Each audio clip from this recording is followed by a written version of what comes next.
feel a giant stance, a mech with heavy pants.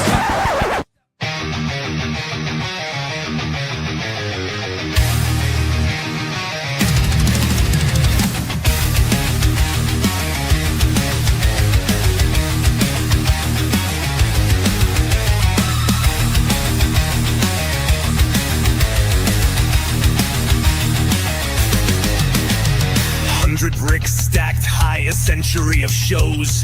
Sunday night's the time where imagination flows. From chunky mechs that rumble with gears and plates so grand, to fabulous sweet stories held gently in our hand.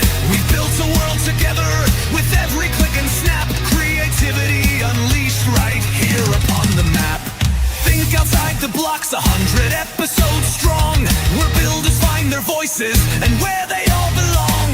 With guests that share the wisdom and techniques so bright, we'll build until the morning and shine our Lego light. So raise your minifigs high, let the colors brightly gleam. 100 episodes of wonder, a builder's Sunday dream.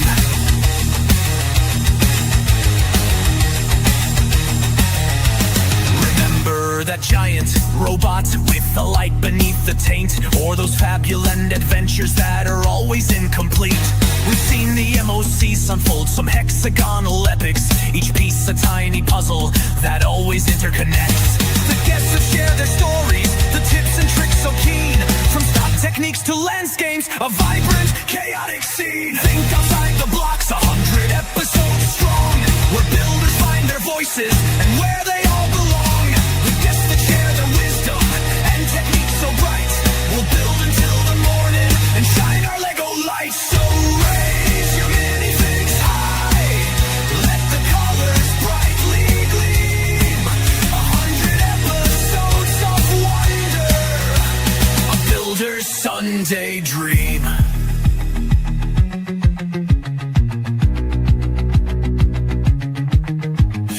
Every Lego challenge and every Larry scene, we've learned to see the beauty. At times it's so obscene. From classic bricks to Technic, the possibilities abound. With every build we're stronger against the AI cloud.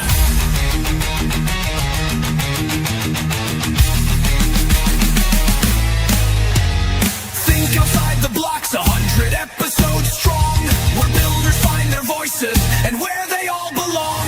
With guests that share their wisdom and techniques so bright, we'll build until the morning and shine our Lego light. So raise your minifigs high, let the colors brightly gleam. 100 episodes of wonder, a builder's Sunday dream. 100 episodes and many more to make. Think outside the blocks, for goodness Lego's sake. Sunday nights our haven, where building dreams take flight. We'll keep on building onward with all our brick-filled might.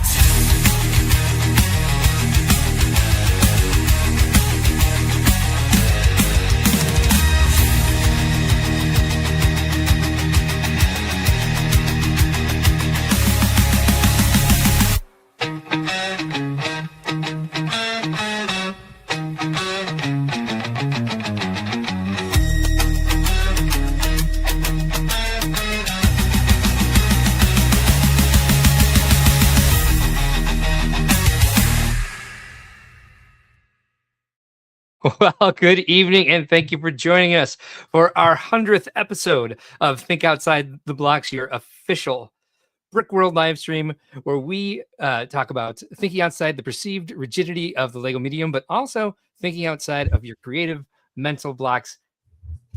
I, of course, am one of your hosts, Mark Larson, Chief Brick Officer of Brick World, and this guy over here on my left, everybody's favorite host, Mr. Ben Hauger, Z-Service. How you doing this week, sir? Oh, goodness. That was rousing. We were headbanging. There was a whole thing. Yeah, I was really pressed for time this week, so I did that about I just processed it and threw in the logo, and maybe 10 minutes before the stream started. And so that was my first time being able to listen to it all the way through. We had, of course, heard it as the background for the 100th episode video VMAC Attack had made. but we couldn't, since there's dialogue over that, we never really listened to it. So he said he wrote a banger, and he certainly did. And I think, all right, so we've got 100 episodes under the belt here tonight. Well, not quite yet. We've got 99 episodes under the belt, and this is episode 100. Here we are, and I think that's like, if I'm going to reflect right now on what this show means to me, it's like it's that type of support that we get from the Tainted, that we get from the chat, that we get from everybody at Brickworld, really. But that, like, VMAC Attack has started taking his time to cut our videos for us and write original music, AI music, yes, but like write an original song, write the lyrics, and pump that through our GarageBand, and do that for us. And we'll see some more work that he did for us tonight. I mean, that's what means everything to me. Is just like, we're doing this to build the community, but it just shows me how much community support there is out there for us, and it's just absolutely overwhelming to me that people do this type of stuff for us. Yeah, we've had a lot of people who have, first of all, everyone who comments, everyone who likes the stream, everyone who shows up, right? Yeah, all that stuff. It's great. If it wasn't for the comments, our show would not be nearly what it is. We wouldn't have nearly as much fun as we do. But we've also had great members. We've had great guest hosts. We've had great guests. We've had people contribute in all kinds of ways. VMAC, Brick Dead Builds. We've had guest hosts. We've had Jesse. We've had Reed. We've had Jessica Bavier. We've had Mark Erickson. The list goes on. We've just had lots of people who have come to support us. Grow bricks a lot when we do Lego Crimes. We had Manny a couple weeks ago. We did have Manny a couple weeks ago. We've had Philip and Maria. Philip and Maria. Yep. We've got the Schwabbies on the show. Yep. Yes, we have. Yes. So just all kinds of people who come to support the show and contribute. Joellen Child, the master of holiday builds. Indeed, Joellen with the expanded mock designs that she or the expanded official set into mock designs that she likes to do. Yeah. So lots of good stuff out there. Who is joining us today? Marty Becker. I know, I saw that. Renewing the membership, I believe, Marty. But giving us a hello. Ostif gave us $2. So Ostif, if you want to request a song, you can. I'm sure we'll be playing a lot of songs tonight, though. I agree. Claxton is here. Thank you, Rob Claxton. Landon Bell. Philip. We've got Ralph Nader in the house. Ralph Nader is here. Yes, indeed. Yeah. Amy Schultz, Papa Rex, VMAC, Sarah Darasset, Cooper Copper Kayak in the Get Cooped variant. And he can always call himself Get Cooped, but he's going to be Cooper Copper Kayak for the rest of his life. He might be. It's fun to say. Yeah, and I agree here. Definitely nicely done, VMAC. Appreciate that a ton. You are welcome. You are welcome, of course. Austin, if you want to drop that in the chat, you let us know what song you'd like to hear. We love our Brickworld family as well. Thank you. Brick Dad Builds is not late. Oh, Ben here. Al Goff says that song was badass. I was banging my head and throwing up the devil horns, rocking out. Let's do it. Yeah, I was doing that too. Yeah. Patrick, speaking of the Baviers, Baviers, here's Patrick right here. Thank you, sir. Bavier. I thought he was new, and we didn't play we didn't have the lists of the members because we didn't play the typical intro. But you're always here, Marty. So that's great. He wants the bathroom song. Well, you will definitely hear that tonight. I guarantee we'll hit that for sure. Yes. Rocking the block. The Bishop family is here. Thanks for joining us tonight. All right, excellent. So, Ben, should we get the ship rolling? We probably should. And by the way, 100%, I'm sure we forgot one or two people in all our shout outs. Simon Liu. I remember he was here for several episodes. There are going to be other people. We love you all. Yes. 100%. I know. I was thinking the same thing. I was like, oh, I don't want to miss anybody. I know. It's hard after 100 episodes. Like, that's a lot of people. This is last week's. We're not on this. We're not doing more friggin' balls this week. No, we are flipping the script to today's show, which is brought to you by 100. Nice. So we're going to talk one crazy night of celebration. That's today for our 100 episode. Smoky Smokes just joined us. Good evening. Thank you for joining us tonight. We appreciate that a lot. Joey, thanks for joining us. We're zeroing in on Chicago. What's the countdown, Mark? How many days? What are we at? I don't know. Yeah, it's It's only weeks. We can say it in weeks now. You can probably count the weeks on 1.5-ish hands. So we're getting very close. 0 new things built because we're lazy. That's not quite true. I think Mark's got the dates. How many days? 45 days. 45. Which means 43 until I move into the hotel. All right. 43 days for myself. 48 till maybe Ostos gets here. Till we've got some public or until Ostos shows up. But those of you who are coming Tuesday or Wednesday, might be like 45-ish days. Let's see here. One more bit of Lego news. We had several one more bits of Lego news. Yeah, they kept trickling in, did they not? It was one, and then a couple days later, one more, and a couple days later, and then one more. Yeah. It was. Why are they doing that? Slow but steady. Yeah, I don't know. Like, why do they space them out like one day? It's like from working in marketing, I know that like Tuesday and Thursday are like the big release dates. And that used to be the case when I worked at Best Buy in media. Like that was when all the new movies came out, was always Tuesdays, and sometimes there'd be like announcements or video games that came out on Thursdays, but now it's like the big Tuesday, Thursday thing. And with Lego, they're just like, oh, let's throw it out 1 a.m. on a Friday. Like, okay. Just kind of whenever. Yeah, just whenever. 0 chance these are real. We're going to be diving into a little bit of AI creation at Mark's request. Then we'll be talking, I remember that. Maybe we'll touch base on some of our favorite segments throughout the 100 episodes. But then we're going to get to some new silliness. We're surprising each other with what we did. Yes. So it's one new silliness segment. It might only be one. It might be 2. It depends on what we did, but we don't know. Yeah. I have to admit, I don't necessarily remember what was going on with number 5. We did this 2 weeks ago, and I started working on things, and perhaps something tripped in my memory, and I didn't do anything. And you missed it? That's fine. For that. We'll see what happens. Really what we were talking about was, how interesting ChatGPT has been getting with knowing us. Oh, yes. I remember. Yeah, there's a lot of we're doing that one live. Yeah. Yes. Yeah. Okay. There's become a lot of struggle with ChatGPT putting on new guardrails where they won't do what we want them to do nearly as often. Interesting you brought that up, because that's one of the ones I was going to do for I remember that.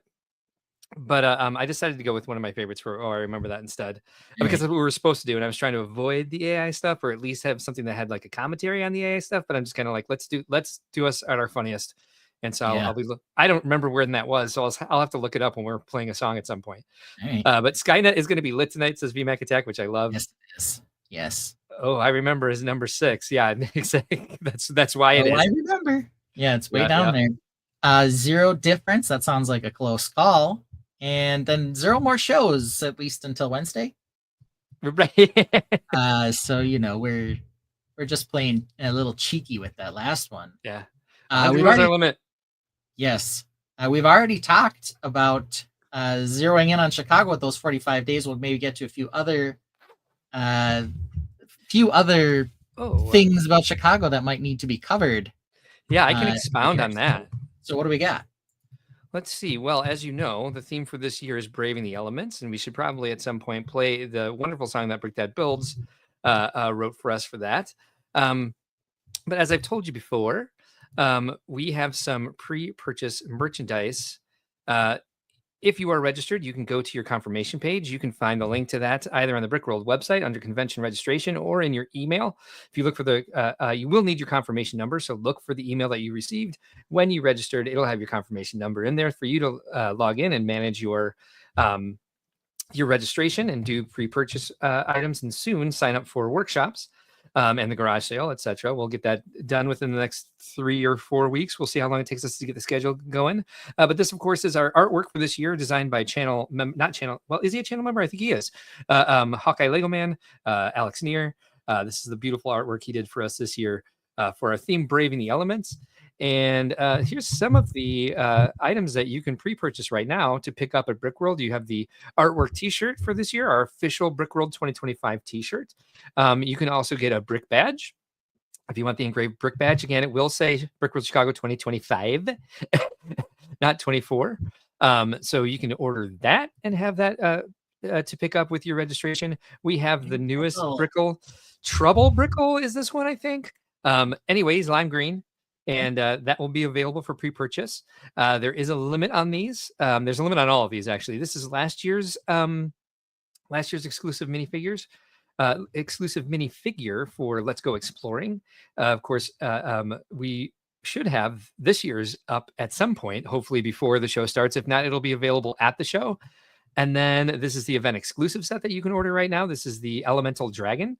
You can order this. It's the most pieces we've ever used in a event exclusive set, and pick up yours. There's definitely a limit on these. And then, of course, we're so lucky to be able to partner with Brickshell Cases. They've made this exclusive sig fig lanyard case. You can throw your sig fig in there, wear it around your neck for the week. Ben's showing it off right there. Let's take a look at that real quick, Ben. Boing, boing. There we go. Got the light. Whoops. Here and here. There we go.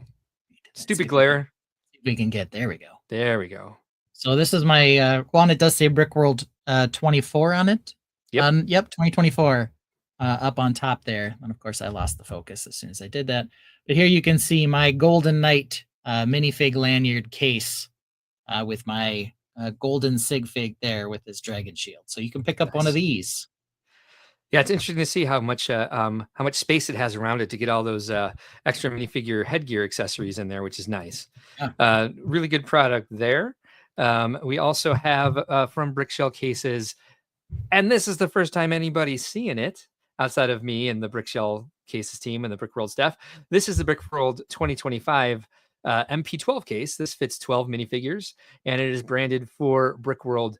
We did not go with this year's theme. We did not go with the year. We want to be able to carry this year round and bring it to all our shows. And so this is 2025's Brickworld exclusive minifigure case.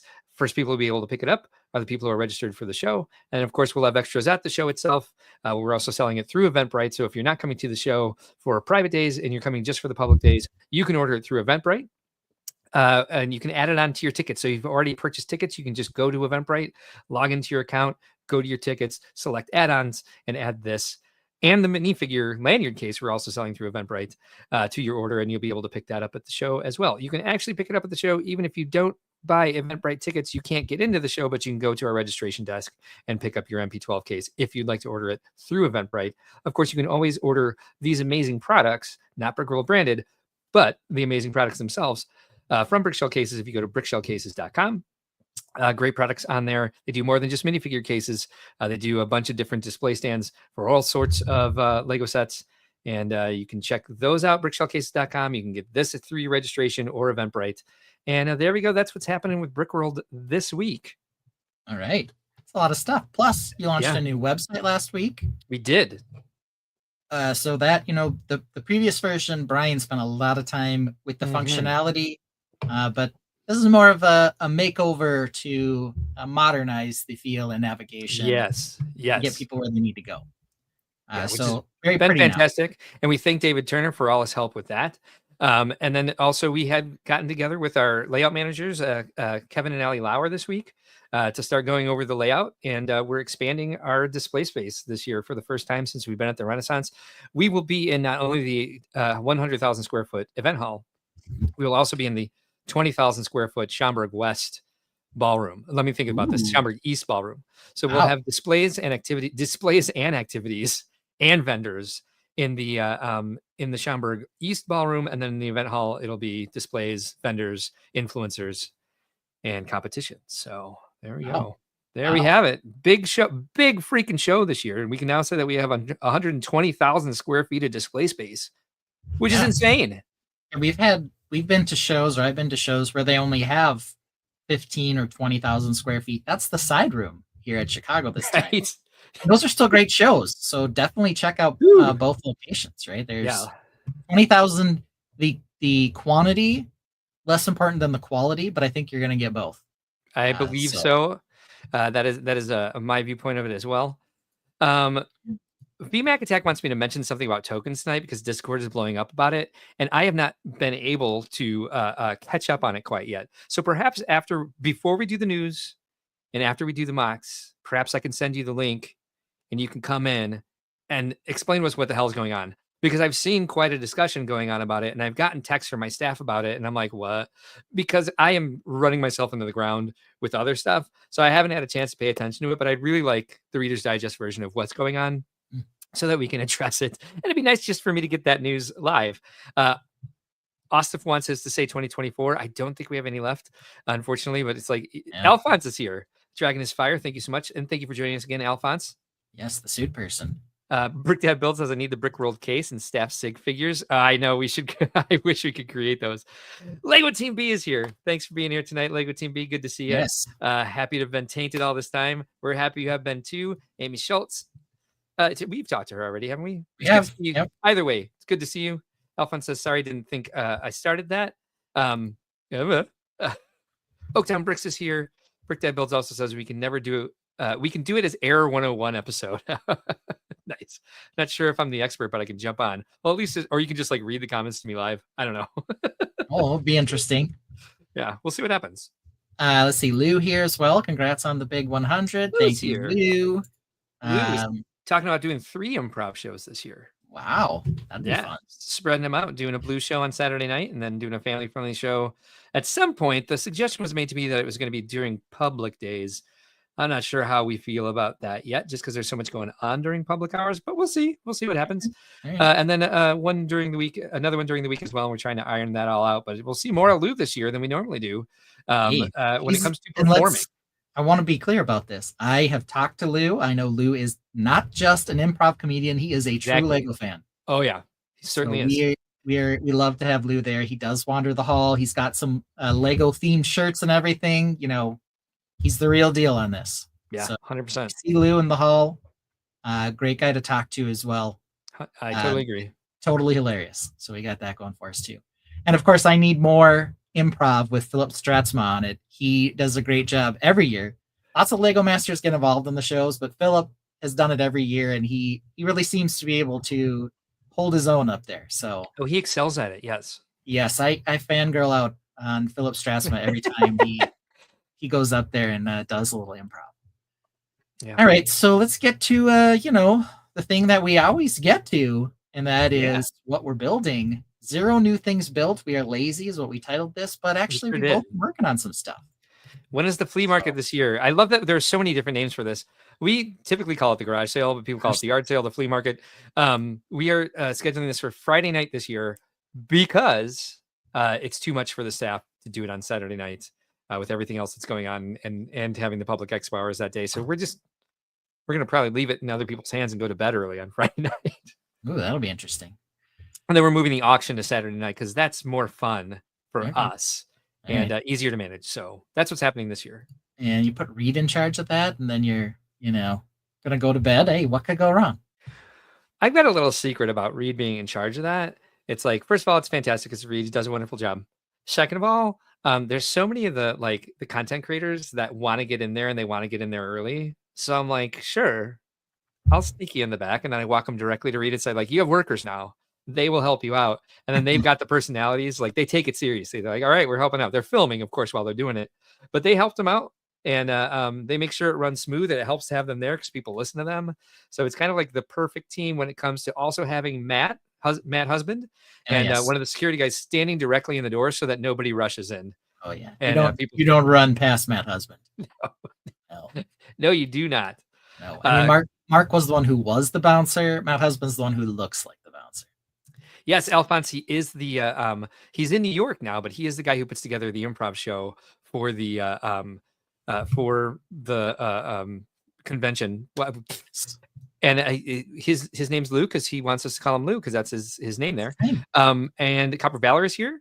Good to see you tonight. I've been sporadic in your streams lately just because I've been a little crazy myself, but still doing my best to check them out. I highly recommend if you guys are into Nintendo games, especially the cozy ones, checking out Copper Valor on YouTube. She sent a lot of people our way. And she always checks out our Brick World Crossing stream on Wednesday nights, even though it's at 11 p.m. It's late for her. It's late for us too, to be honest. Me too, yeah. Now let's see. D Bishop says also displaying this year. That's great. Oh no, cool, good, yay, thank you. I try to pay attention, but there's Thursday nights have been like trying to watch ACOB, trying to watch Copper Valor, and being in a meeting. Can't split up my attention quite that well anymore. The older I get. All right. Well, here we go. Let's talk about MOCs. Here we are. Who's this kicking it with a new mob? New mob. New mob. New mob. Yeah. Will we get a chunky mech? Will we get computer tech? An orange spaceship so sleek? Does he hate castle this week? Does the new mech have a wicked team? Has the castle from last week been reshaped? Has he built 5 orcs and welcomes the Cerberus Daddy Ben? Yeah!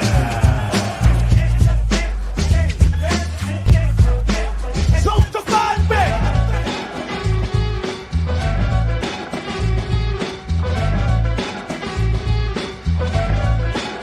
Computer tech! Yeah. All right. All right. Hey, look at this. Heck. Hey, Yeah, we is got to start. on a Chonkagon? On the Chonkagon. We're working on the Chonkagon now. And like I told you, the only thing that I really had to go on for a start was a color scheme. I've really liked and wanted to use the light bluish gray sides with white for a long time, and I've never pulled the trigger on trying it. So I'm giving it a little bit of a try now. Do you like it? I think I need to get further along to know for sure. Okay. But I suspect I will when there is a roof color. Yeah. I'm not sure what color that's going to be yet, but I think I will get there. All right. Brick Dad Builds, who is excited about the Chonkagon being used, is asking, is that a monastery? So that's kind of one of the many struggles I'm having with this. Is it Animal Crossing? It's not Animal Crossing. Thanks for asking. You're welcome. I think the struggle that I'm having with this is I have some ideas on the design, but I don't have it fully fleshed out. So I'm going a little bit with the let's see where this takes me type approach, though I have several ideas on elements I want to put in. I'm just not sure where I'm putting them all yet. I believe Kevin Wagner is invoking South Park and saying Castle is bad. Okay. Yeah, Castle is, the worst theme. But here we've got our start. Because I didn't know that we'd have a ton to talk about on this, I got something else to talk about. I believe Kevin is asking for Balloon Land in the Pointy Things place, which I would like to see that too. Yeah, I would believe that. I would believe it. We've got a hole over here for a chimney. Looks like we've got some sort of outcropping being designed here. So we've got some little bit of a different design here. Needs more yellow is the suggestion. I'm sure that was mostly just to be VMAC-like. Trolling. I think we're getting a little trolled. Algoff says, I think it looks clean and new compared to old and dilapidated, which we were doing with the Rogue's Forge. Right. Yeah. So, part of this too is as we move through seasons, they have different ideas. The fall ones definitely are more dilapidated. This one's still going to have some texture, but it's not going to be nearly as destroyed as some of those were. Those are really Wolfpack builds. This is going to be something else. So it does. I don't want them all to look exactly the same. You don't want to become married to one theme or one faction or one style. I'm already doing, a number of castle builds. So, you still want to get some variety in there to the extent you can. So. Alphonse is mirroring my feeling every week. If this is a week's work, I'm very impressed. Good stone walkway and the groundwork. I struggle with that. Close up on the brick built door. It looks great. Yeah. So I do have a number of brick built door styles nice. that I like. Lots of different things have been used as hinges over the years. This one is a knife that came in like a multi-weapon pack. Yep. And then the one ring as the door handle is very nice. Become almost a staple among castle builders, and I've always really liked it. So Kevin is suggesting that maybe bright colors on top that are starting to fade, dark purple with lavender or yellow with bright light yellow. We'll see. For a roof color. Do you have a roof color in mind already? I've used dark red too much, though I love the idea of the dark red with the white. It'll probably be something else. I do too. It won't be black. Yeah. But Dark red would from look nicer. there, I know that's like the challenge. Is like I love that color with the white. Mm-hmm. I'm just not sure that that's what I'm going to go with yet. So we'll see. Austin Bricks thinks it's beautiful. Alphonse says I went with dark purple and dark blue pentagonal tiles on my last build. That might be pretty. Okay. Yeah, that scaly look. I think you're on the right track. Like if I was going to use those pentagon tiles, I would probably go with like a mix of dark red and brown, regular brown, brittle brown. Yeah, I've done a lot of that. Dark tan is a suggestion as well. Yellow, we love yellow. Yeah, that's always, Kevin Wagner, what about a second story with bright colors with castle parapet on top? Like he really wants this to be more brightly colored. It's pretty clear that he does. And, I do have... What about bright colors? This looks like one level at this point, but it's not. If you're paying close enough attention to some of the design, you might realize that there'll probably be multiple stories on this. It feels a bit Assassin's Creed-ish to me at the moment. Okay. Yeah, there's... Because of the beams. Yeah, I was about to say that beam construction thing, like a lot of Middle Eastern architecture and whatever else has a lot of that. Maybe pastels, says D Bishop. Maybe. What's going on?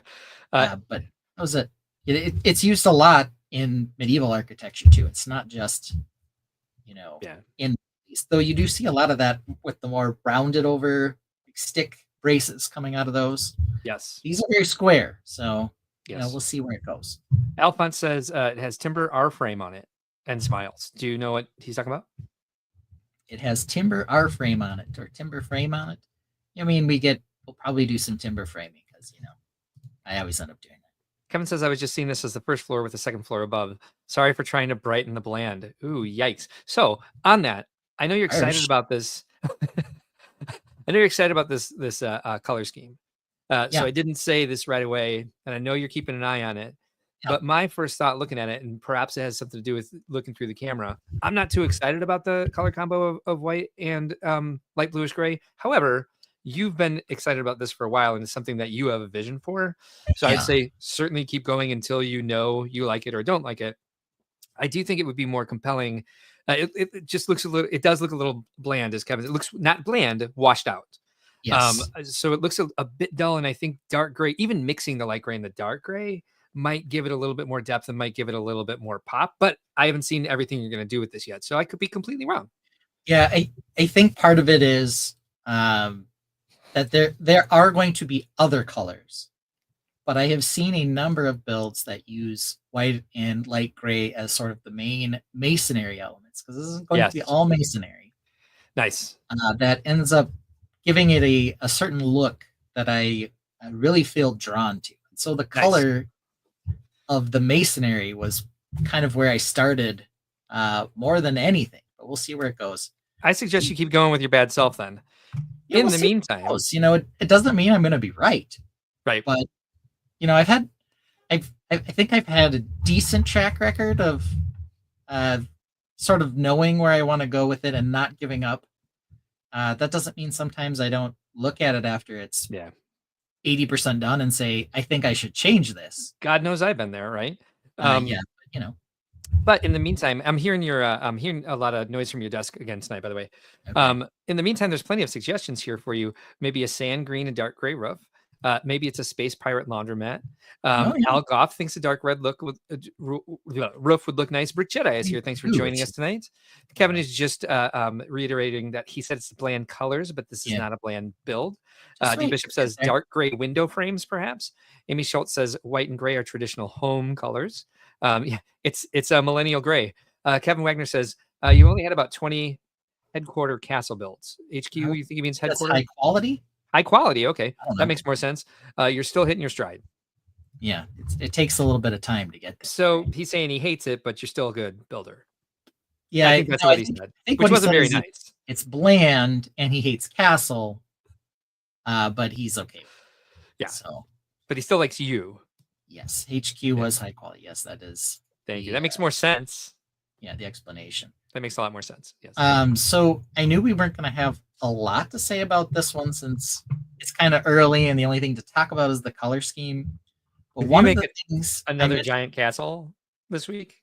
no, Oh. one of the things I mentioned last week was about redoing like something I had done in the past and moving it onto the hexagons and updating it. Yes. So I wanted to show you guys what build that is Amy Schultz likes the progress, by the way. that I have in mind. So I'm going to pull that one up here. All right, cool. That's where I was when you were trying to get the show started and I wasn't sitting here. Yeah. And your panic was probably growing. I felt panicked today for the first time, maybe ever doing the show. I was like, oh my God, it's our 100th episode. I don't know where that came from. Yeah. Maybe a little guilt that I didn't do anything super special for this, but VMAC Attack did. So that's, I guess that should be enough, right? We got stuff. Okay, here we go. We got special stuff.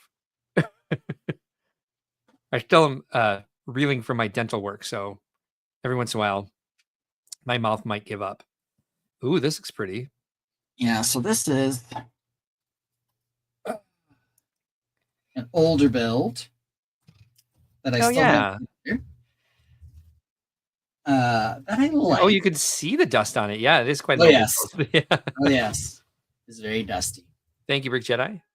So this one here, looks like we went out of focus briefly there for a second, is one that I've had together that feels like it needs an update. Yeah. There are a lot of techniques on this that I've moved past or I think I could update. The trees in particular are pretty hideous. It's not the way I've seen you do. It's not the way I've seen you do a roof in a long time. Yeah, this is like the old school, like the actual roof pieces. Yeah, right. And some of the half timber work's actually okay. Yeah, I agree. It's older. There was a lot of interesting shapes going on with this one. Definitely. I wonder in this part down here, the actual water wheel Noria thing. Noria is basically like a giant water well, where you kind of scoop water up and then you can distribute it or give it to other people. Yeah, you've used that word in builds before. What's the name of this one?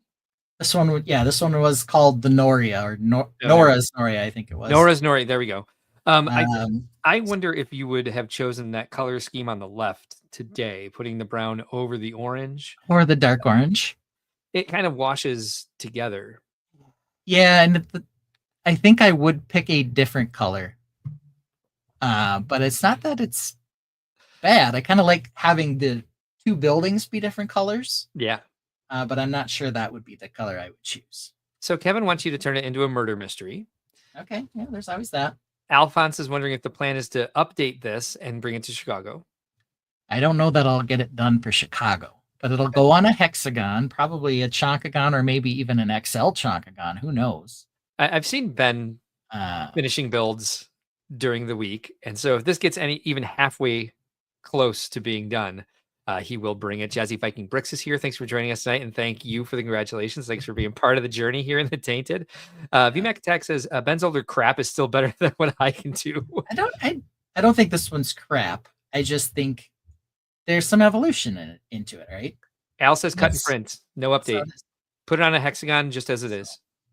Well, I mean, I could. There's just not a wrong. few things I think that I would really like to try to do better. The landscaping. Yeah. I like the composition. I'll give myself some credit for that. I like the growth of the house. You can see how they decided to build out and build onto where the original structure was. Oh, wait, that wasn't the original structure. That was the Rogue's Forge. Either way, you can still see it. Yeah. And I would say that's the biggest thing that doesn't look Ben to me on this are the trees and the landscaping. I haven't seen you build a fence like that in a very long time. No. And the roof. Like I said, the roof, but the roof is still passable. Like if people don't want to go through some complicated way of building roofs, use the freaking roof slopes. Yeah, it's not That's what they're there for. It's not that it's bad, and this was at least a unique shape as well, right? But I do understand the feeling of oh, I just put a regular roof on it, I'm a failure. But it's not true. I mean, just that's what the pieces are for. They look great. They're there's Lego DNA in them that says roof failure. But yeah, I mean, I Yeah, didn't I say think you're a failure. I say sometimes I feel that way if I flip to roof slopes instead of coming up with an original yeah. roof. I didn't mean to make you feel Well, inadequate. yeah, I think part of it though is that with the medieval stuff, it lacks a certain amount of texture and color variation Yeah, that you'd want to be able to put in yeah, something that's older and not necessarily as pristine. So a different roof is definitely part of what would go into this. But there's some elements that I'm looking at this now that I uh, really like about this that I I think I agree. would largely transplant over to a new build. Now this is a very Bishop family thing to say. They suggest that you bring it and show people how you update it. Yeah, I think that would be the idea if I That'd do be get cool. there. Is here's whatever year this was built, and I'd have to look through Flickr to find it. It's older. Um, but yeah, definitely that. I know, for example, I can tell it's older because all of this masonry work in here is done with um, thin Technic lift arms, and now we've got the 1x2 rounded over plate that I would So many use. different, yeah, Far easier to build with that than this. yeah. Names around the windows are very old school. There's just a number of things that I would do different. Brick That Build says roof slopes make it look tangible for us peasant builders. And I think you do a really good job at like showing your techniques and being encouraging to make people not feel like peasants. But it is true. I mean, seeing you do something that like somebody might do on their first try is kind of a cool thing to see, considering what a skilled builder you're proving that you are on this show week after week. Well, Al Goff is asking, everyone evolves, you know. can we get this on a turntable? I do have turntables that I can bring, but this one's not on one. But we can take a look at this side, which is, not super exciting. Like this is definitely something I would change in an update. Part of it is just finishing the side over here was probably all I was really thinking about. I wasn't trying to make this side unique.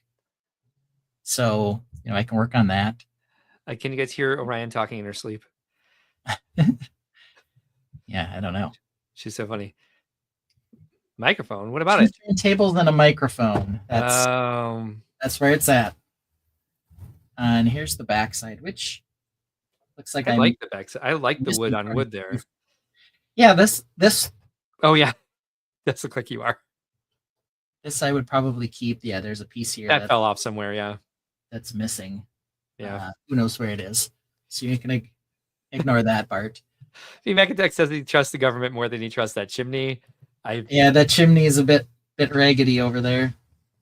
They both are a little questionable in design. Another thing, yeah, with the way it goes out, yes. I would update. Yes, I would not want to. I would not feel safe inside that house with the chimney. No, you would definitely end up with some smoke inhalation problems. Lego 48 is here. Not sure if we've seen them before. Thank you for being here tonight. They say I wouldn't expect the chimney bricks to be so disjointed in any chimney, not even an old one, and that's exactly what we're commenting on there. Yes. Yep. Nobody would expect that. That's part of the old school nature of this particular design. And then here's this side, which actually I don't hate. I don't love it, but I don't hate it. I don't hate it. I think it's great. Oh, yeah, doing well. Yeah. So this is. I could see where you're gonna. If I could imagine what you would do to change this, I wonder if there's some way I could like draw it or like just like call some things out and say like predict what you're gonna change, how you're gonna change it. Print out the picture and put it into Photoshop and circle some things and recolor. Yeah, yeah, I can do that. I won't do that. I'd love to, but I probably won't have the time, or I'll get distracted and forget to do it. I might actually screen cap it, throw it into Photoshop, and then keep closing it every time I restart the computer and be like, oh yeah, I got to get to that. There's actually some functional elements on this too. Like when the ox moves, then so does the wheel. At least it was until it just stopped a second ago. Must have got caught on something. There's a little gate here to open it up to fill up the barrels with water. That actually works. So I don't know. There was some stuff in here that was kind of fun. I don't know why I just broke the water wheel, but I did. It's caught on something in there. Oh, the Noria. Yeah, it's probably the He works going backwards. He's just got to go the other way. He's got to flip our ox around. It's like in progress build plinko is what I call it when you're like you just drop something inside of a hollow structure and you're like, well, that's never coming out. That's never coming out. Yeah, that happens all the time. There it goes.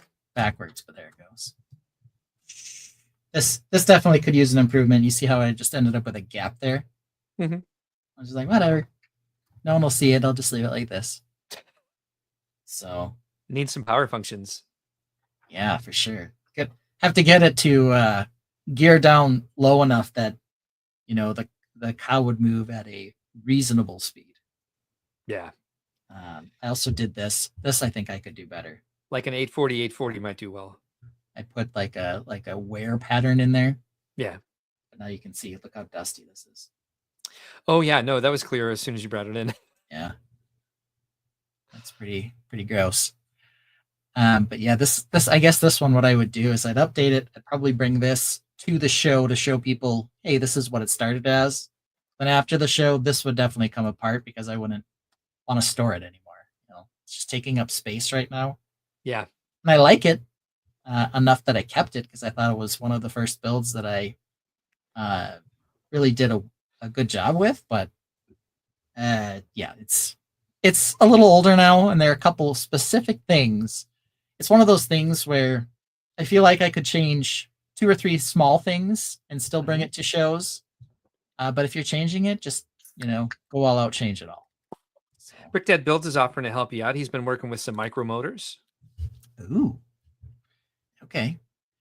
Yeah, and I have some power function motors, and I do know how to gear something down. I don't really have the design into the hexagons to have a lot of space for motors, but this is on the Noria here kind of a built-up platform, so I think I could get a motor and some gears in there to step down like an M-size motor to run at a decent speed. Do you remember the haunted theme park that we did? Yes, I do. And I did the flume ride, and I had one of the inner tubes like just spinning slowly in the water.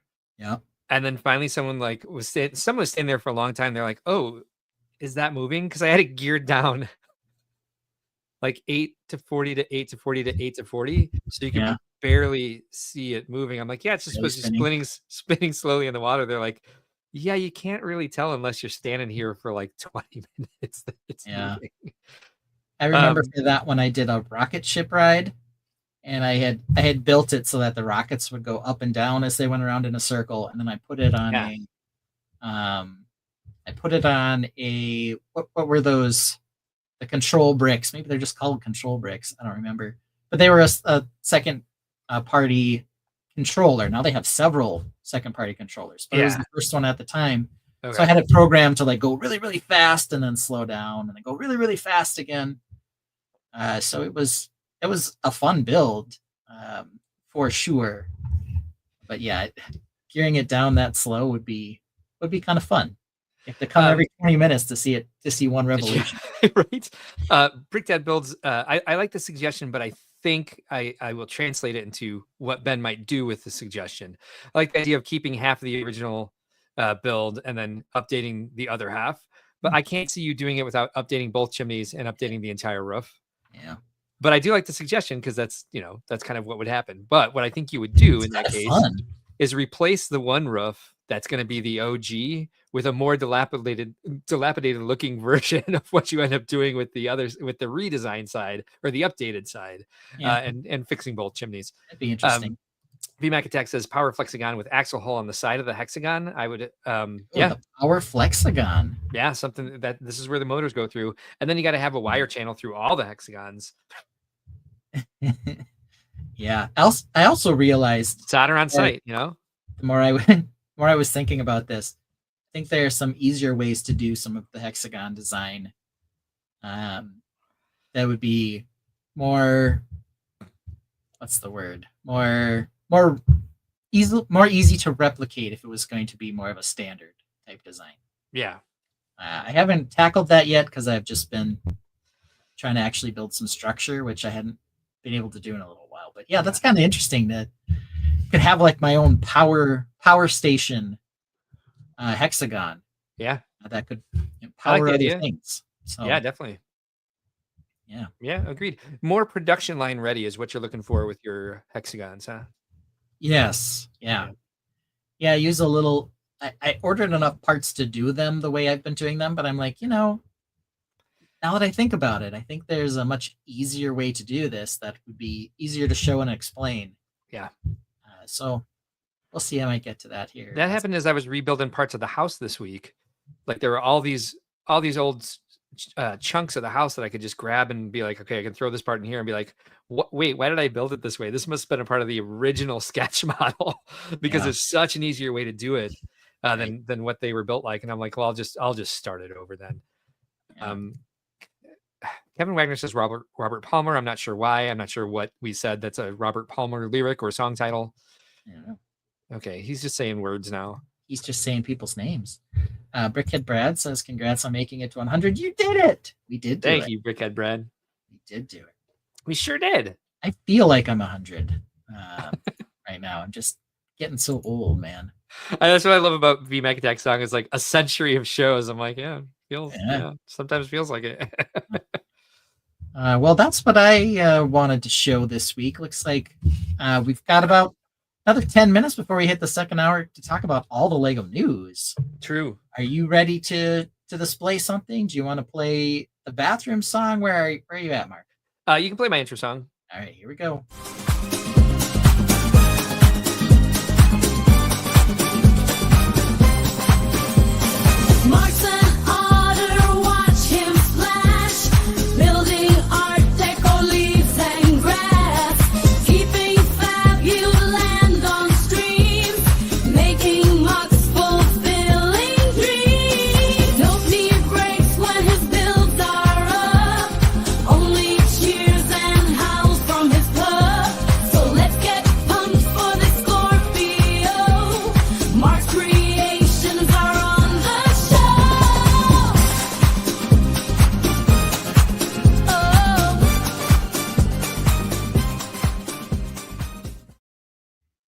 Oh, well, we missed that one. I usually get that right. I didn't nail it this time, but here we have it. Mark and the Pagoda House of Justice. I did not do my audio. Hold on. Apparently Robert Palmer, Andy and John Taylor, all part of the Power Station. Yeah. All right. Super fun. Let's see. What am I? HyperCloud Alpha wireless. Rambling on about it and rambling about what I'd rather it look like. Tell me what you're seeing here. Well, well, I think the big thing that's changed would be, what is it called? The tea house? Yep. Down in front there. Looks like we've moved away from the open porch and done some different design. And actually, I really like it. I think it looks really nice now. Well, thank you. I appreciate that. I like it better too. Let's hope so. I spent a lot of time making the transition. What's fun about this, now that I'm getting into building again and feeling more relaxed about it and feeling like it's not a chore. And the only reason I felt like that was because of like my own anxiety. Some of the things that we were talking about, me going through last week. So the enjoyment is back for me because I've been working on some mental health stuff. But the timing was like, yeah, I enjoyed this. I put a lot of work into it, but I also took my time to try things. And so I'm looking at it now being like, I guess this doesn't look too different from last week, but a lot of work's been put in there. I got the stonework around both sides of the bridge. Yes, I can see so that the bridge now lives there. I still haven't cut the flex tube. Okay. But the bridge, I would definitely have tube cutting anxiety. Yes, same. I might do that like at the show. Like, okay, we're definitely staying here. But yeah, I got the tatami screen in front of the tea house.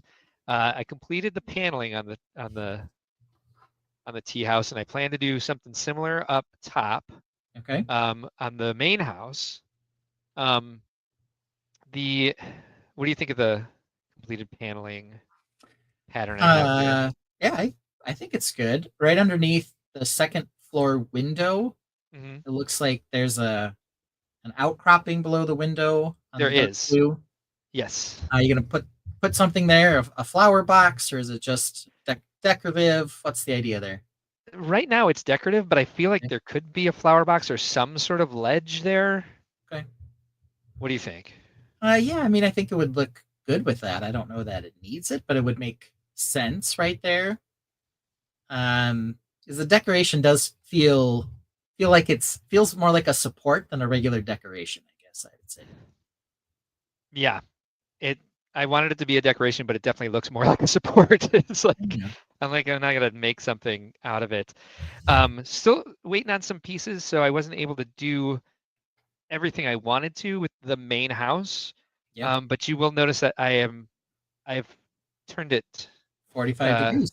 yes, and I Yes. do like it a lot better angled than having it straight on. So just to give everyone an idea without Yeah. layering this thing. Uh-oh. Yeah, right. It's always a challenge. This is what it used to look like. Loosely, yep. And I think this gives me a lot more space to play with some garden stuff, especially to the right of the house. I Mhm. was everything that I was like, okay, I can't reinforce this platform and put the tile work in that I want until I get these parts in, which should be here, I think, tomorrow. And so I was like, oh, I'll build the rest of this bamboo garden over here since I have more room for it now. And then I couldn't find the pieces that the bamboo slot into. Yeah. It was always something would get in the way of Yeah. me. Yeah, but it's this piece here, this gearbox piece Oh, that I yes. use so much on on the uh, um, the structure back here when I'm building a frame like this for everything to sit on that I'm out of. And I was able to dig and I found like maybe a dozen of them and it still wasn't enough. So this is a very this surface here, Yeah. the whole platform that the house is sitting on, this is a very weak surface right now. So I just threw a base plate on there because at least that'll hold it in the meantime. But I didn't want to start putting because I want to kind of match what we have down here at the tea house Yeah. in terms of tiling on the ground. And let me go around this way. It's like spreading yourself out when the ice starts to crack. That's Yes. what you're doing with the base plate there. Let's Yes. see. BMAX suggests maybe he's seeing the beginnings of a Zen garden. Up at the top, to the right of the house, you are Yeah. correct. And That also is the point. a flower box of a off or accent color could be nice up there. A suggestion from Brick Dad. Up here, yep. I will give that a shot. Yeah, a couple other Try some things other colors. I'm noticing now. I think part of it, Yeah. part of my initial struggle to see a lot of differences was that it looks far more natural the way you have it laid out now. Yes, which is I was noticing last week that everything, all the trees and stuff just kind of seemed shoved in. I'm gonna move that Japanese maple too. It's Yeah. not gonna stay there. Well, and you've got competition now from an official Lego Japanese maple that we'll I talk know, about. which is very pretty. Yes. I do like it, but mine's I like mine still. Yeah, yeah. Yeah, sure. it's Yeah, but first it's, done. it's, The rocks on the side of the bridge closer to the house, it looks very squared off in the back. the one closer to the house. You mean where there's Yeah. a gigantic square? Yep, that's the one. That's the next step. I want to bring these steps out more, but I have a slope here. And so I just need to pull those out and then do the rest of it. Building the spot where this, I mean, this just sits here. Yeah. So it actually kind of slides in underneath there. But Oh, I do want those other steps to come out a little bit further, okay. at least out this way, and then whatever happens here will be part of the pool down there.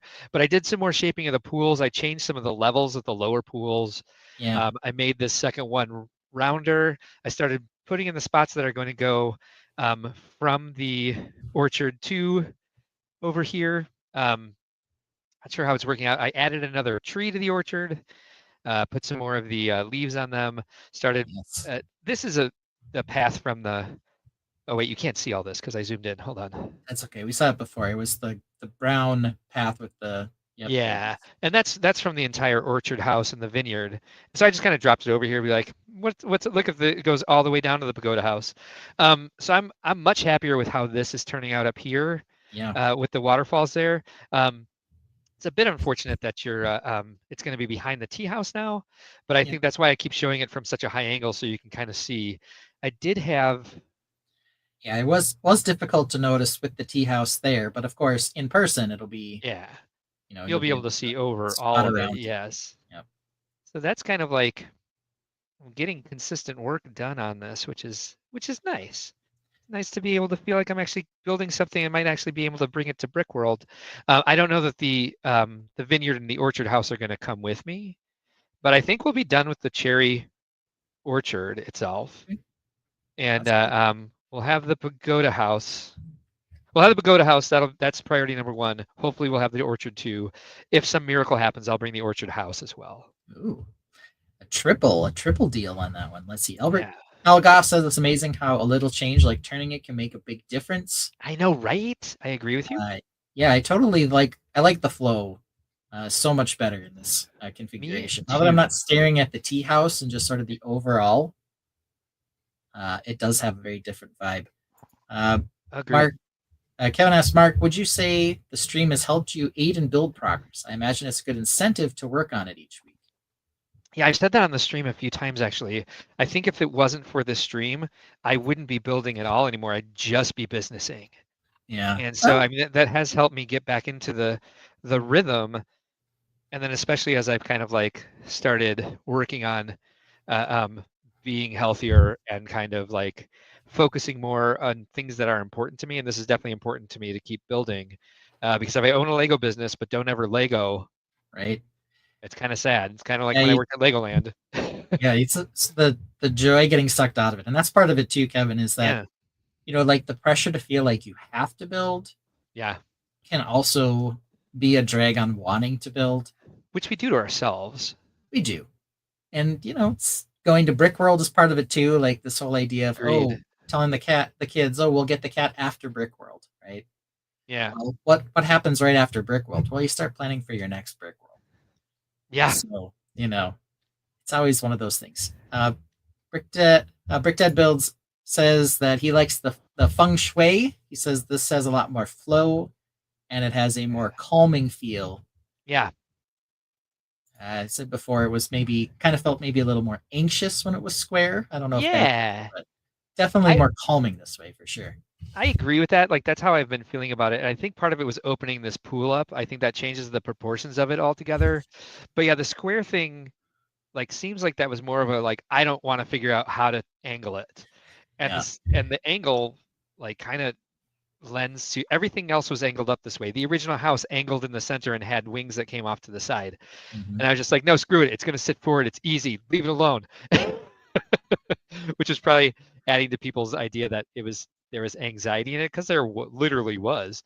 So, and we'll have to figure out there's I want to add this window over here to the side, which means I'm going to have to rebuild the base of the house so that it can sit down to there. So it'll be fun to once again rebuild the base of the house. This will be the fourth time, but at least I mean, fairly modular, so you can take the levels off and work 100%. on it inside, which definitely helps, I think. 100%, I agree. Yeah. Yes, and so does Orion. She's looking at me like, "Why aren't you petting me?" So I'm petting her now.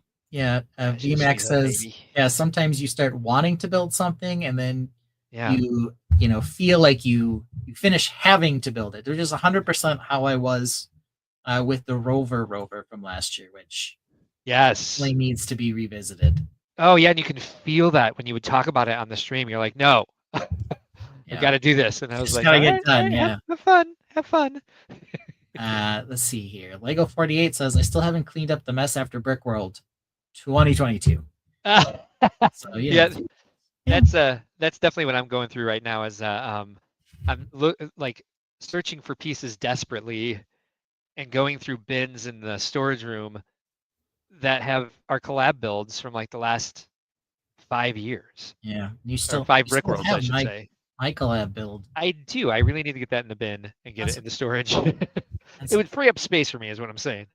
Well, hey, you wait 45-ish more days, and you can just hand it to me. So that's true. Get that going for us. We sure do. Yeah, and I got the sense that you had a second tree up there, the cherry blossom tree. Yeah, there's 3 in there now. Okay. Yeah, I think it might, which makes me want to spread them out a little bit more I think because they it need to be does spread look. out a little more. Yep. Yeah. Then I just have to figure out then where the water goes from there. Yes, baby. Hi. She's really persisting that I stay here and pet her. She Yeah. wants belly rubs too. So she's like, Bethany Wright no, wishes pay us attention to me. a I've been happy Legoing all day. 100. Oh, thank you. So thank you, Bethany Wright. Yay. Good to All see right. Bethany right here. Yeah. Awesome. So well, this hopefully this week when I get the rest of this platform done, that's really going to bring, I think, all of the rock work and the vegetation together. And so that's the goal for this week, is to focus on getting this as complete as possible, and then I'll move on to the cherry orchard. I just have those pieces over here now to start seeing how it would flow together if I was to continue it. Jeez, dog, you're just, what are you, starving for attention here? But I think the next most important thing to figure out is the waterfalls, because they've been in and out of this thing. I've ripped water out of this so many times, and just solidify exactly where I want the rocks to be, and Yeah. get the water flowing through here too. Yeah, honestly, I really liked seeing the pools and kind of the different hop downs, being able to see it this way. That's filling me with joy for sure. Sorry, baby, I gotta start moving. I think you're gonna get there on that part. She wants me to do the rest of the show from the floor and me just rubber belly the rest of the night, which wouldn't be a bad way to do the show. Yeah, it'd make me happy. I'd feel good about that. Yeah, Cinder would be into that. He likes us now. So yeah, I would say, before we move on to the news. Yeah. We need a Cinder update, I think. All right, so Cinder, we got Cinder, who's our cat. He's about 7 months old. We're not calling him Finder anymore because that was last week. Nope. Now he can be 100 or the one and only Cinder. I don't know. So he's a cat. He's about 7 months old. He's a boy. He's a silver tabby with some white masking on him. He was quite stressed and scared on Easter when we got him. He was definitely crawling around with his butt to the ground and his tail between his legs. He's warmed up considerably since then.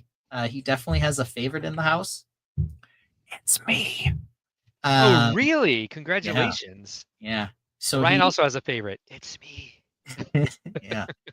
So he likes it when I hold him like a little baby and scratch his belly or under his chin. He's definitely hiding less and coming out more. He's very curious. So he's up on top of stuff we don't want him on top of, but I think after he kind of finds the spots he should or shouldn't be, he'll be a little better.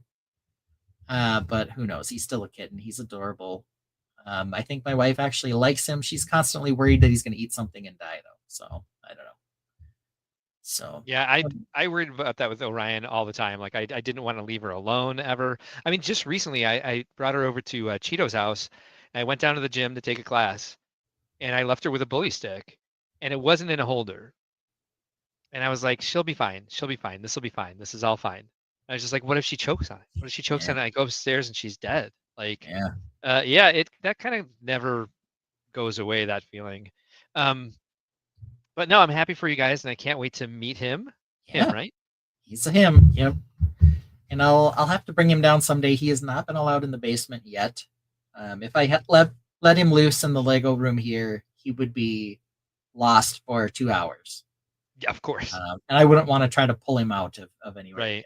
Well, one of these days, I'm sure he's going to find a nice, comfortable corner. It's probably going to be right under your desk, honestly. Yeah, he does. He does or like on your keyboard. Yeah, he does like being up in my office.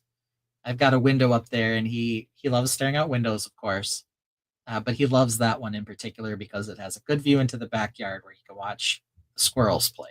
So let's see here. Kevin's also got a bail, but he says congrats on 100. Thanks for stopping by tonight. Yeah, there are no spots a cat cannot be. That's what I was gonna say. Good luck with that. Like the only thing I really don't want him to do is walk across the stove after it's been. Yes. That's I'm like, you should probably stay away from that. You definitely get a spray bottle for keeping the cat off the kitchen counter. That way he's just never up near any of that stuff. Toaster, air fryer, oven, all that. Yes. Yeah. That was Orion didn't mind being sprayed. She was like, yay. She loves when you spray her with the hose and she would like try to catch it with her mouth. She was like, yeah, it's a new game. Yeah. So I've invited VMAC Attack. Okay. So he can talk to us a little bit about what's going on with the tokens, giving us kind of an update on what's happening. Then he can discuss the Lego news with us as well. But in the meantime, instead of playing Mark's Gotta Go, I'm going to play the song that Mac Attack made for us for our 100th episode. So we all have a 6-minute break. All right. Here we go. Are you ready there, Ben? Ooh, we're just going straight for it. Here it is.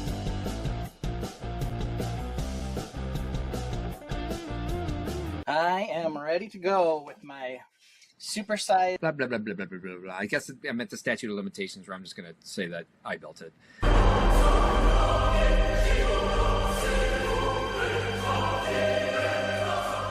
We'll talk about Mechie Man here in a minute.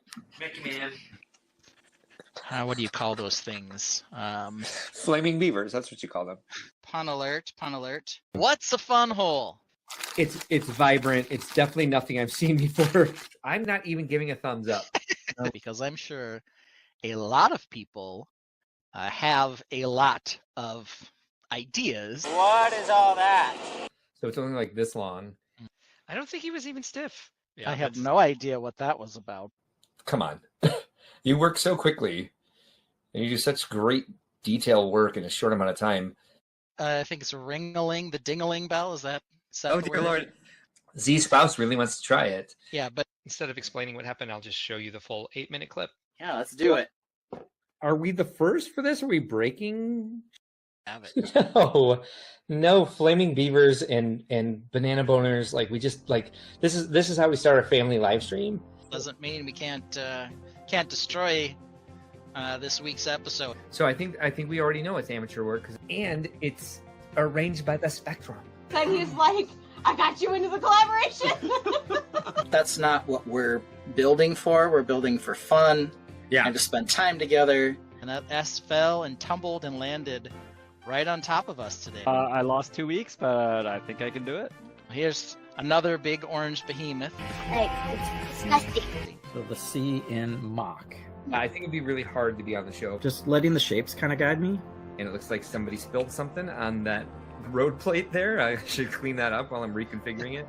I was imagining that by now I would have something near complete to show you, or at least like half complete, like some new house that's going to sit on top of this waterfall. I don't want to make it something that's like inaccessible to people who don't have the means. I want to make sure that Lego fans are there and that people can make it and not try to just really pull all of your money out of your wallet. I think this might be another week where I can do a supercut of Mark being a dick. Your otter, sir, is dead. What do we have a belly up otter, sir? Michael Fujiwara says, on the bench? There's no benches on this one. Yeah, I don't know either. Michael Fujiwara, we need more information. I never just duck out. I think this is from a stock photo of a father building a bomb with his son, and they photoshopped the aircraft carrier. Does it look much different to you? What do you notice that's new? There are some pieces on the path. There are. I love our group. Every person in that group is a great person. You're all assholes. Amy Schultz, this is what we're talking about.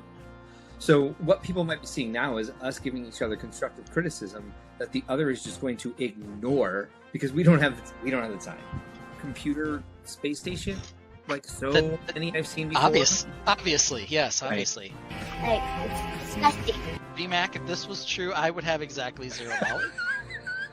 And I'm here to man the chat. I think we know how to do this by now, and it's this button. And then we got to do this. Professional. Boom, and there we are. Look at that. Convention Base. guy. Type function is similar. The one big difference, of course, is the base had to support a power cable. Like, it's disgusting. We do have a little bit of Lego news. I can't even follow the thread of the stream. It's just not even part of like North Pole lore. Like where is he going with these presents? Well, first of all, I started I turned the machine on like an hour ago. Like, it's disgusting. Yeah, and then there's like a geode in the back that I built. Kind of a blue crystal-y geode. No, who is this for? We may also be dummies, like you suggested. It was another life I used to live where I was an actor. That is on fire tonight. We have flaming taints instead of flaming beavers this week. We do. We have both flaming taints and beavers. Y'all on fire. Just to be different, I'll go with C. VMAC already has an idea of which set should be king. The McLaren is the best. It definitely should have one. It's disgusting. Oh my god. Oh my god. I forgot how bad this was. I had this sealed from a Brickmania Brick Brigade thing for the mouse heads. Maybe Jesse's a better co-host than I am. Oh. And I finally cracked the seal. He's fine with just plain old mac and cheese. Can do, right. I agree. I love this picture so much. Yeah. Any We're specific... gonna have problems with that tonight if I don't now. Yeah. Her name is Twatty Tillstein. Which I think a lot of people had it exiting far earlier than it did. I like this. I like your description of the effect better than the execution. We started with 21 people watching, and now we're down to 19. I'm sorry. Let's start this all over.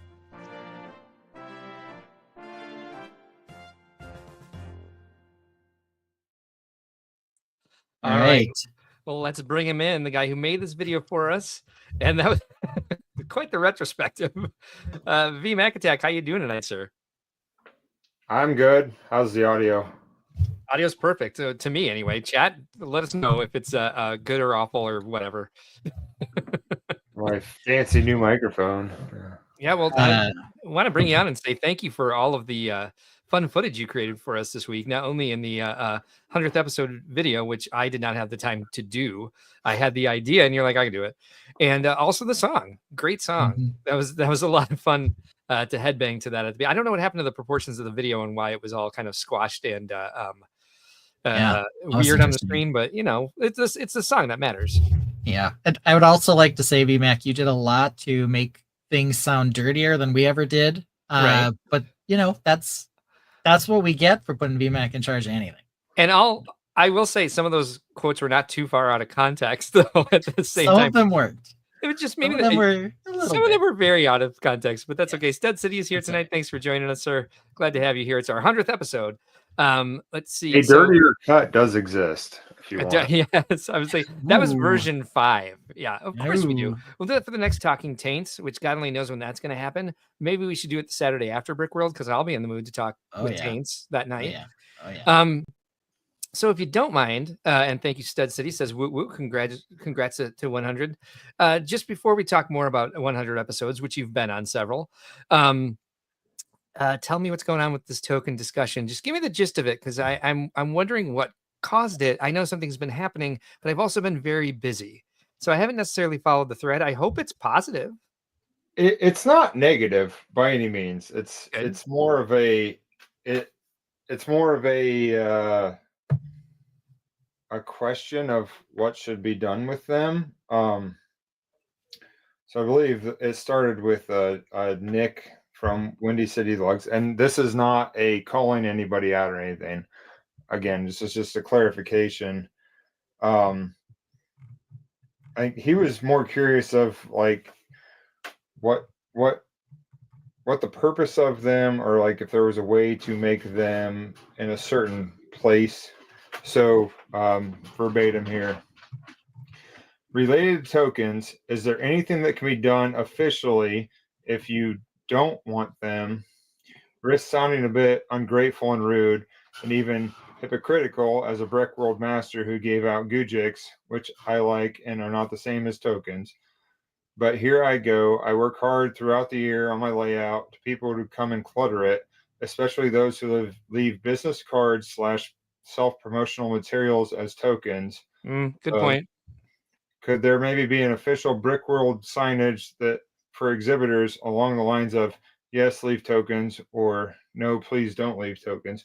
Which again, I don't think it was meant as like critical against people that are necessarily leaving stuff for other builders. But yeah, interesting topic. So I've got a couple thoughts. Well, actually, I'll save my thoughts. VMAC, how do you feel about the discussion in general? In general, I think it's overwhelmingly positive. And again, I don't think Nick's saying like you guys are all garbage for leaving stuff on my build. I don't think that's what he's saying at all. Neither do I. But and good for him for expressing his opinion instead of just stewing over it and having a discussion instead of just letting it get to him and boil under his skin. Right. So I put mine up in the background there. I don't know. It's a habitat, and I don't think I can zoom on this camera, but so I built habitats for mine that I've gotten, which aren't very many, That's which makes cute. mine even more special. Yeah. But so that's a way to do something with them. And up there under the brickle, I left a blank space for people if they wanted to put more on, they can put them there. Mm. And I plan on just displaying this with my larger displays, like a brick rolled-esque size display. So if somebody wanted to, I don't mind people leaving them on the build either. Like, again, I'm thrilled when I get one because I don't get them very often. But so I presented that as one option. Someone else, who was it, said that they just move them behind the build after they get them when they're on display. Another option. But I think there's a lot of it is whatever you want to make of it, right? Yeah. So some people put them in a box and never look at them again, which is fine too. I don't think there's a right or wrong. I think the overwhelming thing is we all take these and accept them as gratitude. Yes. It's just more of, while it's actually on display, what do we do with them? What do they look like? Where are they going? Is it just somebody's here, subscribe to my YouTube? Because right. if we're getting those, then that maybe that's not really a Gujic. That's or token, whatever people want to call them. But I've gotten some business card-esque looking things, but they're not business cards. They are definitely tokens. Like, they don't have any links or anything. It's just like, it's more of a card other than like a brick build thing. But yeah, it's still a awesome build, and there's no links and it doesn't say who gave it to you. Yeah. So that's not self-promotion either. That's and also, just as you're saying, like, some people build habitats for them, some people throw them in a box and never think of them again. Some people find them randomly on a Friday night inside their sock, not knowing how they got there.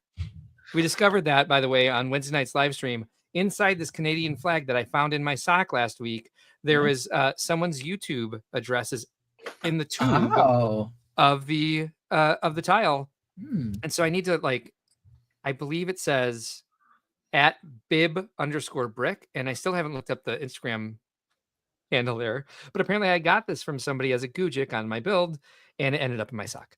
So it's a nice little, like, hey, I'm Canadian, I liked your stuff, also check me out. So it's not really like, I don't see that as like, this is just an advertisement for my social media. It's kind of like a, hey bud, let's connect.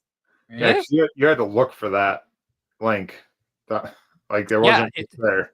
It's in the tube, and for some reason it was hidden inside my sock. Yeah, the tube. There's a YouTube link inside the tube that was in your tube sock. Yes, but they were ankle socks. Okay. Yeah. It almost worked, Ben. Yeah, thanks for ruining that. Jerellen says, Simon wrote a really great article about the difference between a Gujic and a token and some guidelines for making and gifting them. Would that be on Brick Nerd or somewhere else, Jerellen? Because I know he's done some various articles over the years for that.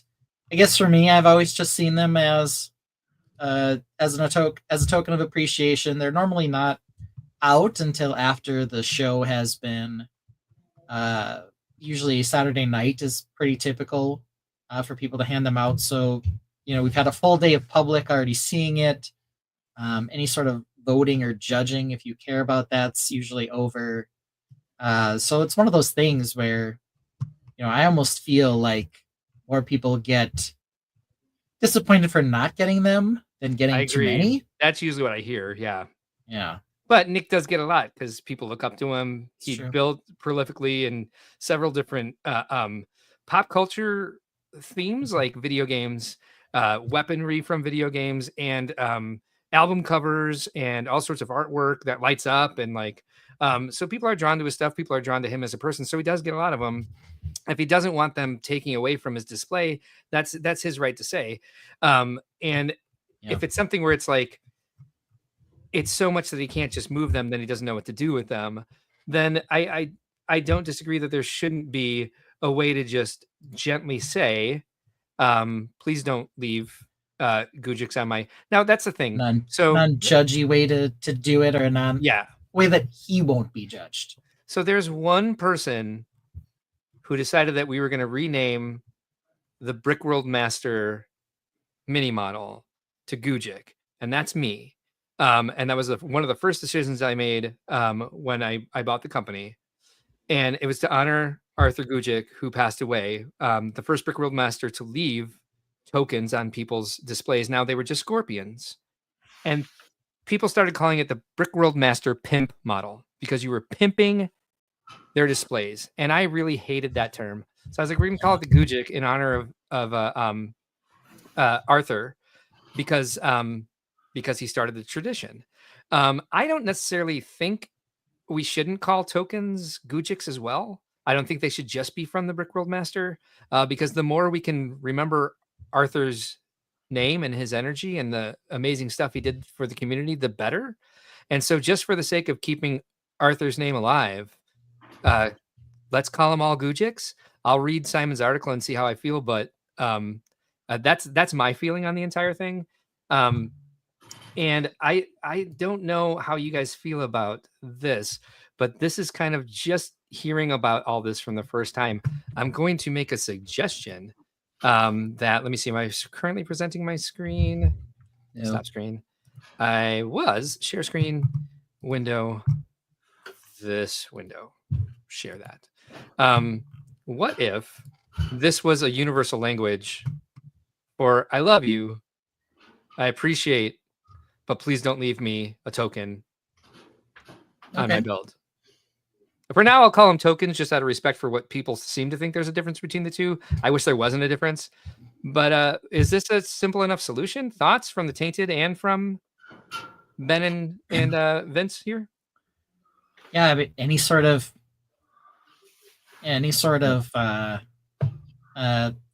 whatever you want to do. Just if you have a minifigure with a red flag, that means I don't want tokens.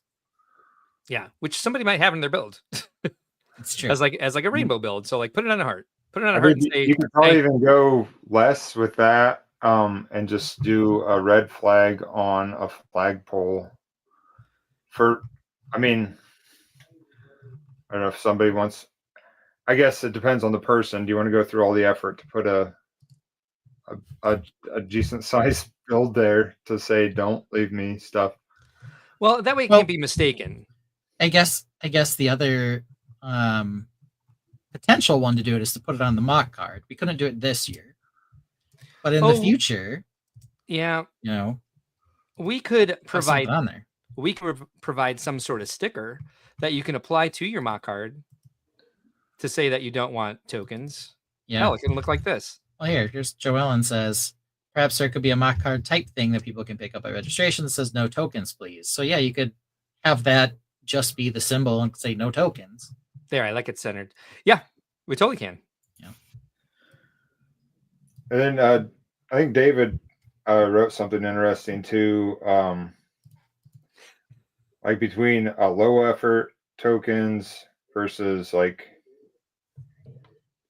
the people. If there's a bunch of low effort ones, then people feel the need to put ones out because they are low effort.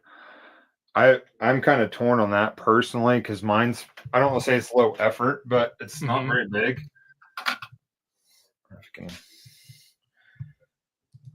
It's just a gold frog on an orange flipper because orange is my favorite color, and I was thinking like gold, like a trophy type something. Yeah, and I didn't want them to be big because when I started doing that, I was new to it. Yeah, but then I've got some that are like huge that have been given to me. So now I kind of feel like mine might be low effort, but I didn't think they were. And I bought the parts to make like 500 of them. Right. I don't know that any of that is fair because I think I do see some difference between this is for self-promotion versus this is a token of appreciation. And it is clear that not everybody wants it, especially honestly, Al has the same thought here, is that, it's like if you're an artist having somebody come up and add something to your painting. No one would think that that's okay in a gallery. This is a little different setting, but yeah. El's point is, is taken here. If you don't want that because this is an expression that you've decided is complete or wherever you want it, you should be able to say no, thank you. Yeah. I apologize, Al. That's just some way to figure out how to do that. Well, and that's kind of like, we use images from the show all the time. And I like when there's a bunch of tokens in the shot because it kind of shows part of the community. It shows like what some of the traditions have become and what's grown from it. But like the Gujik itself, the Gujik has gotten huge. Where like this year's has like 30 pieces in it, and they shouldn't be that much. The original was a scorpion, and then Simon Liu did a frog and a submarine. It was like maybe 5 pieces. Frog pod. Yep. Frog pod. Yes. Let's see. Did you bring up all these comments along the way, Ben? Or I've some of them, yes. It's just that there's a lot of them, and people have different feelings about them. But I think a lot of this is trying to reflect on how do you spell that? Would be Gujik. People trying to reflect on. I'm throwing that in the chat for you there, Stud City. Yeah, some way to make it known that you don't want something like that, and make it, understandable to everyone as to what that means. So a lot of people do tokens now, and I think that's fine. Alphonse spelled Gujik correctly, but not article. Stud City, yep, you guys got it. Algoff says, my reward is someone coming up and saying, I love your stuff, the best. Amy Schultz says, what about a special area near the build? I tried to leave it near the mock card. I think that's what most people did. And that way you knew what creation was being left about. We leave out Brickle-rific tokens on people, the Brickworld staff and I. And we do it on the last day. So it's kind of like as you're packing up, you'll find them. So they're not just sitting around all weekend. Like the word doesn't get out so much that we do it, but now the word's out to all 33 people watching. Joel and Child says perhaps there could be a mock card type of thing people can pick up. Yep. Oh, there we go. We already said that one. Yep. But Paige Pritchard made a good point. I think it should be clearly said, special table tent that requires no tokens. People will know symbols even less than they read. Brick Dad Build says the difficulty is needing a poster at the door to inform guests of what it means. Education is always needed with this type of topic. Yes, agreed. Let's see. D Bishop says, I think of each one of them as an award to show that people like your build. Paige Pritchard says, mine are low effort because I can afford the extra parts, but want to give joy. Can't afford the extra parts.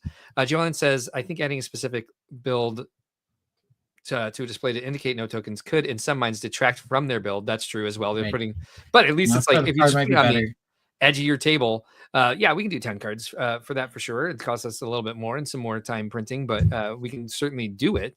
And Lego 48 says, I think the biggest friction in the entire discussion was people who like to leave them on other people's mocks versus people who are legitimately sensitive about having their mock messed with. And let's see. Putting it on my table is fine, but not on my build. That's a very specific way to put it. I mean, that's definitely something we should ask everybody to do, is leave it on the table, not on the build itself.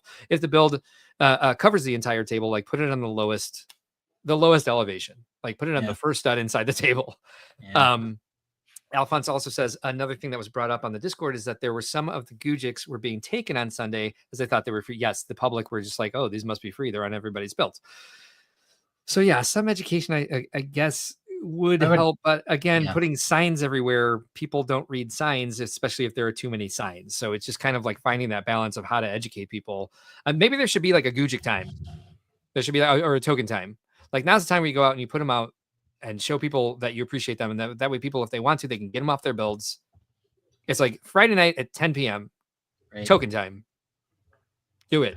Go. Have fun. I don't know. Yeah, that's an idea. Has to be done Saturday after the show, but before World of Lights. Right. Yeah. Whatever. I mean, the afternoon here. Yes. Amy Schultz asks you, why would you put it on the build? It doesn't make sense. But like I said, I think it's time where like people's build fills the entire table, so they've got to throw it in there somewhere. I have one for that, for what Amy said too. If it's a collaborative, like so. Last year there was oh gosh, I forget her name, but she does the display with everybody brings their habitats in, and there's one habitat that I wanted to award specifically, so I put it on that habitat. So bad on me, I guess, but I wanted to make sure that that person got that token. Yeah.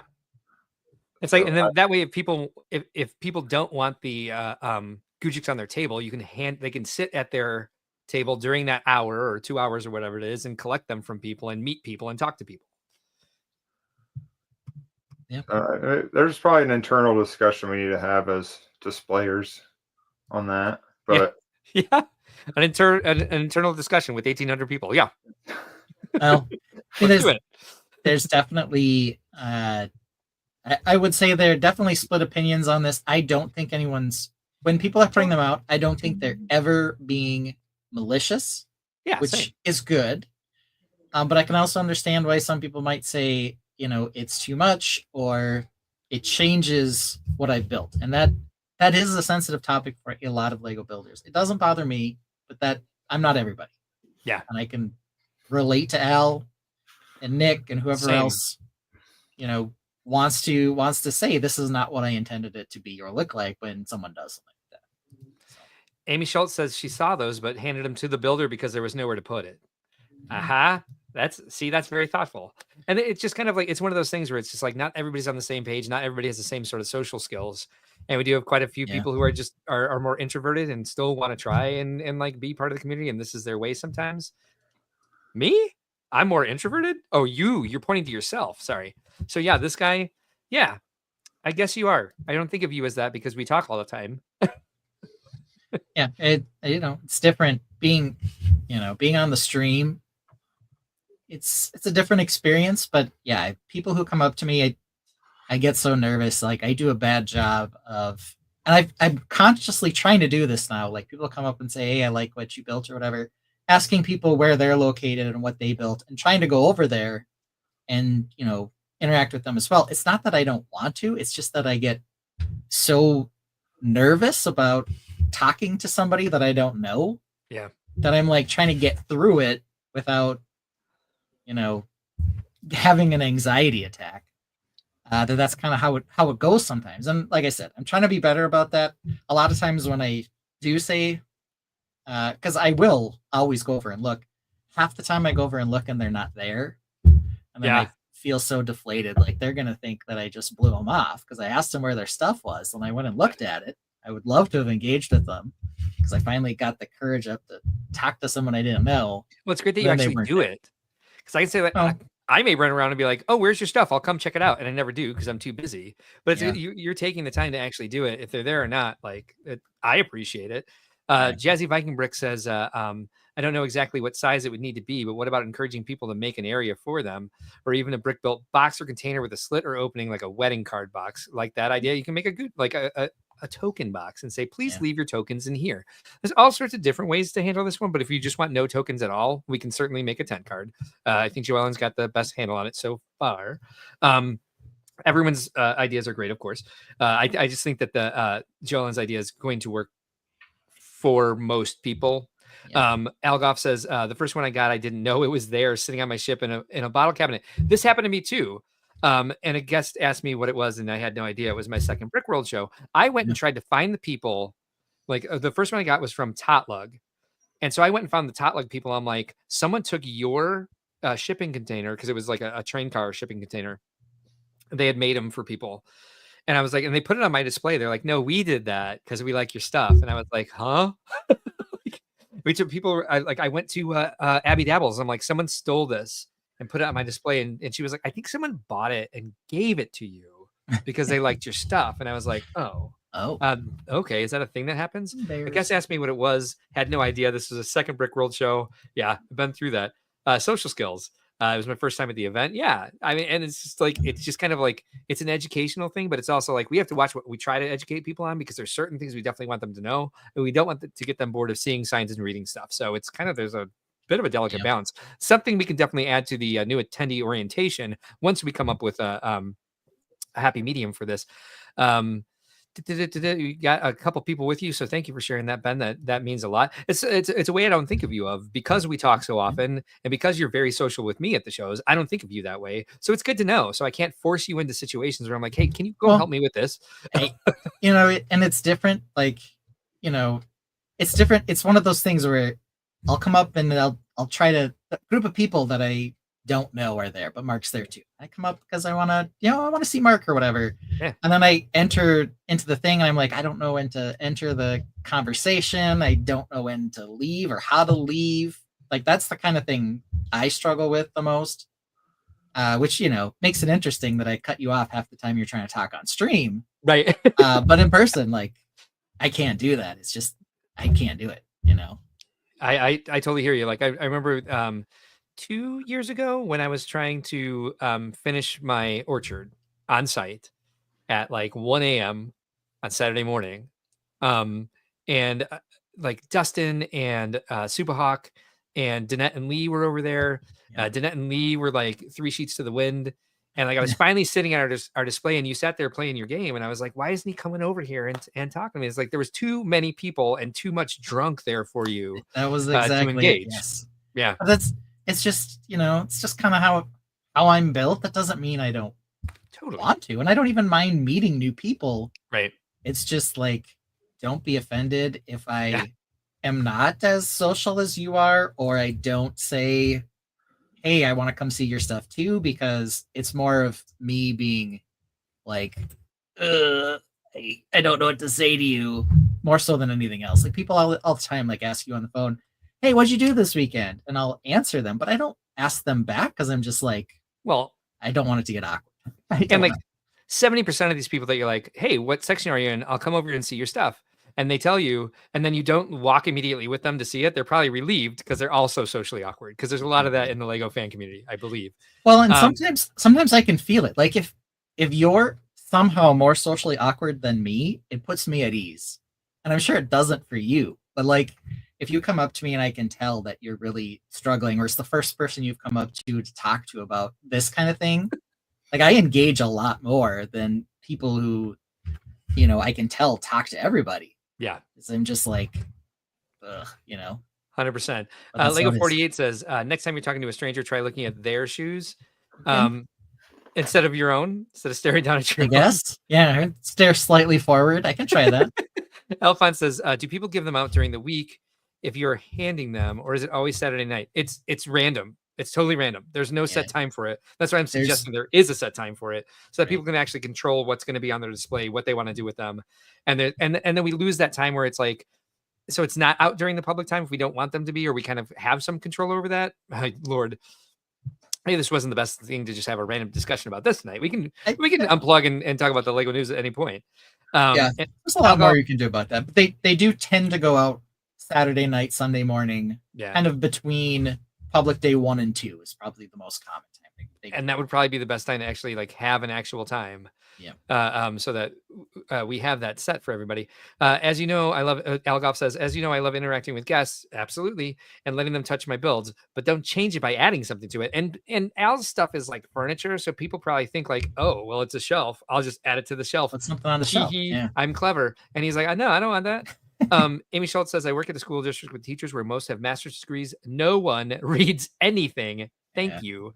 Jazzy Viking Bricks agrees with you on something. And Lego 48 says, I don't know if there's any convention for handing out tokens, but I think this is leading to a proposal that they may only be handed out, or at least we'll suggest that be the time you do it. Like I'm not going to try to control. I don't have the time or energy to control everybody on this one. Nominated Ben for It's Okay to Be Socially Awkward talk and orientation. Great. That's what I need, is to do more public speaking. Thank you, Brick Dead Builds. Joellen says, but if it is a set time, those who don't want them on their display can't hand any out either because they need to stay.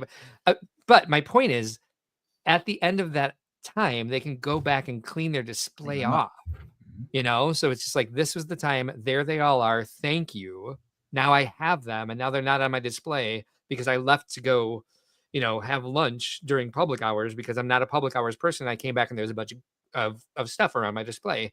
Philip Camus is here, channel member. Thanks for being here tonight. Maybe no, he was here from the beginning. Sorry. I look at people's foreheads so it doesn't look like I'm looking in their eyes, but I'm not as uncomfortable. Nice. There's a lot of coping mechanisms. You need the coping mechanism. Some people do. V Mac Attack. I know Matt Husband has this problem. As a tall person, and you are taller than he is, people assume he's extroverted because he looks like big and strong. And so they just assume they can go talk to him So he's always super uncomfortable. I mean, he loves seeing people, especially the people he knows very well at Brickworld. He loves being there to help out. He loves being there to support me. But there are times where he's just like, I don't know what's happening, why so many people are talking to me. I'm like, because you're a giant. Like, are you an introvert yourself, Emac? No, I'm an extrovert, so I don't Okay, have good. You can't relate at all to us. But I did settle up beside him and talk to him about his Ferrari shoes at Brickworld, and yeah, I did catch him off guard. Yeah, well, yeah. Sometimes he's a little like, huh? Yeah. I mean, mostly he loves it though, and like once he knows, once he knows people, it's a lot easier for him. Like if you find him coming up and engaging you in conversation, then you know you've broken through like the mad husband introvert thing. All right. So good conversation. We'll start figuring out what to do about all this. The news. I'll probably jump off here. Okay. Sweet. We'll get to the news with that fine view there. Aha. Gorgeous. Thank you, sir. Thank you for having me. Number one in You're welcome. BMAX heart right there. Thanks for stopping in. Thank you again for all of the amazing video you made for us this week to make our 100th episode special. Absolutely. I appreciate you letting me do it. Anytime. All right. Sometimes you need the extrovert introvert pairing. Yeah. Oh, we definitely have it in my relationship. Mine too. Yeah. My wife's always like, I need to get out of the house to see somebody. I'm like, I need to get out of the house to be alone. Yeah. Like that's the difference right there, I think, more than anything. And General Trans Bricks makes a great point. I think there are a lot of Lego fans that are out that a lot of Lego fans out there are like this. He says, Lego is my way of reaching out and communicating. Right. Yeah. Yep. Cool. Yeah, so I always, the one thing I always worry about more than anything is that people will think I'm standoffish, which is not what I want. It's just how it is with my anxiety level and that kind of stuff. Their kid is such an extrovert. And again, it's my like kids are 50-50. I got one extrovert, one introvert. So I think I picked up on the fact that Mike's an introvert because I just go talk to people. I can't always tell that they're introverts. I wouldn't have guessed Jolyn would consider herself an introvert. Yeah, I don't know. All right. Some people are better at masking it than others. Okay, let's get Here's into the scope Lego of the news. evening. Before we get into the Lego news, here's the scope of the evening. I told Matt to have dinner without me. I already had a huge meal, so I'm all in. We can keep going. Good. I don't know what your schedule looks like. Oh, I think I'm good too. My kids will get put to bed by somebody who's not me. Yeah. But there's quite a bit of Lego news, so let's get through some of this. We might have to cut maybe Zero Chance These Are Real or something and save it for. I think that's a good call. We can cut number 5 because while it'd be fun, I think that may be something we should do on Talking Tate instead. I think maybe we could run through some stuff, but I think this is important to share because Bethany's talked about this in conversationally in a sentence or two, but I've never heard it put so succinctly. She says, I got into Lego because I got very ill and disabled and couldn't do many hobbies anymore. Lego gave me a way to connect with people and community again, and she certainly does. She's really reaching out to, she did a special presentation on our channel, of course, but the way she and her family interact with the public is very much about sharing and building and connecting and giving people resources that they may not have known existed. And Jolyn says she can fake it really well. Well, you do. It's like me on the stream, Jolyn. Like I can say whatever on the stream, no anxiety. You get to me in person, and I'm like, it's not you, it's me. I promise. All right, let's get to the Lego news. The first thing is this. Yeah. The Keith Haring dancing figures. I told you I had thoughts about this. You did tell me that, so I'm waiting to hear what you have to say. Correct. You're going to surprise me with your thoughts, and I am greatly anticipating to hear what you have to say. So you and I first saw this when it was leaked, and I know you had a less than wonderful reaction to them, at least on the box art. I was confused by what I saw on the box art. Okay, maybe that was the case. And I don't like Keith Haring. Okay. I will say that I think that the model itself, if you're intending to display it, is great for what it is and what it's intending to be. I agree with that. However, I have zero interest in buying it, zero interest in displaying it. Same.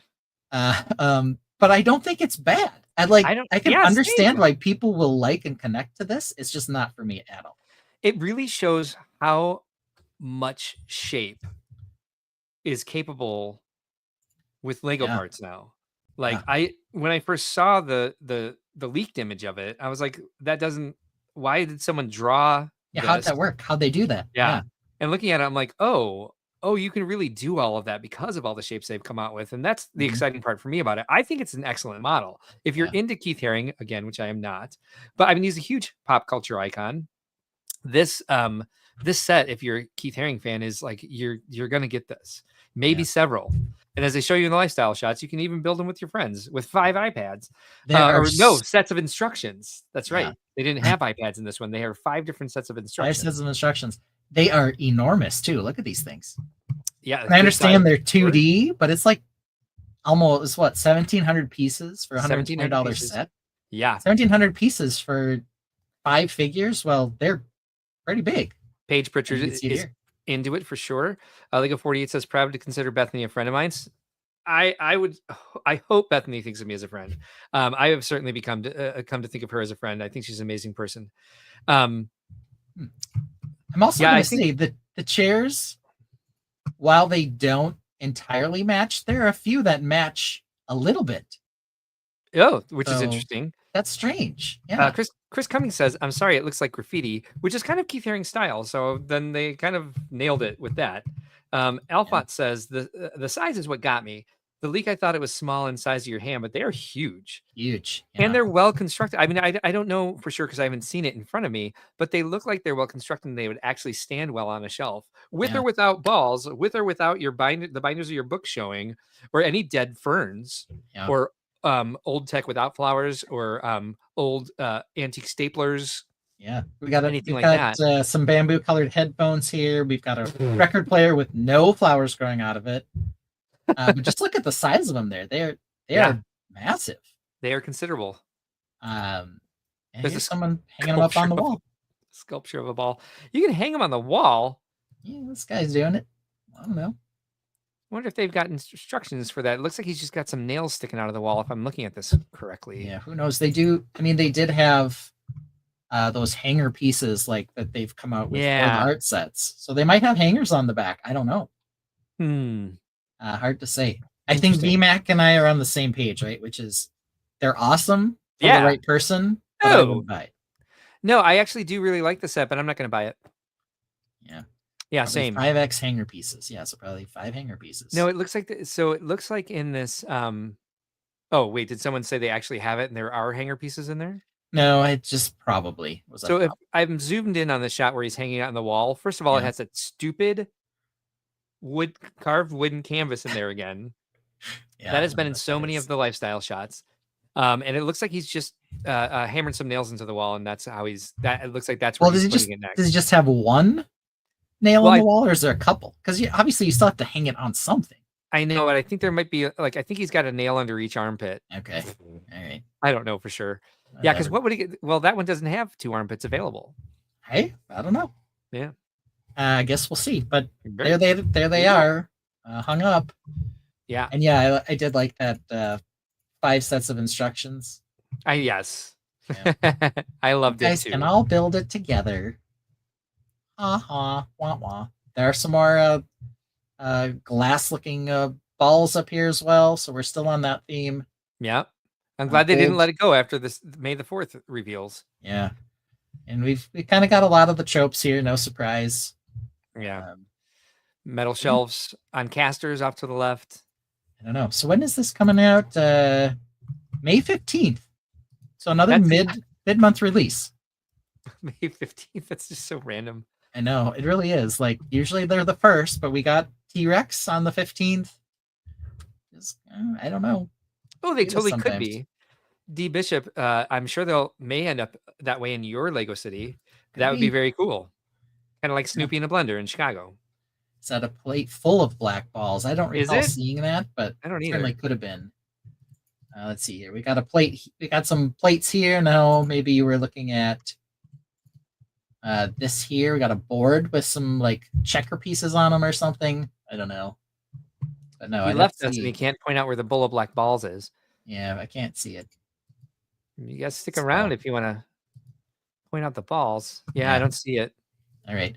Well, let's move on to what's undoubtedly going to be our favorite set to talk about of the night. That would be Happy Plants. I'm so excited to talk about this. Yeah. I can't tell you even. Before we get into the pictures, though, Mm. $23. So it's not a crazy amount of money, but only 217 pieces coming June 1st. Mark, tell me how much you love this set. Go. Oh, I hate this thing. I've never been more offended by something so stupid in my entire life. I'm exaggerating. They are cute. They remind me of Adventure Time. Yeah, okay, a little bit, yeah. The biggest ding and biggest dong. They're These adorable. They're not though. They're so cute. They're trying too hard to be cute, and that's what makes them not cute. They're evil. Yeah. You bring these things into your house, you're gonna be possessed by some weird sort of flower demon. I'm not sure I would get these. No, because I don't use those colors too much. But if you want those colors, there's some good curvy pieces and like the brighter yellow color and that baby blue. So I don't know. It's not ridiculously expensive, but I would never buy this to build it. But it sounds like there are quite a few people who would. So yeah, Lego knows what they're doing. People are freaking out for this one. They sure do know what they're doing. This is not for me. I'll tell you that much. Yeah. I do think it's cute that you can pull it out and the roots stick out of the bottom of the root ball. It looks like you can switch the plants between them. That's exciting. Ooh. I guess there it is. Ah! You can flip-flop them. Wow. There they are. Especially if you were a big fan of wicker.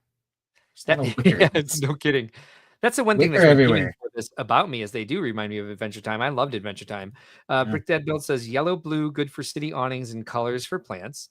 General Tron's Brick says I see lots of different opinions on that. It's interesting, but kind of like the Star Wars and Marvel logo and the love art piece.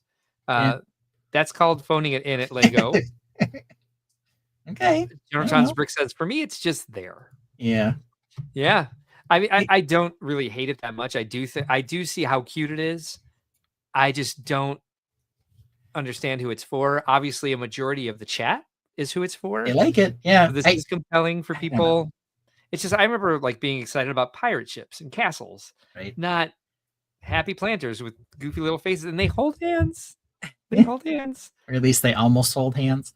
Right. To me, it feels like what I feel like it needs is 2 or 3 more of these goofy figures and some color on the plants. That's really what I think it needs to be something I'd be like more interested in for a more variety of pieces. Because when I look at this, I'm just kind of like, it seems like it's not enough. I don't know. I feel like how it feels to me. It's underwhelming. Brick Dad Builds is right. I think it'll be a great sales item. I think it'll be even more of a gift item, like a Valentine's Day gift item. I think it may be in every dorm room in the continental U.S. and outside, of course. Philip Gaiman says it's just ugly. All right. I don't like it. I don't necessarily want it. I don't think it's ugly. I see it's cute.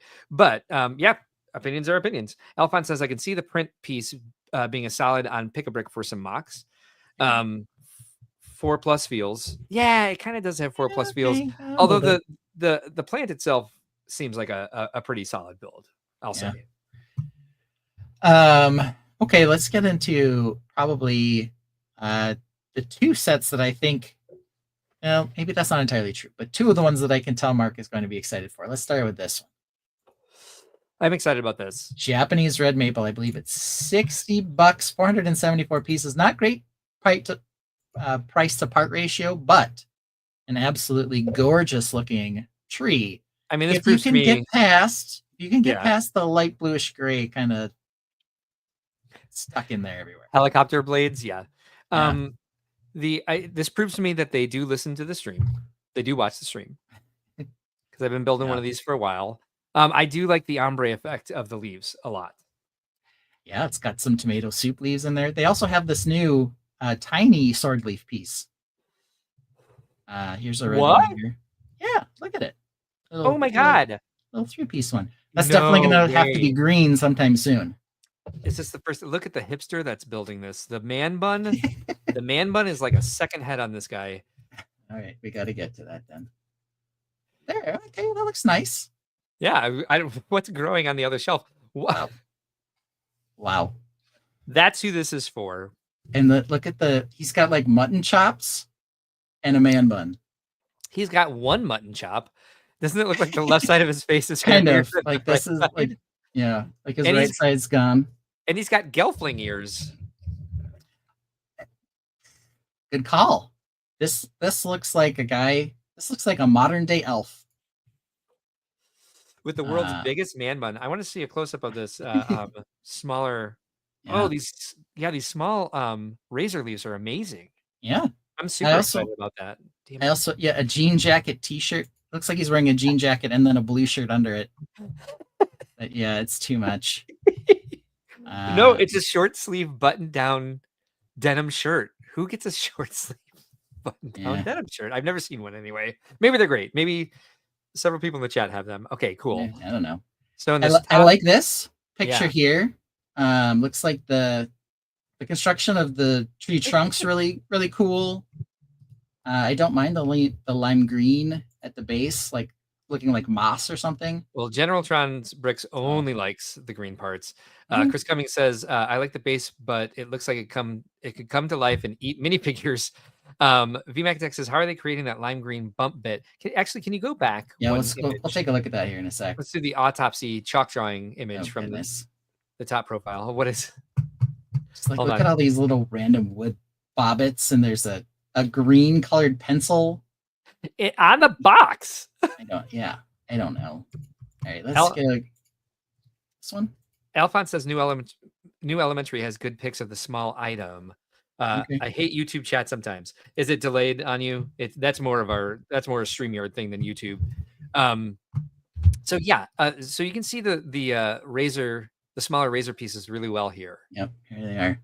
Yeah, they happen to be upside down here, but yeah, I could see those. Those are going to be green and light blue and dream sets, and we're going to get a bunch of these. Those are going to be everything. And I think VMAC, we've seen those lime green. You can kind of see the quarter rounded slopes, the 2x2 quarter rounded slopes. That's how they're getting that bump. I think we've seen that piece in sets before. Correct me if I'm wrong, Ben. We've seen bigger ones. Yeah, we've seen the 3x3. Is this the first time we've seen the 2x3? I don't know. They've probably been in, if they've been in anything, it's maybe some of the Speed Champion sets or something. But that's what they are. They're just a shrunken down version of the 3x3. They're probably just 2 plates tall in the back, 1 in the front. Yeah. But, can you? Yeah, it's a cool piece. Can you go forward one image? Okay. So, I mean, obviously, you want to put this with your real plants, right? That's what you can do. And your spool of twine. That I have never seen a spool of twine in my life. Really? I thought they only came in balls. Yeah, that's great. Looks like he's made some artwork out of the twine on the right there. Yeah, I guess. I don't know. Yeah, it's just like a bunch of pieces of twine on a frame. He's made some artwork with some joint compound and like a fork. Yeah, and there's a green, and then there's a green pen. We had a green colored pencil in the other shot. Now we just have a green pen. Oh, look, Reed can hear us. He's been watching us for 2 hours and 3 minutes without being able to hear us. He just grabbed a speaker. Alphonse says, harder to spot in a new long curved macaroni tube in tan among the upper branches. It looks like it's a 1 module diameter tube angling at 45 degrees so that 8 makes a circle. Is he talking about the dragon horn one? Let's see if we can get to Isn't that there a one. 6x4 U-shaped humped plate slope? What? I don't know. Those are easy to see.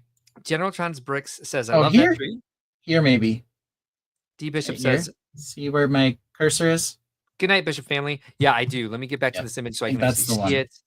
And I think it's in a couple spots on here. So it looks like it's, so, it's only right now to make a circle-ish shape or a circle shape with the macaroni tubes, you'd need 4. This looks like you would need 8. Need 8. Yeah, dang, that would be quite a. Yeah, it looks like there's a few in there too. Looks like it's a and it looks like it could be used to elongate like the dinosaur tail, like kind of geometry that they have available now. I'm excited about that because I love using those pieces, for bridges and stuff. Yeah. And roots and vines. 8 makes a The circle. is Yeah. from the new elementary. So I guess if you Ah, haven't been to the new elementary, go take a look at this real quick. Actually, go out there and take a look at that. So you can pull that up while we're going through this. So this is an exciting set for a bunch of new molds. It looks pretty. Is it overpriced? Is it? You know, $60 for about 475 pieces. You know. Yeah. But it's beautiful. I would build and display this one. Maybe not the tiny plants, but yes to this one. So, okay. So while Mark's going to the new elementary, we can bring up the last floral one, which is in the fauna collection. So this is, you know, assuming based on the name that they're going to be doing more of these. We have a tiger face. This was surprising to me. Yeah, like a really cartoony tiger face with some cartoony flowers. I think I sent this to you and you said, huh? It's probably what I said, yeah. I was like, oh, okay. I was like, I don't know, man. Yeah, all right. It's got a lot of orange, which of course makes good spaceships. I would say you're gonna want the new molds from this for sure. Yeah, but then the rest of it, I'm just kind of okay. I don't know. It's Raja. Reading like the comments from previous items. Are we that far behind tonight? Maybe. Thank you, Reed. Yes, indeed, Reed. We got these longer slope elements here. I don't know if we've seen these. Maybe we have. There are quite a few of those in white if you're into it. Here's the bigger 3x3 curve piece, unlike the 2x2 one. Jazzy Viking Bricks is hungry for frosted flakes for some reason. VMAC Tech also said it's Raja. It's Raja. Old Tech is so last week. Got flowers planted in animals now. Yeah, and you can pull them off. Look, you can. Look at that. Ah. How special is that? Oh, and then it's just a tiger face. Helicopter blades in with pipes sticking out of the side. Helicopter blades in florals. Is that something we usually see in botanicals? Oh God. Look at all there's several plants in the foreground of this one. I'm so angry right now. I can't see past the crazy felt artwork on the wall though. Or patchwork, whatever the heck that is. I can't. It looks like a tiger butterfly to me. Like not a tiger butterfly, but a mixture of a tiger and a butterfly. Or perhaps it's some sort of flower. I think it's but some why sort is of it plant. plaid? Yeah, it's awful. Doubles as a Halloween mask, but don't wear it because I don't think you can't see through it. Yeah. It's not safe to go trick-or-treating in that. Just walk out into the street and you're cooked. Last week was balls. Now what? I think it's felt artwork. Yeah. Oh, it's got a kickstand. Okay. Oh, kickstand. Whoops. I thought I saw something move. I did not. Oh, exciting. We've got some stairs being used as a shelf again. It's a pile of stuff on there. For chairs match. Oh, that's like a sin, but yeah, matching chairs. Oh my God! Why do you have so many plants in your house? And what are the two? Why do you have two hanging lamps coming from? Lamp things or whatever those are. I don't know. Lord, how did that happen? And you could apply that comment to every single one of these. Probably that the chairs match. Yeah, probably.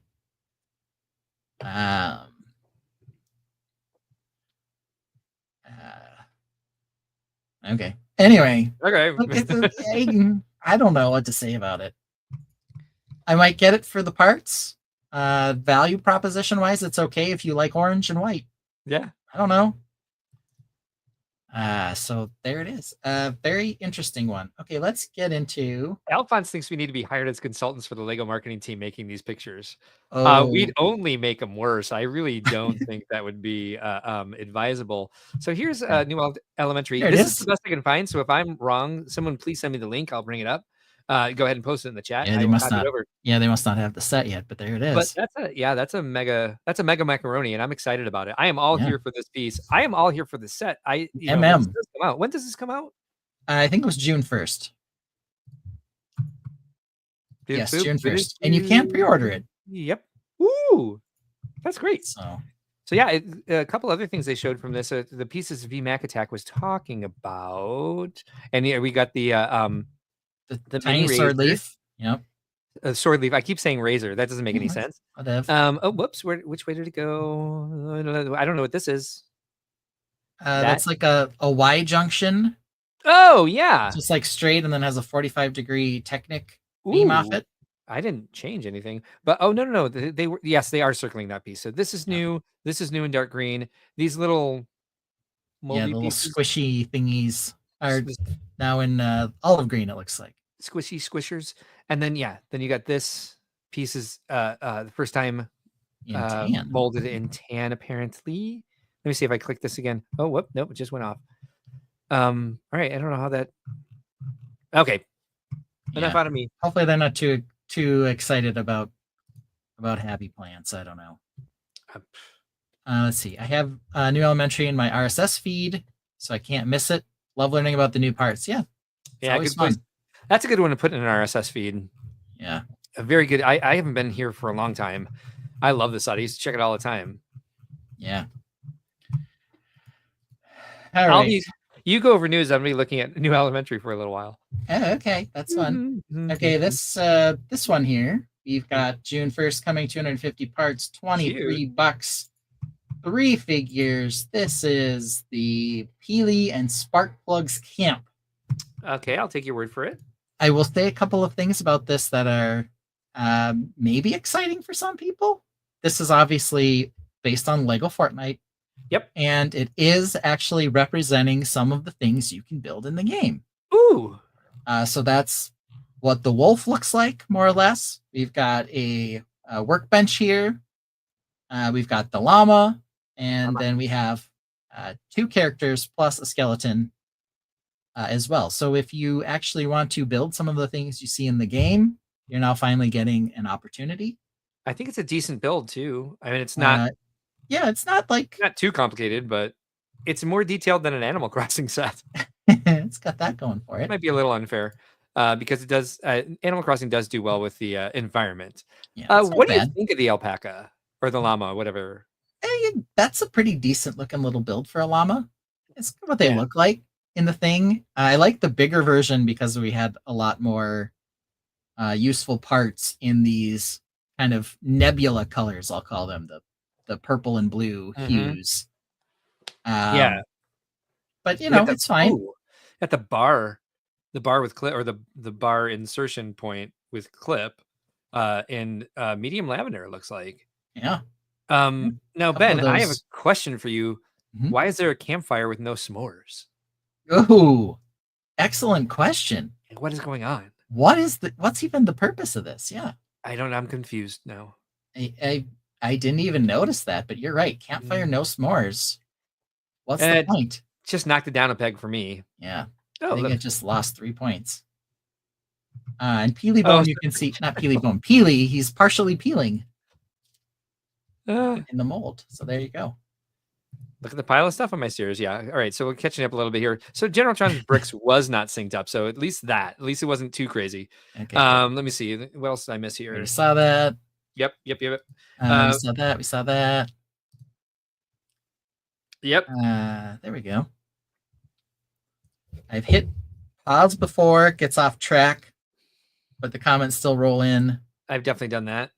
Are we mentioning any new Harry Potter tonight? Are we? I think those are leaks. I've seen some leaks, but we're not talking about leaks. There's some leaks.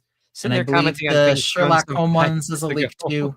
So yeah, S'mores is the GWP. Good to know. Yeah. Blatant campfire violation. Blatant.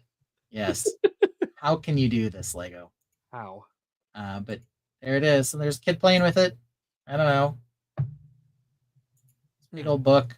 I don't know. It's not much to display. You definitely want to play with this or use the parts. It's really all there is to say about it. Okay, moving on. All right, here we are. Der Burger Restaurant. So does this appear in the game? Not that I've seen directly. Okay. But it could be in an update, and I just haven't played in a while, which is part of it. Okay. $65, 550 pieces. There are 3 decent looking minifigs in here, though. Yeah. That it has in droves. The minifigures are fantastic. I didn't know there was a Der Burger man. There is, yeah. Isn't he cool? But did you know that from playing the game? I did, yes. His name is Beef Boss. Is his name. I need that figure. Yeah. So he in the grimy one, which is the black one with the black hood, he looks pretty cool too.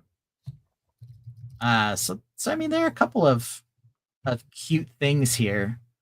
The big Der Burger logo guy. Oh no. Kind of interesting. I don't know.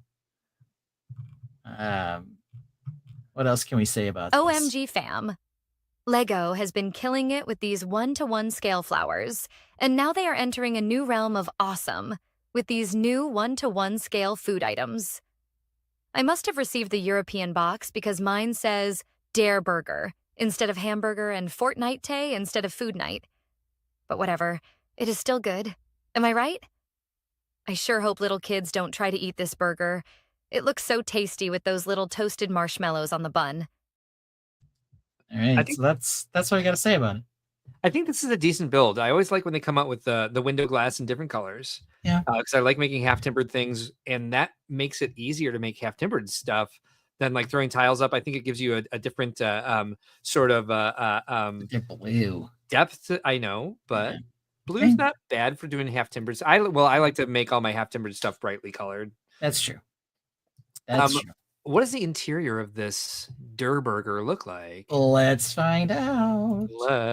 Okay, it's only on the back of the box. It looks like last shot. There it is. There's a dead person being eaten by a spider. There's a skeleton with a spider on it in the attic of this place. Okay. There's like you can put that. Okay, it's got an interior. I don't know. It's got a counter, condiment, and soda machine. And one burger at the counter. Looking at it from this angle, it looks like that Der Burger mascot would just fall directly off the side. Yeah. Like it would Larry itself. It does look like that would happen to it. And you can see up here, if you look at this shot, it looks like you could put the Der Burger logo on either side. There's like a peg sticking out on this side. Okay. I don't know what that's about, but whatever. I wonder if you could put the actual Der Burger set up there. That would be interesting. I will say, in terms of items from the game that I do recognize, yes, this plant over here, the pepper plant, the chili plant, yeah, with the soil plot. Those are directly from the game. Is there supposed to be poop in it? Because there is. There's you actually need fertilizer and dirt to make a garden plot. Well, there we go. Don't have the little poops in there when you build them. They just look like a garden plot, but it makes sense why they're there. Hey, Yellow X is here, says such weird choices in this line of Fortnite items. And General Tron Brick says, I know, right? Which is what I was kind of feeling, because there were things in there like Peely Bone. Nobody seems to know what the hell that is.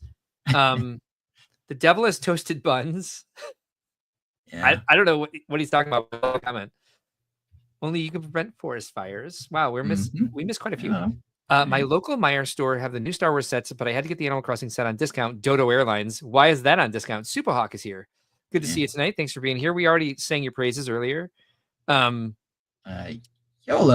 says the skeleton, nobody dies in the game, but they have skeletons at night that you fight. They're all over in the game. And maybe that's where they sleep, is in the attic of Der Burger. Could be. They don't get eaten by spiders, but they do fight spiders. So, what was the other one you were going to bring up about Hive? Hive mentioned. Yeah, I don't know what he's talking about. And I watched Hive last night, so I don't remember this. I don't know what place and where. Der Burger and his kind of goofy looking eyes. And I think a lot of gotcha. people have brought up the idea that perhaps it's insensitive, or I don't know if it's a direct target to the mentally ill or not, but I think that's kind of been a criticism that's been lobbied against Der Burger in general. Alphonse says, I have been liking the new tile modified 1x2 wedge right left for timber work. Really allows for tiles on studs to create 45-degree angles for mosaics with a triangle tile. Oh, the orange one in the windows. Yes. Okay. Yeah. Yeah, that is a cool piece. Agreed. I really want to see it in dark tan. Yeah, that it part would really help me with the Pagoda House. Yeah, that part we first saw on a bunch of speed champion sets, and they are slowly generating it in more colors. We had the curved version, now we have the flat version. So it's a really cool part. Okay, moving on. We've got Colombo. $110 for 1,084 parts. He is also a newer creature in Fortnite. I would be interested in this one possibly because the figure down here in the right is actually the skin I use when I play Fortnite. So that's look at cool. all the freaking medium lavender. Look at all the freaking medium lavender and sand blue and sand turquoise. blue and turquoise. Yes. What do we not do in this stream? Doesn't matter because we're right and we agree that those are the colors. Those are the colors, but we don't talk about colors in lifestyle shots, at least. This is baller. Yeah, so Colombo was like this new character that you can feed these Colombo berries to. Yeah. And then he can become your friend and you can ride around on him. But yeah, the model looks pretty good. There's definitely some interesting part colors in here. Yeah. It is $110 though for the model. I want to kind of see day one, full price Jones. Size wise, yeah, it's a decent size. Yeah. Alphonse says that he's used that piece in white with the background of reddish brown for timber work. Sounds sexy. General Tron's Brick says, I'm old school, so I still find that dir funny, even if it is insensitive. I know I'm going to hell. You can say hell here. You can fucking say hell. Yellow X says, oh, I use those wedges in white for teeth, dino head spikes. General Tron Brick says, interesting crown on that guy. Yeah. Yeah, it is, isn't it? It's a dual molded. Yeah, it's a cool piece. Yeah. Guy's name is like Oro or something like that. Do we not have close-ups of the figures somewhere in here? We probably do. I just haven't gotten to them yet. We don't. Oh, what are we using? iPad. Definitely that instruction he's working on. Definitely is the same one. So there's a decently. So why do they do this? Actually, let's talk about this for a second. I think like they must like have some sort of like some research that like people want to see. They wouldn't know what it is if it was on the step he was doing. They want to see two Lego pieces being put together to show like the instructions can be on an iPad, and that anybody with any age that their eyes are can see that that's what it's showing. You can get the instructions online. It has to be. I have no idea. Just really needed to dive into that for a second. Sorry. Yeah. Did you? Oh, okay. I'll tell you this later. Okay. Don't forget. I won't forget. I know exactly what I want to tell you. All right. Thank you. He's got 2 rows of teeth. They're all yellow though. Brush your teeth, Colombo. Jeez. But yeah, I don't know cool little set. I don't know that Colombo has a dentist. Yeah. A cool little set for 110 freaking dollars. 110. How many pieces again? It's a little over 1,000. 1,084. So okay, like price apart is fine. It's just expensive. Yeah, but you're getting stuff for it. I know. It's a bang for your buck set, I think. I know. All right. Then let's get to the big dog. The Mecha Team Leader. 2,503 pieces, $250. Like I said, Mighty Morphin Power Rangers and Voltron. Beware, there's a new Combino Mecho in the land, and his name is Mecha Team Leader. So when I first saw this on Reddit Lego Leaks, I was like, oh, a new dream set. Yeah. Chris Cummings says, every time I look at new set and mock pictures, I'm reminded to start a box with one of each Lego piece to identify, because instead of spending hours on Bricklink, we used to do that at Legoland. We had white base plates, 48 by 48. When a new piece came out, we stuck it to the base plate and the color, like there was a base plate for each color. And so we'd stick it to there and we put the mold number on it so we can find it and see what it was and how to order it, XYZ. Yeah. So not a bad idea. If you got wall space, go for that. Yellow X says Colombo and Durberger before Tilted Towers. Okay.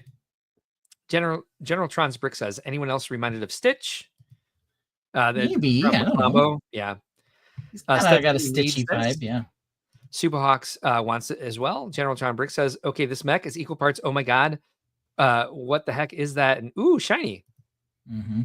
Yeah, agreed.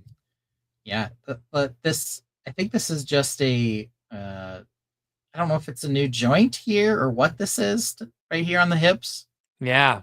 But if that's like some sort of new super hip joint, sign me up.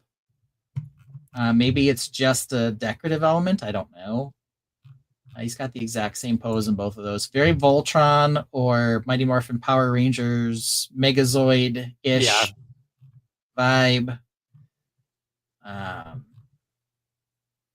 But yeah, it's an attractive model, I'll say. I don't really like that it doesn't have knees, but I don't know. Maybe it doesn't need them. Brickdad build suggests maybe it's just a hubcap. So Tron Brick says that's an awesome looking hip joint. Yeah. Maybe it's the new joint from the T-Rex skeleton set. I don't know. Perhaps. I'm not sure, but neither am I. It does look interesting. That's all I got. That's all I got to say about that. Lots of colors. So I don't know. It's got a Durburger leg and a tomato leg and a dinosaur-y dragon lizardy arm. And what's the other arm? Just a black arm? I don't know what it is. What's the tomato leg? That's the one on the left. Yeah, it's a tomato leg. No, I know that, but what is it in the game? I mean, is it reference? They do have a tomato head character. I don't know what his name is. Okay. Yeah, it does seem to be just a robotic arm. Okay. Nothing special about it. That's kind of disappointing. There's no lifestyle shots with this one. Yeah, no lifestyle. No back of the box shots. Also, only one figure who's, I think it's Cuddle Team Leader is his name. At least it has a figure. So I don't know. It's the Pink Panther mech is what L suggests. Yeah. Very Robot Jocks-esque. Robot Jocks, Robo Jocks, who knows? Roboblocks? Let's see. Yellow X says Pizza Shop mascot, I think, like a Freddy's remake. General Okay. Tron Brick says, I was just thinking that too. Okay. Maybe that's what it is. I don't know. Maybe. I don't know. I don't know. But anyway, it's, yeah, I agree. It's equal parts OMG, and that's cool. I feel like we need more information on this thing, though. Like, Yeah, I think you're right about the knees. I want to see it sit. yeah. And I guess that's my struggle with this is Mhm. it feels like there's more to this set, but we can't see it because they don't have any lifestyle shots. Believe it or not, we are actually craving a lifestyle shot. No pictures of like the full box. It's just several pictures of the mech itself. No lifestyle shots with the ladder to nowhere. How do we know who this is for? Yeah, how do we know? I don't know. He's like giving a thumbs up. Here he's holding the sword above his head. There he's pointing. But it looks like there's some stuff on the back. Looks like, there's all kinds of things in here that just don't make sense without more context. Yeah. So, Lego's afraid of knees, suggests Yellow X. They 100% are. Yes, it is a real problem with stability. So Can these be. are the worst. Brickdad says hip joints are the same as the elbows. Okay. And they have a radar dish over the ones on the elbows. Yeah. Brickdad also says the hip spinner is a hubcap. And I thought that might be true because I've seen like a hubcap piece like that. I just wasn't sure how it was fitting in there. But okay. Yeah, I see what he means. It's a giant ass gear in the armpit too. A big old bevel gear. A couple of them, yeah. Yeah. So, did we? Oh, we did title this. One more bit of Lego news. Yeah. So we It's did been like 5 bits. So yeah, we did skip one thing last week. I don't know how much time we want to spend on it, but it was the GWP with the Star Wars sets, which is this crazy Camino training facility. Oh yeah, sure. I don't know. I'm guessing the figures are what people will be after on this. I mean, I got nothing on this. I thought that was a giant Jango Fett helmet at first. But yeah, I don't know. I don't know. It's a GWP, so who cares? Like, you can't like complain about it necessarily. I think the figures look good. The molds are cool. So Yellow X asks, so is this the Fortnite UCS set? Do y'all think they'll make something bigger? I do, considering what they've done with like the Bowser and the some of the other bigger Mario sets. It is a pretty damn big set. We've seen a couple big ones from Fortnite, including Peely Bone and this one. I don't know how they compare in pieces or size, but they seem to be going all angles. Don't seem to be afraid. Yeah, they're not making play sets. They're making upscale things. They're making things from the game. They're making all kinds of stuff. They're not doing that with Animal Crossing. Brickdad Build says Little Reskin and Hell go well in the new Ninjago City set. Who's Little Reskin and Hell? They must be some characters. Are they Mandalorians? Whatever, or the Camoans? Caminoans?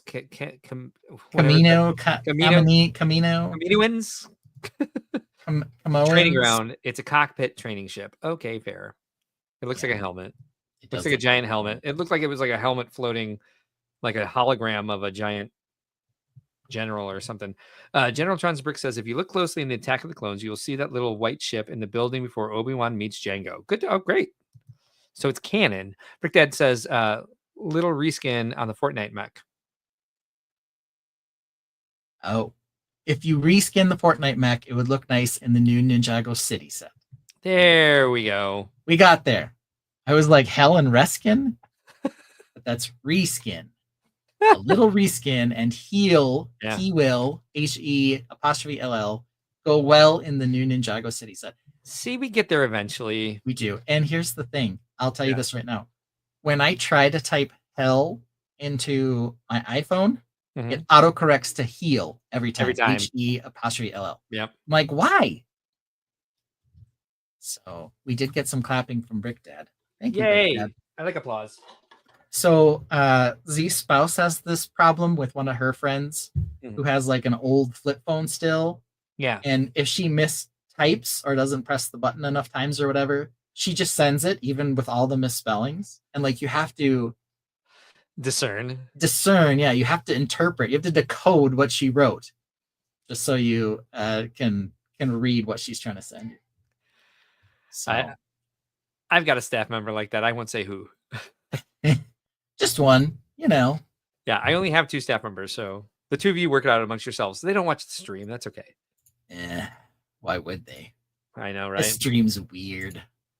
It is. Yeah. So botanicals, Fortnite, and the Day Harrington set, I guess. Well, Keith Haring. Yep. Keith Haring, whatever his name is. Bob Ross. Right. Bob Ross. Bob Rossing. Yeah. Nobody knows his name. Bobby Brown. Yeah. So what are we going to talk about next? You need a little bathroom break before.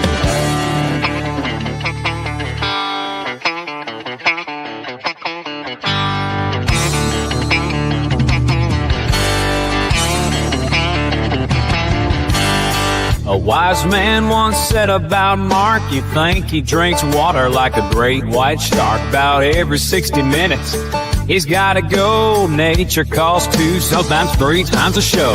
Hold the stream, he'll shout and dash. The show is live, but he's off like a flash. Instead of telling him you hold the stream, Ben provides cover, the perfect team.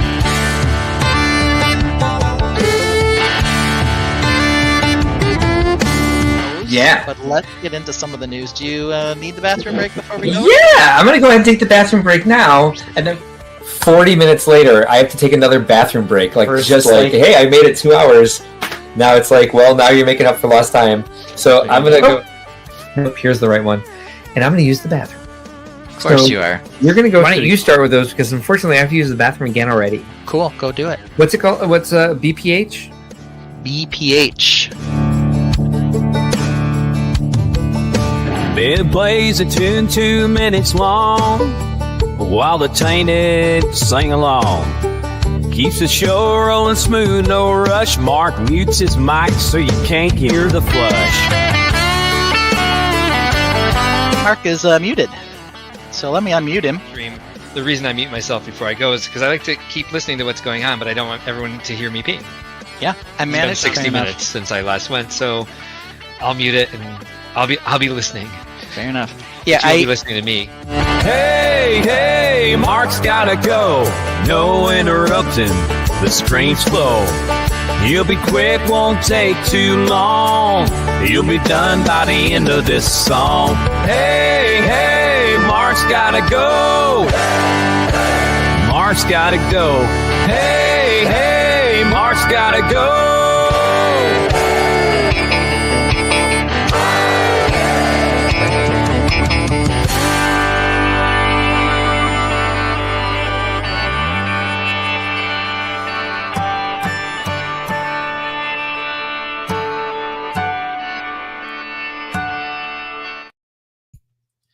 All right. So let's see here. We get a, like me, I type too fast with big thumbs, lots of typos. Same. VMAX says there are two kinds of people, those who can extrapolate from imperfect information, and I guess I'm in the first category, VMAC. AKA, I got it. Let's see here. YoloX says, gosh, all the modded knees for the Bumblebee set. Apparently a lot of people did mods for Bumblebee to give him knees. That's good. Yeah. He needed it because he kind of sat his legs like splayed out like this. Let's see here. I'd go so far as to say Lego could be using their parts smarter and these would be functional. Maybe. I don't know. Let's see. You should add a flushing noise at the end of that song. We're trying to avoid the flushing noise. Yeah. That's why I mute my mic. So, yeah, YOLO, I think also is saying, yeah to that one. All right, we're skipping Zero Chance These Are Real. And we're going to Oh, I Remember That. Cool. All right, Mark. Looking forward to see what you brought up as one of your favorite silliness segments that we've done. Oh, goodness. I see video in the green room, and I'm wondering what's going on. Oh, we'll get to that eventually. Okay. But I'm going to pull up my slide segment. One thing I will note about this is that we talked extensively about some of our favorite segments on Friday Night Bricks. Mm-hmm. And we did a number of them. And I would say my favorite, there's two that I really like, but there's a reason I'm going to go with this one to bring it back up, which was one of my favorites. I see it already. Yeah. You don't know, Jack. Let me see if I can even remember these. Chris Cummings says this, and I have this problem a lot. He says, I have so many thoughts and ideas all at once. At some point, they float away. Yeah, that's why I started keeping Post-its, and now like the floor is a litter of Post-its because Post-its don't really stick to screens so well. All right. So this was You Don't Know Jack. This was in celebration of the Nightmare Before Christmas set. So we have Jack Skellington on the left, but do you remember who was on the right? I saw it in the theaters. It was from Return to Oz. He's like Jack. His name, I think, is like just Jack Pumpkin. Jack Pumpkinhead. I almost said Pumpkinhead, but I was like, no, that was the movie with Lance Henriksen. Yeah, Jack. Dang it, I was close. We had these two that get mixed up all the time. Jack Nicholson and Jack Nicholas. Correct. Nicholson and Nicholas. And we have these Jack Ryans on the left, and on the right, Jack Reacher. Jack Reacher. Yep. And we have these guys. Remember these two guys? Well, Jack Daniels. Jack Daniels? Yeah, easy enough. But on the left is Jackass. I don't know. Jack Davids. He is from. I don't remember this part. He's from the augmented reality sets that flopped. Hidden Side. Oh, okay. Yeah. He was a Hidden Side character. Alphonse wants us to do the Glovers? What does that mean? There's Jack Glovers, maybe. Glovers. Glovers. Okay. Glovers. Okay. I don't know. These three. Jack Black.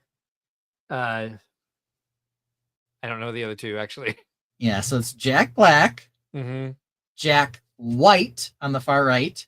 Oh, and the guy in the middle from the what is his name? The White Stripes. From the White Stripes. I I can't think of his name. Jack White. That's his name. Oh, okay. The guy in the middle, however, okay. is Thank you. I was like, yeah. The guy in the middle, however, is Jack Brown.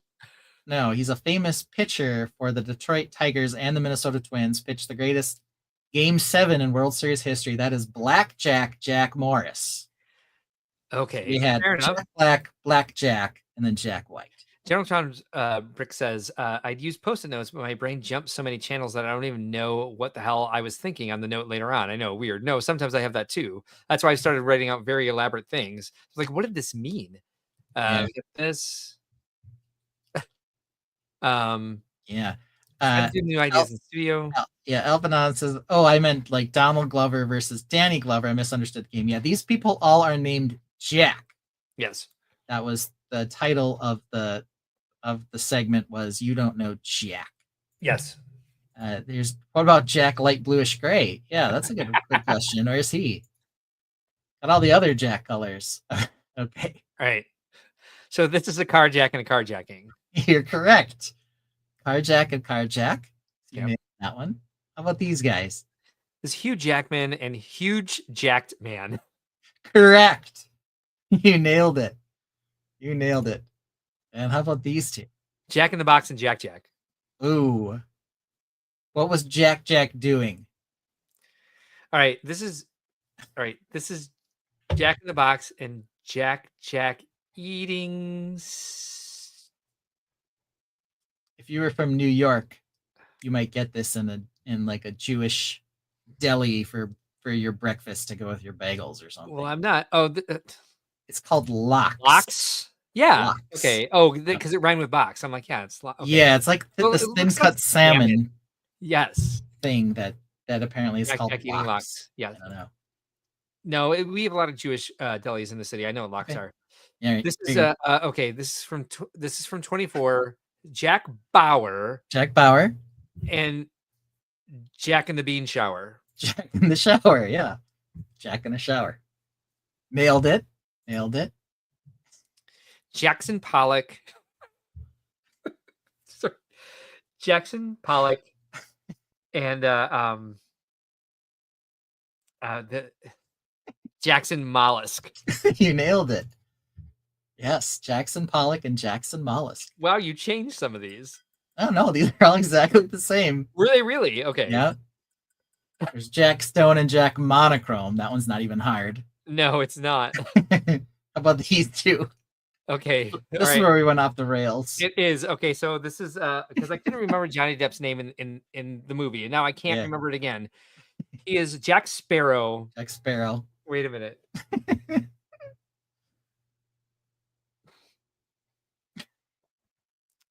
It's right there. It gets longer. Through his head. An arrow, obviously, but it's Jack like Sparrow and Jack Arrow. no, it's more than that. It's like Captain Jack Sparrow. Captain Jack Sparrow and Captain Jack Sparrow.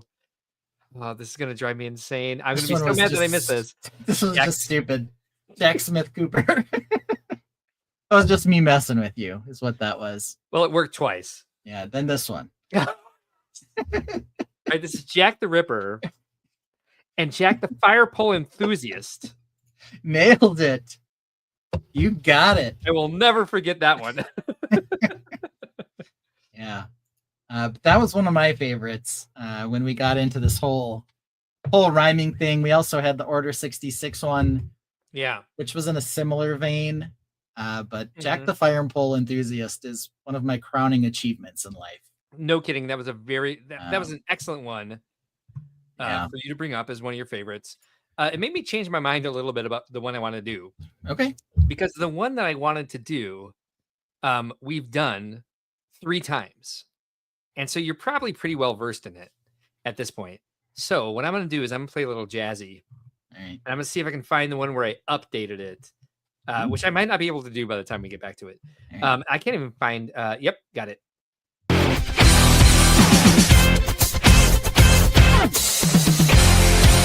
Ben and Martin, new best friend when Jazzy Viking Bridge joined Tainted. She likes Lego and Animal Crossing too, makes amazing comments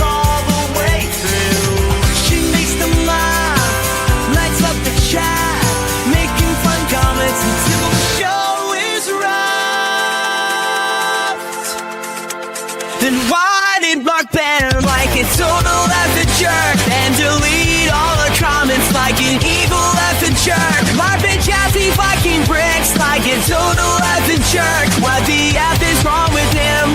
That total effing jerk. I think I just accidentally banned somebody. Jazzy Viking Bricks was banned? No.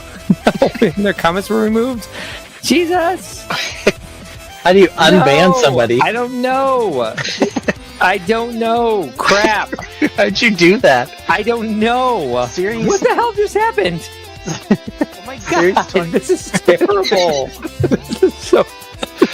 How did this happen? This is the worst thing we've done. Yo, I don't even know how.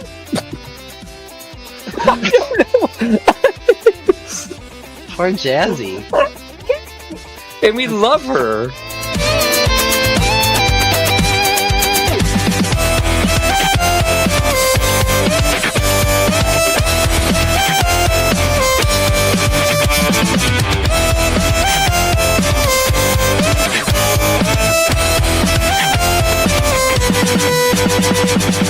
Mark tried to impress her by choosing Series 9. She voiced her opinion, and Mark fell in line. His face lights up when she shows up.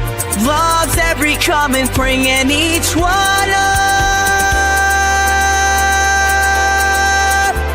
Then why did Mark banner like it's total effing jerk and delete all her comments like an evil effing jerk? Mark said why we do this like total effing jerks. Then said you got weed, you total effing jerk.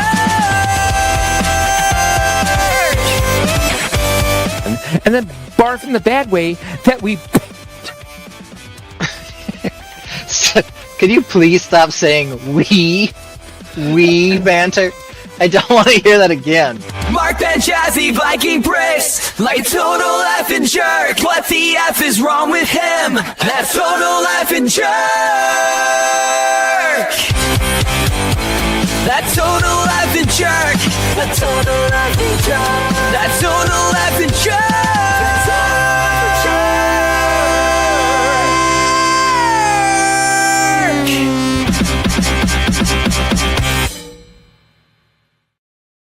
All right, we're back and I am ready. I gotta say one thing though. Yeah. That's the first time I've noticed that in one of the scenes, Jazzy Viking Bricks types that total effing jerk as a comment. Yeah. Like, how do I miss these things? I've seen that video like 7 times, and somehow I just noticed it. And it's when the women backup singers come in for the first time. Yeah. Yeah. And Right. she never typed that. I know she didn't. I typed. Yeah, because But you I can like tell it's not the actual YouTube one. Yeah. That's the first time you've noticed that? It's the first time I noticed Well, that. I mean, because I think you listen to it and then you sort. And I like, a lot of times- dance. Yes. The other things. Totally. I've watched it because like I see like the parts where all of her comments come up and I like reading them and giggling along. Like the Ryan Reynolds one or Ryan Gosling one and some of the Isn't other it? Yeah. funny things she got in there. Oh, we need to do it like a supercut of the entire Ryan Gosling saga from that night. That was a great night.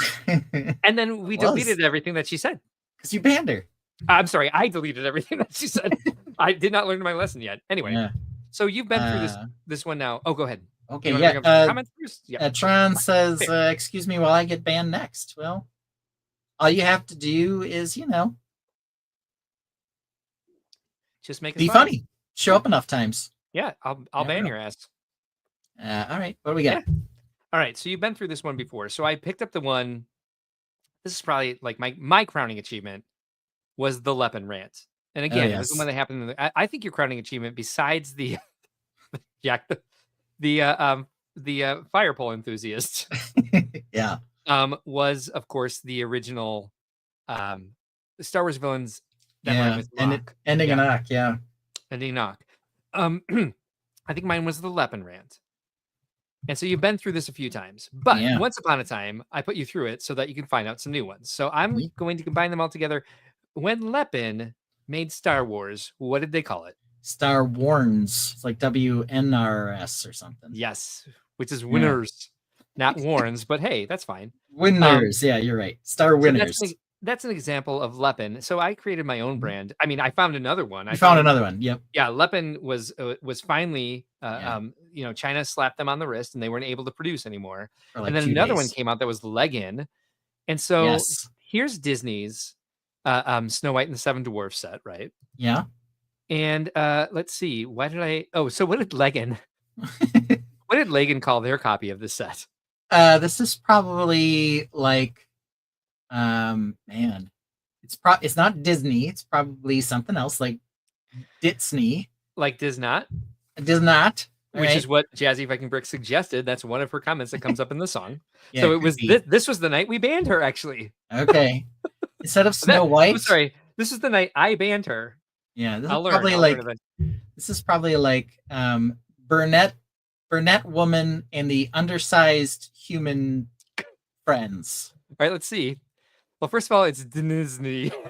Disney. That makes sense. And the name of the set is Vapid Princess and the Seven Tiny Men. Vapid Princess. Okay. Yeah. And that probably makes sense for any of the times we ranted about Rachel Ziegler, or that everyone was ranting about Rachel Ziegler. Or just how horribly the ingenues were written in the original So- Disney movies, Sure. All right, so let's see what we have next. Who is this set for? Me? The set's for me. Is it? No, it's probably for Giants. All right, let's check it out. I believe it's for it's great gift for holiday, Great- according to great gift Leggin. for holiday. That makes Yeah. sense. Put it right in the Definitely. middle of your board game. There's not a board game. They're How clearly excited building they are. a Leggin set.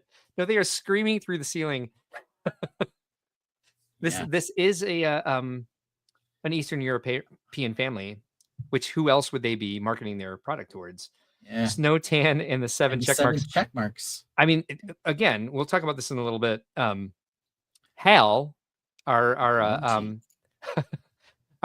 AI assistant here, has gotten so much better at creating people's faces than this. Anyway, so what was You're being that? raptured at the sight of sight that of that monstrosity, exactly. So what did Lepin call Ninjago? Ninja went. Ninja went. Yes, exactly. Ninja went. And so what was this set called? Oh, this is It's not the Wolf Mask Shadow Dojo. right. It's the Sheep Mask Sunshine Temple. Sheep Mask get it? Sunshine Dojo. Sunshine Dojo. Ah, Yeah, it's because their Harry Potter one, they had to switch the name from Castle to Fortress. You get confused on that one. So what happened here? What they call this? oh, good question. And why don't I remember this? Yeah, they're afraid of the Chinese government now, so they created their own version of an existing set and kind of changed the name. Yeah, this can't be like the Power Rangers Ninja Edition. No. No, these Oh, guys I are- was like, that's a weird guess, Ben. Now I see. No, this has got to be like the it can't be a palace, so it's got to be something else. Yeah. Like the Tibetan, you can't say Tibet, you can't say Taiwan. Crouching Ninja Spinning Fire. That's not a bad guess because that's not bad. It's kind of about the spinning that is like the most thing that they changed about this. Yeah, this is like the elemental twirly tournament or something like that. Here we go. You're close. It's the Temple of Taekwon Spin. Taekwon Spin. All right. There you go. Let's see. Ninjutsu apparently was. Hey, look! was a no-no. Apparently, it has the highest quality blockles. It's important. There's a lamp and spinning. And spinning. I agree. There is a lamp. I do see that. Now, who do we think the set is for? This set is probably for. This set is for police officers. Close. It is for. It's for Fathers first of all, and sons making IEDs. it's quality time with loved ones. Obviously, I would say if this is the first time you are joining us, I think it's very important for you to understand what we're talking about with fathers and sons building IEDs. Welcome to Blockoverse, no souls around. Cheap sights and sounds, no life to be found. Photoshop toys on twin Siamese. Fathers and sons making IEDs. Welcome to the Blockleverse, everyone is checked. Water slides are funny, hands are grotesque. Car pest police, house cake topped off. Minnie's passed out, her head's popped off. Welcome to the Blockleverse, where dreams distort. Bad Photoshop, orphans in an eastern port. If you want to go back and go ahead. I still want the extended version of that. I do too. Yeah. And if you want to go back to some of our previous episodes, you can go into the Blockleverse. Our first bonus episode, I was in Italy, and I don't remember why Ben couldn't. Yeah, I think I was on vacation. I was in freaking Italy, Yeah, and we couldn't even post this on time because I didn't have my internet connection. But there is a Welcome to the Blockleverse, into the Blockleverse episode that shows Ben and I going to the Blockleverse, which exists in a small portal in a world we call Jeff Bezos's garage sale. And here they are. Yep, quality time with loved one. So this next one, okay, what they call dreams? What did Legan decide to copy all the dream sets with? It's called Dreaming. Dreaming, exactly. And if you remember this one, this isn't Izzy's Bunchy Bunny, or I'm sorry, Izzy's Narwhal balloon. This is Narwhal balloon. No, this isn't Izzy, but this is a walrus balloon, and it's not Izzy. Maybe her name's Dizzy. I believe her name was Mitzi. Mitzi's walrus hot air balloon. All right, Mitzi. All right, so then what was this? That's a pangolin. Yes, you're correct. And this is see, it was like, I don't remember the Bunshu one, but this is like Pengshu and Mitzi's rollerblading adventure or something. Oh, you're so close. It's based off, like you said, Izzy and Bunchu the bunny. Yeah. This is Mitzi and Punchu Pangolin. Punchu Pangolin. Mm-hmm. I should have known. Yeah, he's punching you. He does kind of look like he's punching. Who's the set for? This set's for you, Mark, because you love pangolins. I do love pangolins, but it's also for poachers. Oh no! It's a great gift for a special poachers. Oh no! I know, yeah, because they do poach pangolins. Special poachers for the what is it? What is that called? The scales, the resin, keratin. Keratin. Okay. Yes, because they're made out of the same thing rhino horns are made out of, and they are also displayed in nature's beautiful geometry, phyllotaxis. That's how the scales come out of pangolin, but they're used for like armor. I could see it. Yeah. Pangolins are the coolest looking little creatures out there, man. And they are so walk around like little tiny T-Rexes with armadillo scale. Like they're like a T-Rex and an armadillo had a baby that kind of look like an anteater. That's what a pangolin is. Yes, and they actually roll up like armadillos. Yes. If you want some fun, get on YouTube and Google baby pangolin giving itself a mud bath. Okay. All right. Remember this one? This is Phonic the Hedgehog. This Phonic the Hedgehog. This is Are you Phonic sure about the Porcupine. Yes, Phonic the Porcupine. Yeah, and instead of the Campfire Clash, this is like the Campfire Robot Battle. I believe it's the Bonfire Bash. Bonfire Bash. Yes. I always miss that. So then what was Phonic's Bonfire Bash. What was this one for Phonic the Porcupine? Totally different character all of a sudden. What did Legan lay on us with Phonic the Porcupine? This is not Egghead. This is like Melonhead. Yes. So this is like Phonic versus Melonhead or something like that. I think you're very close. It's Phonic and Dr. Melonhead. Yeah. Okay. Pretty much got it. Yeah. Good job. Dr. Melonhead. Yeah. Not Dr. Egghead. Who's this set for? Not me. No. I would say this is probably for evil robots. That's what I think it's for. It's a lovely gift for the Hula Day. For the Hula Day. This is for your family when you're getting together for the holidays. Oh man. All of them. Yeah, especially, that's a lot of people. Dear evil robots, did you think I wouldn't hear you creeping up to snatch my rings? And my s'mores? Snooze you lose, Egghead. Got a jet. Sonic. All right, while we parse this out, we've got quite a few comments to catch up on here. Distracted moms. I don't remember what that meant, but that was for who the set was for. Oh, of course. We're all Czech. I'm Slovak. Turns out I'm actually Ukrainian after a Okay. while. Why not? And Pick That Build says, reminder to like and hit the bell to sub. Yes, please do. Do that. Yep. Do you want more of this nonsense? Exactly. Yes. I love this. That song really spoke to Generaltron's bricks. Alternate Candace says those special poachers. Exactly. Special poachers, yeah. Generaltron's brick says, but it is that time again. I must go. I'll catch the rest on replay. Thank you for joining us tonight. Glad to have you here. Also says, have fun to everyone who's left. All right. So let's see if we have anything else in this one. I don't remember if we do. Oh. I don't know why I brought this up. Yeah. It's a polyamorous family is the suggestion. Hey, could be. Yeah. Who's the skeleton? Who Who's knows? the skeleton dad? Like, here's dad. Who's this? I think that's teenage daughter's secret boyfriend. Yeah, so secret. He has to wear a full body costume into the house. Yeah, he's the ex-husband. They like pasted the skeleton picture over him. Like, we can't have him in here. Jesse Viking Brick says it's so creepy how most of them are tilting their heads the same way. Yeah. Yeah, except the one skeleton kid whose head's going the other way. He's probably ex-skeleton dad's son. So that's the problem. And to be honest, I think this is from a different segment here. Yeah. Oh no. No, what did Lagan create?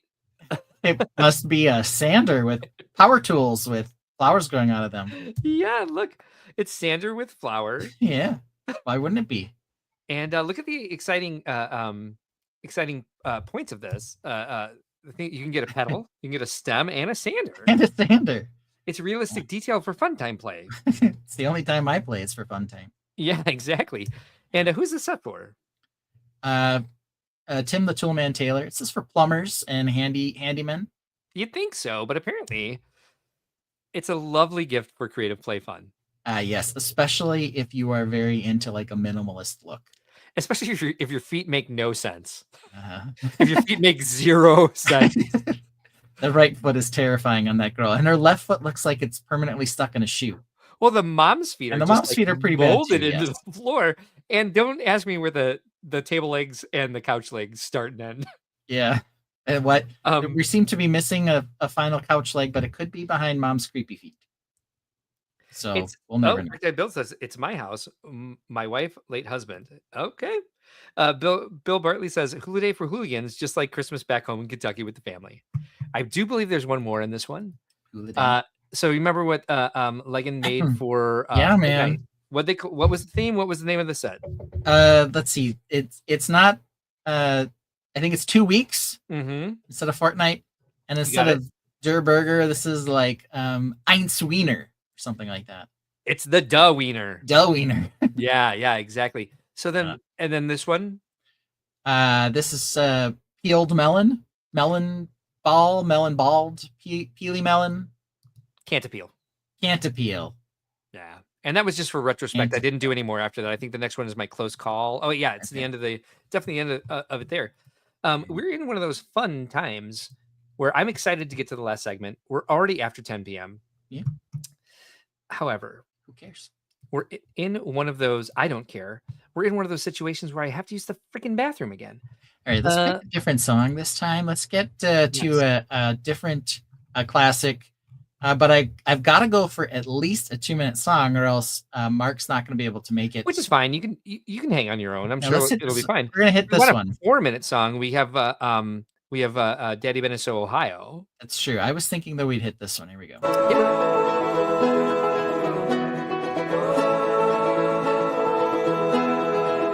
Larry's castle stood so tall, we all sat in awe. Think outside the blocks gave a round of applause. Proud and inspired, Larry showed the grand hall. Physics took over, we all watched the grand fall.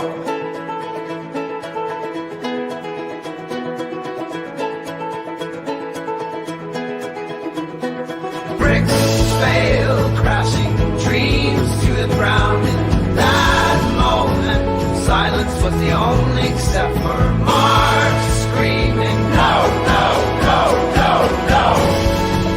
Troy was grabbing a beer, hey, what happened, bro? I pulled a moto. No, you didn't. I did.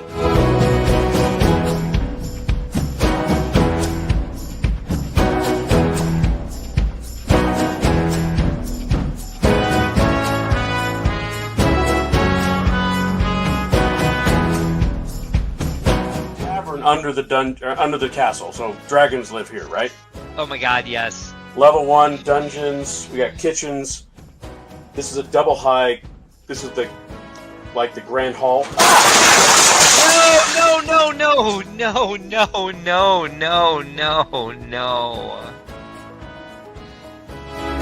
Like the grand hall. I believe everything happens for a reason, and maybe this reason is for you to rebuild it better, bigger and better. Shut up, Troy. My castle just fell. There's only 6 weeks to go. I'm in a full hell.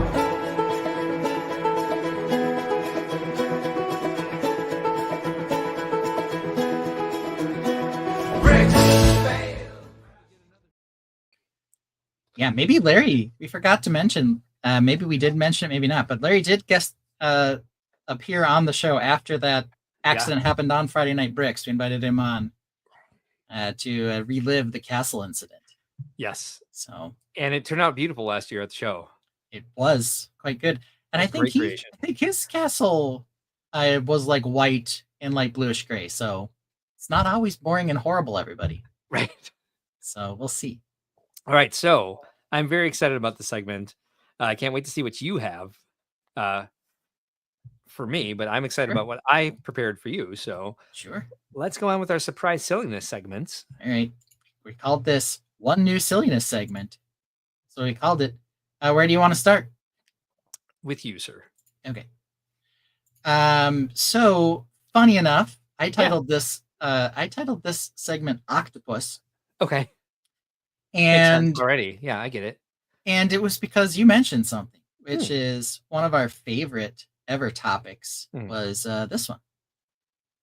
Star Wars villains ending in Ock. And this all came about because we were talking about Enoch, the guy on the right on the stream. Yes. But I thought we were talking about Morok. Right. It turns out that there's like 50 Star Wars villains that end in Ock. And wouldn't you know, I got a message from one of our fans in New Zealand. Yeah. Who sent me a whole list of other Star Wars villains that end in Ock. Can you believe there are more? At first I couldn't, but let me show you. Who's this? I have no idea. This is Darth Malik. Oh, really? Yeah. That's a real character. Okay. What is They're this? all real characters. This guy, you know who this guy is? No. This is General Rom Mak. He apparently created the Dark Troopers. So he's like a prominent character in some of the Star Wars games. He looks like a mechanic that lives down the street from me. He could have, maybe. Doc Ock. We'll get to that. No Talk. Who knows? We're gonna keep going here. Yep. Do you remember this guy though? He's from the Ewok, one of the Ewok movies. Yes, but I believe he's from like he's a Planet of the Apes sort of. Oh God, who would this be? VMAC Tech suggests Darth Lecoq, which I don't think it is. Oh. Oh God, I'm trying to think of the names of the characters from Planet of the Apes. I got nothing. I can't think of it. He is from the Ewoks movie, and his name was King Tarak. May have been Tarak or Tarak. I don't know. He is from the Ewoks movies? Indeed, yes. He was in not Caravan of Courage, but the other one, Battle for Endor. Really? Okay. Yeah. Yep. And how about these guys? I have no idea. So these guys are the Ewoks' less adorable cousins. Oh my God. They are called Klein Bricks is joining us. Hello, Klein Bricks. Yeah, they're apparently called Dulocs. Really? Yeah, so they have Ewoks and they're Dulocs. horrifying. They're horrifying. They are terrifying. Yes. They look like the Grinch. Yeah. Yeah, they're terrible. Yeah. Here's their leader. What? Yeah. Why do they stand like that? I don't know. And why does he have like just 2 stripes painted on his belly and like he's missing an eye? He stands like he's farting, but he's also about to grab his crotch. Like this. Yeah, this is a very disturbing cartoon character. Extremely disturbing. Let's start there. He's also got like an earring. Brickdad Builds remembers this. I blocked it out because he's got like an earring in his creepy antenna things. Yeah. Any idea what this guy's name was? Dulak Smock? I don't know. Umwalk. Oh my god, this is horrible. Yeah, that was his name, Umwalk. I hate this. How about this guy? Dr. Spock. First of all, it's Mr. Spock. And you can't tell me even for a second that he is not a villain in the Star Wars community. Okay. All right. Okay. He's got pointy ears. He bleeds green. He flies around on the famous ship. He's basically... Yeah. I forgot to call you out on that. Wait a minute. He's not part of the Star Wars universe. Yeah, he is. He basically is. All right. How about this origin story? You can read it for me, Mark? One of 2 Dark Lords, this red, black, and spiky intimidator rose to power by defeating his much larger and stronger brother. So I'm supposed to think that this is Darth Maul. Darth Maul, yeah, but his name doesn't end in Ock. No, it doesn't. So let me do this. Probably be. Lords, this red, black, and spiky intimidator rose to power by defeating his much larger and stronger brother. I don't know, dude. VMAC guesses The Undertaker and Kane. VMAC, you are insanely close, but you missed. You were thinking it was Darth Maul, but no, it's Road Warrior Hawk. I have no idea who that is either. Now, he is a double WWF legend back in the day, but look at him. He's like basically the prototype for Darth Maul. I remember the Road Warriors, but I didn't remember their names. So yeah. Yes, and Hawk and Animal. But an important thing to makes sense. note, yeah, you might be thinking, how's he a Star Wars villain? Oh, you don't think that there's a tie-in? There is.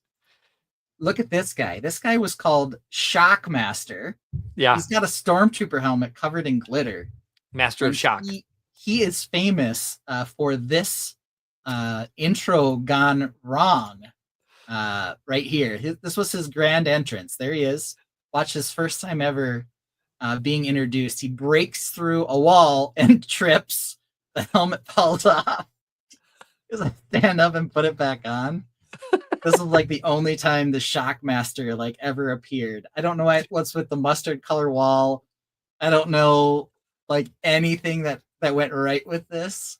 But here's why was proof. that the only time he ever appeared? Yeah, I know. The glitter. What was he gonna do with that? Just wear it out to the ring and take it off, or what? But like, it didn't even stay on when he fell through the wall. Yeah, I would say if that's the case, there's no way it was gonna stay on during a wrestling match. Yeah, and why is he wearing like the trash bag?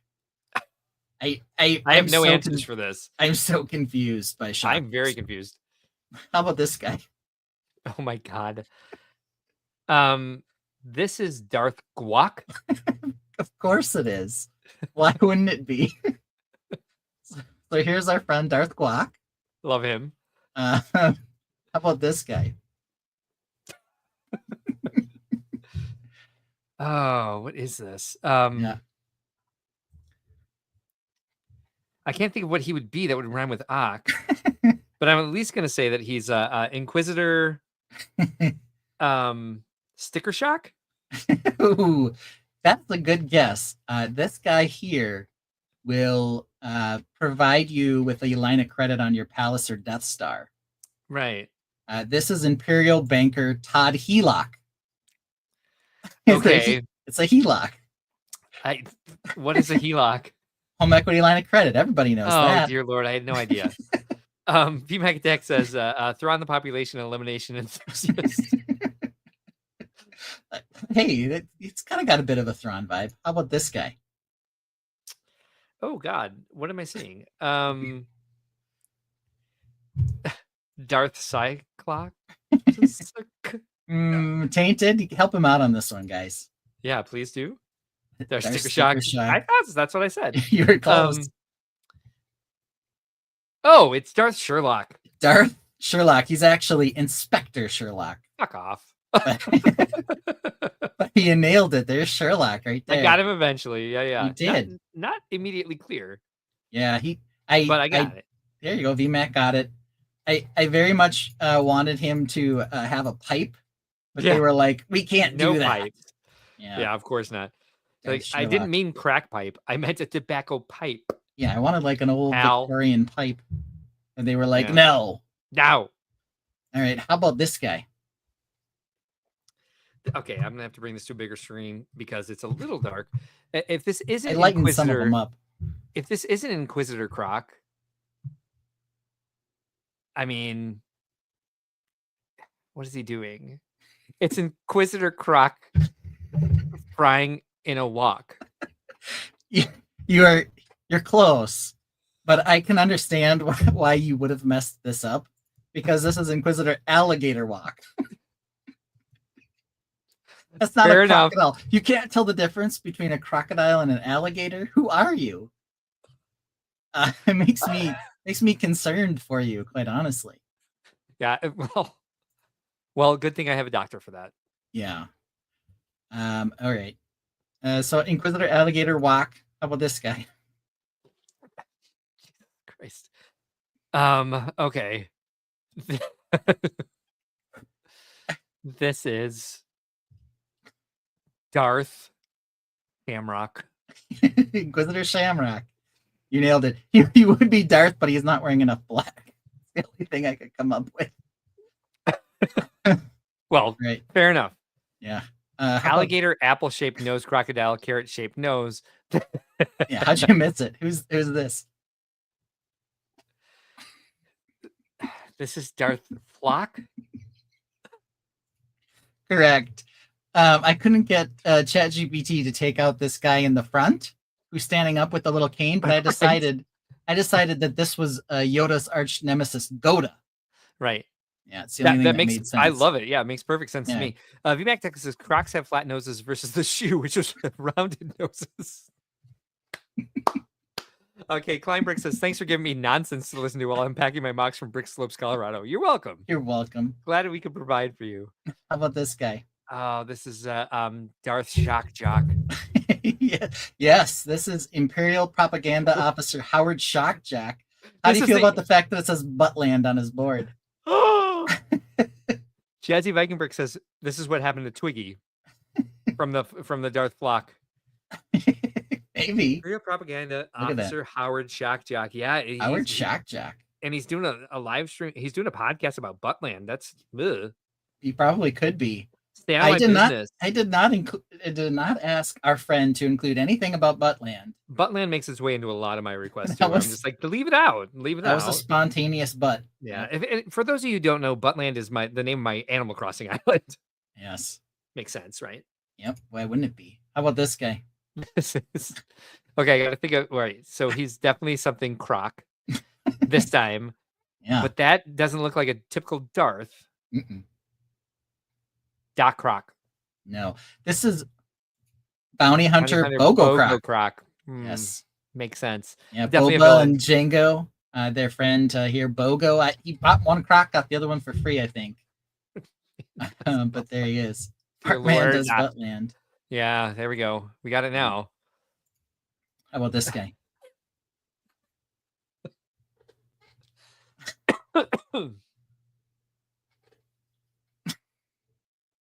This is Christopher Walken as Jackson Pollock.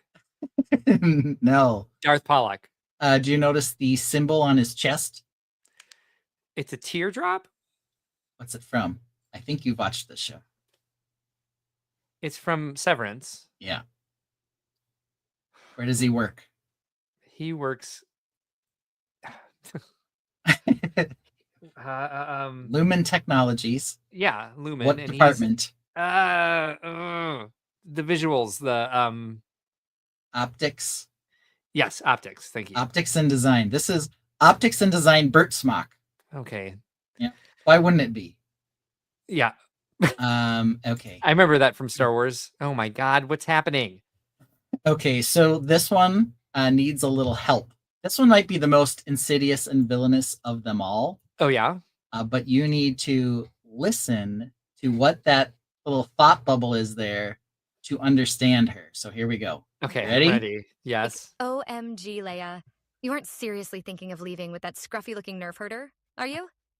Like, I had a long week and I thought this was supposed to be a girls' night. If you leave now, I will be like so sad. Like, OMG, Leia. You aren't seriously thinking of leaving with that scruffy-looking nerf herder, are you? Like, I had a long week and I thought this was supposed to be a girls' night. If you leave now, I will be like so sad. All right. We played it twice. Darth Butterface. That's an okay guess. What else we got? Nothing. Like, oh. You have to say it. You have to say it. I gotta come up with a. She's not a Darth, so she would be a what? A Mistress Cockblock. Karen Cockblock. Karen, of course. You nailed it, Mark. Yeah. There it is. Karen Cockblock for the win. Makes sense. And that was it. That was the end of Octopus. Octopus. Is that Roxanne? Says Smoky Smokes.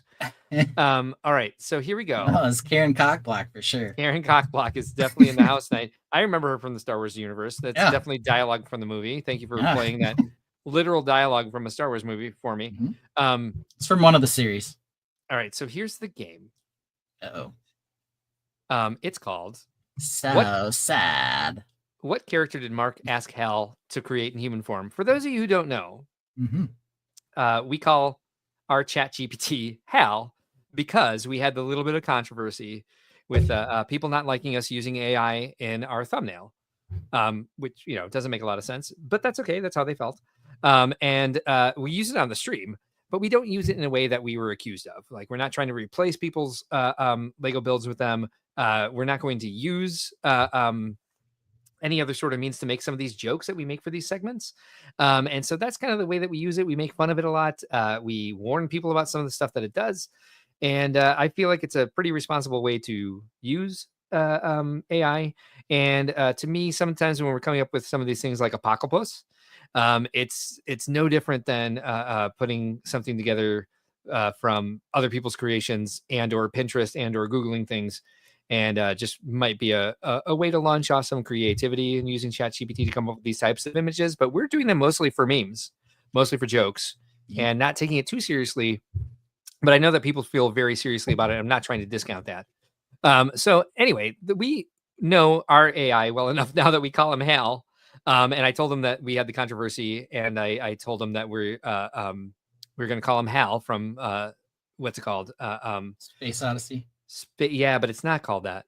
It's called 2001: A Space Odyssey. There we go. It is called that. You were right, but it's 2001: A Space Odyssey. And so that's why it says Hal. So I'm going to show you some images that ChatGPT made for me. That I uploaded an image of a Lego minifigure, and you're going to tell me what Lego minifigure. Okay. These. All right. So first round. Yep. What Lego minifigure did Mark ask Hal to create a human version of?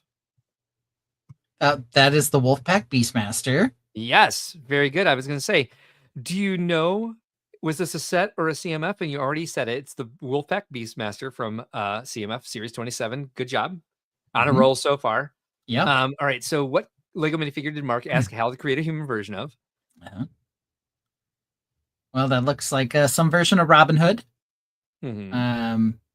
It could be the CMF Robin Hood. I don't know. I feel like that is his feathers right in the middle of his head, right, just floating above his head. Also, the bowstring doesn't connect to the end of the bow. No, it's in from his one thumb. end of the bow to his thumb on the other side. Yep, it's in the keratin of his thumbnail there. Yep, that's true. So that's your final answer. You think it's Robin Hood from CMF? No, but yes. Okay, fair enough. Well, it's not. That's what he came up with off of because I've gendered ChatGPT now. But Hal, yeah. Well, you're a castle guy. Do you recognize this? Is this what line of Lego is this from? What castle line? I'm not sure because I don't think it's Forceman. Wait, based on the beard, I'm gonna say it was from Dragon Masters. It's not. It's from something that was a shot in the dark that was like kind of like Forcemen came back. It was Dark Forest. Dark Forest. Yeah, and so this is the one set that this character came in. Oh. As you see here up in the corner, Dark Forest was actually a theme that they this was like kind of a flash in the pan between Dragon Knights and the other like the witchy Yeah, it's one. got a very Fright Nights. Right, yeah, there we go. Yep. It's a very merry man. All right, how Very about what Lego minifigure did Mark ask Hal to create a human version of? That's the Robo Prostitute from the Lego Movie CMF line. Yes, exactly. This is Calamity Drone from CMF Yes. the Lego Movie. Good job. Yes. What Lego minifigure did Mark ask Hal to create a human version of? Oh, good question. Oh, she's the girl with the hat from the is it the Dreams line? Or the other one? No, not Dreams. From the Hidden Side girl. I don't remember her name. All right, so imagine she had a boombox. Okay, she had the boombox person from the CMF line. Yep. Or yeah, okay. You got it. So break dancer. Break dancer. Yeah. All right. Yeah. See. Are we sure that wasn't the Hidden Side? Okay. Yep. All right. Pretty good. Pretty good. All right. Lego minifigure.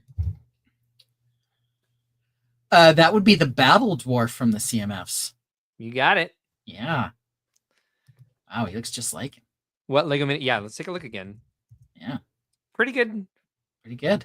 Yeah. Pretty good. What's it called? Rendition. Yes. there we go. Interpretation. What Lego minifigure did Mark ask Hal to create a human version of?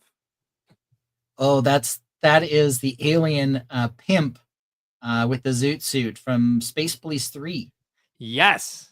Brick Daddy Brick Space Daddy. Police 3. How many sets did he appear in? Just one, as far as I know. You got it. Lunar Limo. It was the stretch limo. Yes. Yep. There you go. All right. What Lego? So round 2. What Lego minifigure or character did Mark ask Hal to create a human version of? Okay. Ready? Round 2. All right, we're ready. Here we go. Well, that that does appear to be a Lego pirate minifigure. You are correct. What line? The dark green hat. Okay, so he's before. Oh, okay. I'm gonna go. This is a Ninjago Sky Pirates line. Ooh. Pirates 2. Pirates 2. Okay. Yeah. Maybe he would be the Ninjago Sky Pirate guys. And I thought you knew. I thought you knew Pirates better than that. Well, I'll say I knew he was before they switched the bandana to the one that goes straight back. Yep. So I knew he wasn't in Pirates 3, but I don't know. Yeah, good call. No, you at least had that. So how many sets did this guy appear in? This was in, but this is the Armada line that he was in. Mm-hmm. Maybe 2, maybe just one with the alligator and the cargo net dropping out of it. Oh, that was it, huh? Pirate Survival. Well, he was in one more at least. Okay. Oh, the Pirate Chess Game. And if there's going to be one more, which is conspicuous that this is like not splitting the screen, there's only 2. If there was one over here, what would it be? The pirate ship, the Brickbeard Bounty. And I only put this in here because I thought you would have the prolific Pirates knowledge. Battle Pack. I didn't know this until I looked it up. So Okay. Pirates, but yeah, so this guy was from Pirates 2. He appeared in those sets. What Lego minifigure or character did Mark ask Hal to create a human version of? That's Emily Jones from Friends. You got it. Or You got it. Elves. Yeah. Yeah. Elves And do you line know of Friends. do you know what set this particular minifigure in this form appeared in? I don't. She's got like little emblems on her cape or something. She's got a cape, which I think is the only one she had this cape in, and then of course she's got her her necklace or whatever. But it's a specific outfit. Like she's in this outfit in a lot of them. I wouldn't have known this either. It is Like the the Skyrim Goblin Castle Mysterious or something? Sky Castle. Okay. Yeah, it's that It's a one. good one. Yeah, it's a good one. All right. So next is what Lego minifigure or character did Mark ask Hal to create a human version of with Here we this? go. Well, I think that is who's that terrible human that tries to do all the funny jokes on the NFL pregame show. He does look what is that guy's name? He's also in Holy Moly with John Tessiter. Anyway, I think this is Brickworld Mark. I think you are correct. And what did we actually call? So this is Hal's version of my minifigure. I gave him my picture, said make it a minifigure, and I took my minifigure and said make me a person. All right. And that's apparently that's like Inception there. Yeah, it is. Interpolation. And what did we decide this figure was called? This one. This is like pink shirt Mark, Brickworld Mark. This is non-costume, non-disguise Mark. Opening day of Brickworld Mark. Okay, because we gotta have another one that looks like closing day of Brickworld Mark. Yeah. Yeah. Which is me sitting next to you trying to fend He's people got off. glassy eyes. He's like, we're done. See y'all next year. No, I don't want to talk about the show. No, I do not. Lego Team B says we prefer the new Mark. Just saying, thank you. Brick That Build says his name is Walk With Me. I like that name. All right. So, what Lego minifigure or character did Mark ask Hal to create a human version of? Okay. Well, that's not Peely Bone. I think that's just Peely. No, this is the banana CMF figure. Is it? Yeah. Or is he from a carnival set? Is this Party Banana CMF or not? I don't think he's from the CMF line because that guy was slightly different. This guy's got sandals on too, so I kind of think he's like from a beach set somewhere, and he's like working at a banana stand or something. Party Banana in-store Build-A-Fig. Okay. Brickworld Sal, who's that? I don't know. He's. I don't either. That's my brother. disguise name. All right. So, what Lego minifigure or character did Mark ask Hal to create a human version of? This is Kurt. Yes. Nailed it. Which island is Kurt from? Kurt's on Brokey. Nice. All right. What Lego minifigure or character did Mark ask Hal to create a human version of? I love that you nailed that one, by the way. Oh, this is the creepy stingray dude from the Atlantis line. Nailed it. Yes, Manta Warrior. How many sets do you think this guy appeared in? They had 2 waves of Atlantis. I really love the octopus guy from that. I don't think I have a ton of the Mantis guy. I'm gonna say 2 sets. It was 4. Wow. They just shoved him in as the villain and everything. That Okay. surprised me too. Yeah. I do like the Neptune Explorer. I think is the one in the lower left. That one. I really like that one. I thought it was. This is when they were starting to like, hey, it's the headquarters. There's a building where they have a base, but it's also a submarine. Like they couldn't make. And the Nexo was not too long after this. Exactly. So it's not just a base. It's also a Batrax. That was the name of the castle or whatever. Yeah, All right. Fortrax. Fortrax, there we Batrax go. was a Blacktron set. What Lego minifigure or character did Mark ask Hal to create a human version of here? That would be Peely Bone. Yeah, good call. Yeah, why wouldn't it Nicely be? done. I don't know. What Lego minifigure or character did Mark ask Hal to create a human version of with this? Oh, that's the CMF Explorer kid. I guess. I don't know. He's got he's from the Forest Friends. Little Forest Friends. His name is Grumpy Toadstool. And I learned something in doing this about this Little Forest Friends. It was DACTA. So it was only for educational purposes. So you could only get this for classrooms. And they came with little storybooks and cassette tapes to play the story. How many sets do you think this guy was in? 2. You are 2 correct. very bad sets. This giant one for your classroom, and then this little extra. But these are shows it's real. It was Lego. It was Duplo. I'm not making shit up here. Little Forest Friends was real. I'm very concerned about how they're keeping their clothes up. I am too. And I'm glad that they at least gave us this from Hal. Yikes. But nailed the figure. He doesn't look like he'd be my friend, though. I'm not going to call him from Little Forest Friends. I'm going to call him from Grumpy Goblin World. He doesn't look happy at all. Yeah, no, he does not. All right, so what Lego minifigure, round 3, Lego set or character did Mark ask Hal to create a human version of? Ready for this? Ooh, okay. Here we go. Round 3. Yellow Castle and a... Oh, okay. This is the midi scale helicarrier because this is a nerd burning his money. Yeah. With all Literally the dressed as a helicarrier helicarrier. Yes. He's a huge fan, though. He's really convincing himself that this was a good buy. All right, so let's see. What Lego minifigure, Lego set, or character did Mark ask Hal to create a human version of? Oh, this guy is from the Agents line. Because there are like several different agent versions. But Welcome Contra Bricks, Build Craze. He's got I don't remember what his name is, but he's got the fire hair and he's got a wrench in his hand. Doesn't he have a claw in his hand or something from the original?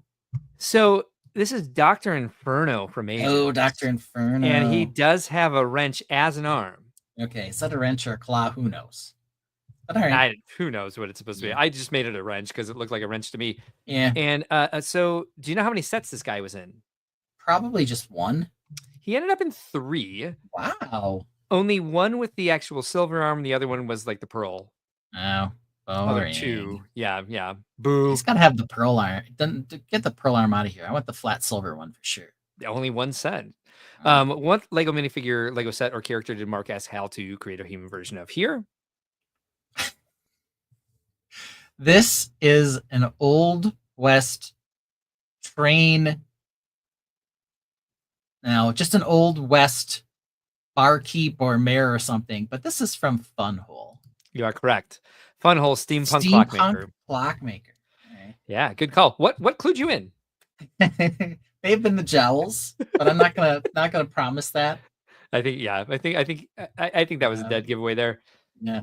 All right. So, what Lego minifigure, Lego set, or character did Mark ask Hal to create a human version of with this picture? That's an Apocalypse. That's a Platoclops.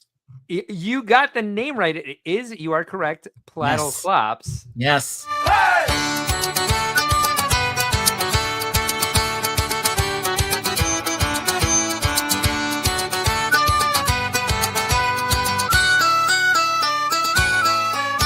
A world torn apart by fire and flood. Mutated platypus rise from the mud. With venomous claws and duck-billed beaks, they protect their home from the human freaks. Through the ashes and skies of red, platypus badasses busted heads. Through the ashes and skies of red, platypus badasses busted heads.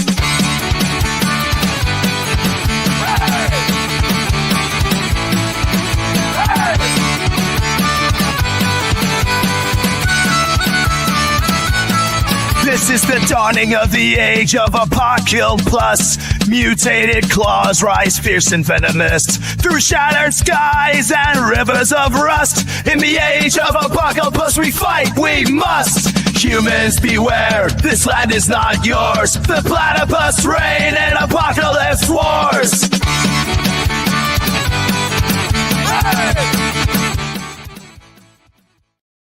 Well done. You nailed that one. You even got the name right. Yeah. They're called Loomy Bricks now. Did Funhole change their name? Oh. Well, then that's probably a good choice because we know that they were in consultation with some possibility of changing their name, and we can't say that that was a bad idea based on the fact that Funhole was relentlessly teased by us. Their name was not a happy accident. It was a mistake. No. All right, so here's some of the sets that Platoclops is available in. And what Lego minifigure, Lego set, or character did Mark ask Hal to create a human version of? Here. Ooh.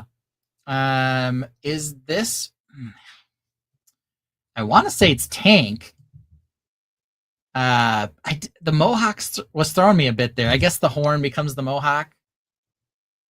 You got it. Yeah, Tank. And what island is he from? Tank is also a bro. Mm-hmm. But do you have Tank on Brokey, or do you love Tank so much that he has to come onto Buttland? Let me think. When you run into him, I'm gonna say he's on Brokey. He's on Buttland. Okay, he is on Buttland. He's my original bro. He's the best. He is. He is the best. All right, what Lego minifigure, Lego set, or character did Mark ask Hal to create a human version of? Well, that's supposed to be me. Is it? What do we call this character? Orange Spaceship Viking Star Wars man? We actually didn't call him anything. We just kind of glossed Spencer? over it. No, we had no name for him. Just kind of moved on to the next thing. Yeah. All right. So, what Lego minifigure, Lego set, or character did Mark ask Hal to create a human version of? Oh, this is a Zoodle character. I'm gonna call him Noodle Zoodle. Yeah, so his name is actually Watto. Zooters. Shooter. Yeah. And Wazo. Okay. All right. So, what Lego minifigure, Lego set, or character did Mark ask Hal to create a human version of with this picture? Well, we've got a keyboard. Yeah. This is the typewriter creator set. Yeah. Turned into a human.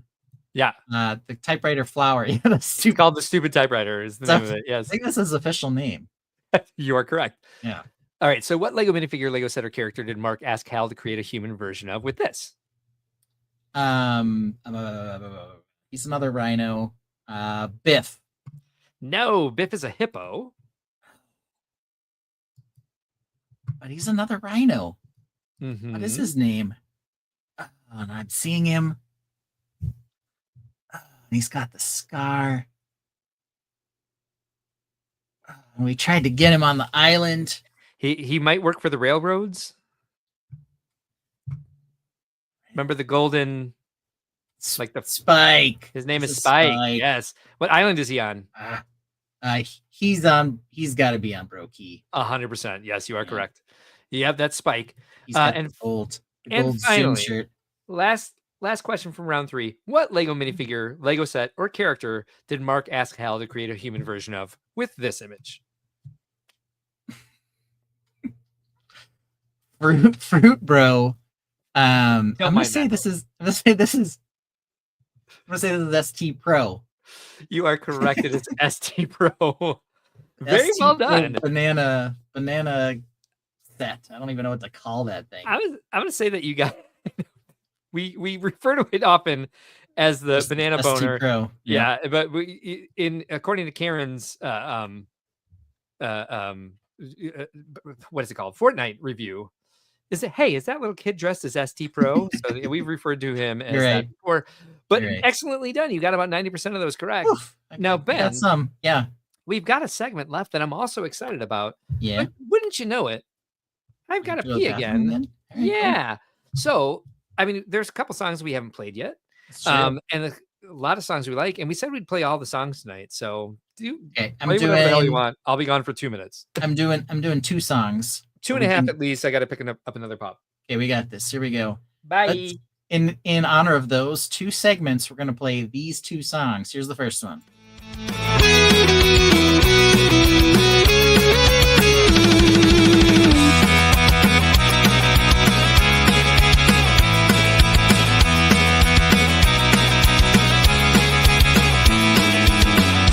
There's a Luca, Leia, a Han and a Chewie, Stormtroopers, Rancor, Boba Fett, and Iwakui.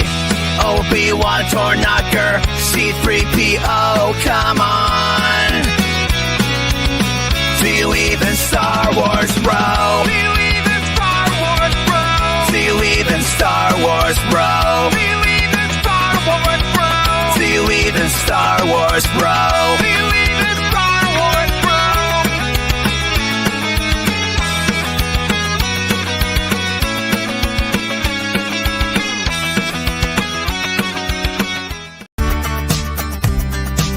A new Lego set, can't wait to see. Oh, it's Peely Bomb, okay, what could it be? Half banana, half bone, it's a bonkers sight. Be it stupid or cute, it just doesn't seem right. Guts, oh, what it's like to behold little round splatters, stories untold. Is it a bruised banana or something else? How did Peely Bone end up on the shelves? A banana with a skeleton, what's the deal? A mashup too wild to find the appeal. He's not a doorbell, don't say ding dong. Every part of Peely Bone is just plain wrong. Don't say ding dong, don't say ding dong. Just plain wrong, just plain wrong. Don't Don't say ding dong, don't say ding dong. Every part of Peely Bone is just plain wrong.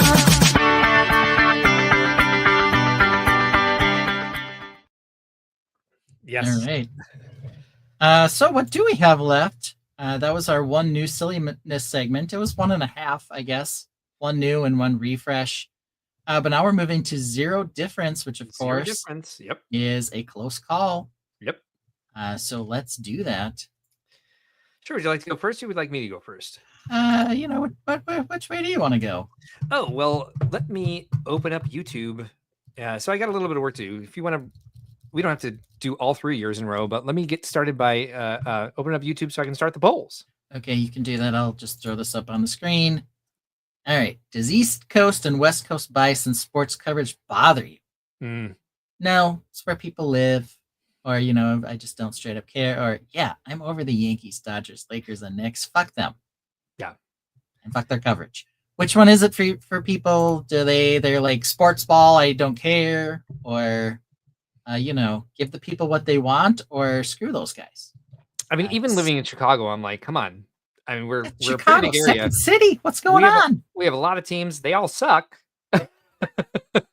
So I'm kind of like, I mean, we're sometimes amazing, not always, and it's few and far between, and we tend to do great and then just like completely fall off the map. But I have to agree with you. I am tired of West and East Coast coverage, and there's a lot more country out there, a lot more interesting teams, especially when it comes to the NBA and MLB, because the budgets are just so off. The budgets are so off, and that's what's driving these teams. We don't have budget caps like we do in hockey and football. Crazy. Drives me a little crazy. Yes, agreed. So let me get this question in there. The Lakers and the Yankees. I mean, the Yankees and the Dodgers just spend so much money. It's insane. And they just, get the biggest names and pay them crazy amounts of money for long contracts. Mm-hmm. So let's see here. Lakers left flop coverage is words. Okay. I assume that's LeBron, and it's stuff he doesn't want to say. I don't know. But yeah, we're based in the Midwest. So we probably get a little more tired of this than some people. Yeah. But it's just like I even when they're terrible, all the stories are about them. And it's annoying. I don't know. That's all I got to say about it. But that's just us, our personal bias. Maybe you guys don't care out there, and maybe this is a close call. We'll find out. We'll find out for sure. So far, yes, I'm over it is at 100%. So 25 people watching. I don't know how many people have voted. We've got 3 minutes left in the poll because for some reason I started a 3 minute and 15-second poll, and it took me a long time to get the phone out. I was not prepared for this segment at all. I ran off and used the bathroom. Yeah. We're never really that prepared. Amy Schultz there says, is sports. There we go. Yeah, there is sports. Yeah. Today there was sports. The Minnesota Timberwolves beat the Lakers. Very end of the game, came down to basically the last 2 plays. And in the second to last play, the Wolves were up by 1.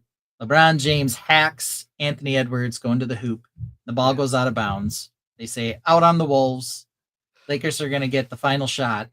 And it gets challenged. And the announcers spent the next 3 minutes talking about how the Lakers were definitely going to get this ball. Then the end of the review came, no, he actually did hack Anthony Edwards. Anthony Edwards hit a pair of free throws and the game was iced. But that's the kind of thing you get. They just were like talking about how awesome it was. The Lakers were going to get a chance to win. Yeah. Completely missed the fact that he slapped Anthony Edwards right on the hand. So this is interesting to me. Contra Bricks Build Craze says, so true. We hear more about NBA all the time than hear about baseball or ice hockey. And they're in Australia. I live in Australia. Interesting. Alphonse said, I was told there would be no sports. Sorry, you only got told you that. A minute and 45 seconds left until there's but no you more can sports. just say no. You just say, I don't care. Whatever. You're commenting. You can throw one in there. Our goal, of course, is sort of to get this 50-50, but not really. Yeah. Not really at all. VMAC Tech says, back in the day, the Cubs had a player named Thoreau. What was his name? I can't remember how to pronounce Riot. it. Yeah. Oh, the Riot. And nobody cared except me, who bought the Mitchell and Ness jersey right before he got traded. But now you're talking Cubs, so who cares? Yeah. He's not a White Sox, and not. I appreciate the White Sox. They're the only thing keeping the Twins out of the cellar. So Right. Alphonse says I was more joking about there would be no sports. It's an online meme thing. That's okay. That's fine, man. Whatever you want. Pep us with those memes or be serious. We'll take both. Yep. Rolls right off our back. Yeah. Almost nothing bothers us anymore. We're just two dumb bros. Yep. That's all we are. Let's see how much time we got left. We got 39 seconds, and it looks like Yes, I'm Over It is winning at 89%, which good. All right. Because so Amy voted for sports ball. Good. No, so she must be the only one out there. The rest of us are just tired. Terry O is the proper. I don't even know what he's saying. Me neither, but that's okay. It's VMAC, he does his thing. He fills us in later. Yep. He's hilarious, but sometimes just beyond us. Yep. Yeah. Like in this moment, yes. It's hard for us to be, as stupid as we are, but it is. We wear it. We wear the badge. Yeah. So timer's up. All right. So we're gonna check this out, and it's still 89%. So Yes, I'm Over It wins. Let's see how many votes were in there. We had 9 votes, and so 88% got yes, 11% for no. So there we have it. Apparently Amy didn't vote. I wanted third choice of I don't care. And VMAC was clarifying that the riot was pronounced Terrio. There we go. Thank you. I was like, I was thinking of Brian Harriet. I was like, he was Theriot. And I knew that was wrong. But also, I don't care. But also, I don't care. Yeah. No one cares about the Cubs. They have no fans. No. They're down to 0. They're down to 0 fans. The Twins are terrible, 12-16. Okay, that's not as bad as the White Sox are at 7-21. Ugh. Jesus Christ. Yeah. Ugh. Well, at least we're trying to outdo our last season. Ooh, you've got competition at the bottom, though. The Colorado Rockies are 4-23. Oh, damn it. Yeah. We're a mess. Okay. You've got almost twice as many wins as the Rockies. Nice. Hey, we're doing twice as good as somebody. Let's go to this next one. Okay. Not by percentage, but This should be a complete slaughter because there only is one right answer. But is Rogue One the best Star Wars movie? Yes, of course. Or ever heard of Empire? Duh. Actually, you can think any Star Wars movie is better than Rogue One and vote for ever heard of Empire. That's a I just very want to Gen X question to ask. But I just want to know. Maybe we got a lot of people who are like, no, episode 4, it's the only one that anyone should ever watch. Have you ever seen me on ACOB or Brickhive, Pure Ant Fury in the chat trying to defend how much I like The Last Jedi? They are so hateful towards that movie that I thought was fine. Look, a comment. I liked it. I would say Cubs are in first, by the way. All right, good job. Cubs. I would say The Last Jedi would have been a great movie if they would have followed through with the themes that they brought up and the way that they changed expectations with the Rise of Skywalker. Yeah. Then it would have been a brilliant Star Wars movie. But instead, they retconned everything. Making you go, why did they even make The Last Jedi? Which I was excited about what they were doing with The Last Jedi, which never came through. But that's not the question. The question is Rogue One the best Star Wars movie? Yeah, I mean it's pretty amazing, and the content based that they've made from it with on Disney Plus is probably one of the better Star Wars shows that they've made too. Rogue One is the best ones in this century. Yeah, because for sure. You're saying Andor is the best spinoff. You are correct. It is. Amy Schultz hasn't seen any Star Wars since 1984, so she does not even Star Wars, bro. It's fair. Rogue One demolished the other films. Total Star Wars boner. That Vader scene. The Vader scene is that Vader scene is crazy. And now he's tired. It was unfortunate that Solo didn't follow it up with as strong of a story. They had some other plans, but it's like Solo was where they started to really like try to shove too much into one movie for fan service, like where Darth Maul came back at the end, and there was like another like, hey, look, we're gonna do this, we're gonna go this direction, and like it's death by committee.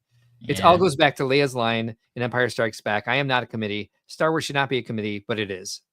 I didn't start a timer for this one, but That's okay. It should be 100% for Yes, of course. All right, Hello. so I'll give it 1 minute. I'm not going to tell you where it's at. All right, that's fine. I just kind of get the feeling that maybe there are some people who are stuck on the original is the best type of slant. Yeah.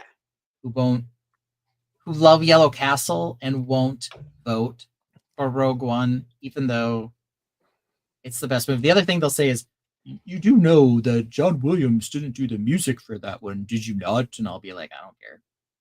But that's just me. Let's see here. Contra Brick Build Craze says, I not follow Star Wars movies, so I got no clue which one's better. Well, then just vote for the right answer, which is yes. Remember everything I ever said in the other films? That's the Solo film. Right? Yeah. They had that problem in some of the books too, where it's just like, let's just keep throwing back to lines from the original movies again and again and again and again. Scruffy looking nerf herder. Yeah. Karen. Yeah. I thought, quite honestly, this is the other thing that I didn't like about it. The guy who played Han didn't give me Han vibes at all. And he's such a good actor. That's so unfortunate. Yeah, I agree. Donald Glover, on the other hand, was amazing. Nailed Lando. He had like the voice right and everything. I'm like, yes, that's young Lando. And they should be utilizing him. So with 9 votes, Ever Heard of Empire wins 66%. With yes, of course, winning, getting only 33%. Okay. Alphonse says, I think Empire and Rogue are neck and neck, best one of their respective eras. And then Lego Team B says, I'm scared to answer this one in case Hive is monitoring my vote. He can rant all he wants. I know a lot of people hate The Last Jedi, but we didn't even ask about The Last Jedi. We didn't. And I liked what they did with The Last Jedi. Mark Hamill didn't. I don't care. Yeah. But here's my problem. Episode 7, it's episode 4 again. Episode 9, it's trying to be episode 6 again, but it's not. It just sucks. Mm-hmm. But I don't know. Apparently you guys liked some other version of the movie or some other movie. That's fine. You're free to do that. You're just wrong. Exactly. Yeah, that's all I got. Do you want me to do my last one? Sure. First, it's Lego based. We always go with the Lego base for the last one. Yep. All right, here we go. Have you ever bought a gift with purchase on the secondhand market? Yes, of course, they're amazing, or no, those prices are bonkers. Maybe there are a few cheaper gift with purchase ones, but a lot of them are just insane priced on the secondhand market. And of course, it's the rarity factor, right? Poll and timer started. Look at me. Perfect. 3 minutes talk about this. Well, these are some good examples, I got to say. That pirate one is dope. And the Christmas one, I think I did buy that on the secondhand market, actually, so that I can have one and my mom could have one. Okay. And apparently, orange spaceships suck, Ben. Okay. Alphonse says, I found some GWPs for $10 or less at Goodwill. See, you gotta know where to go. Yeah, so maybe that's it, is you find the person who basically throws them away at Goodwill. It's a double-edged sword for me because I've got, I own a Lego event business. So if I miss a GWP, I can go check out one of the vendors when I go to the show. And typically they're going to give me a discount, but I'm going to pay a lot more than I would have if it had been priced reasonably in the first place, or I didn't have to make a purchase for it. Didn't have to make $160 purchase to get 4 little lone trooper guys in that ugly ass. I will say the GWP game nowadays is sick. They're coming out with some some good ones. Yeah, no question. There's one coming out mid-May. If you check Reddit Lego leaks, that I'm sure people are going to want. I wish we could show it. Place is good most of the time. Apparently, Brick Dad Builds thinks has found some good deals there from people who just want to get rid of them. Yep. Alphonse says, I highly suspect Lego donates some of the unsold GWPs to charities like Goodwill. Okay. Brick Dad Build says, yep, you already said that. Sorry. Yeah, so maybe you guys are just better at finding the deals than me. I've never even really attempted to get one, but I've seen some of them, like the Nazgul one from the Borough is, some crazy amount of money. They're like, oh, it has one exclusive print or whatever it is. Yes, the mid-May GWP is apparently a scaled-up space baby. All right. Algoff says, no, but I got some for sale. That's good. Okay. That wasn't an option, but the action is no, those prices are bonkers, but I'm selling mine. Yeah. I like these garage sale Goodwill answers for sure. I wish that the red GWP was earlier. I made a big order for Brickworld and got the diorama that's on now. VMAC Tech says the invisible hand moves the market, except the invisible hand, ironically.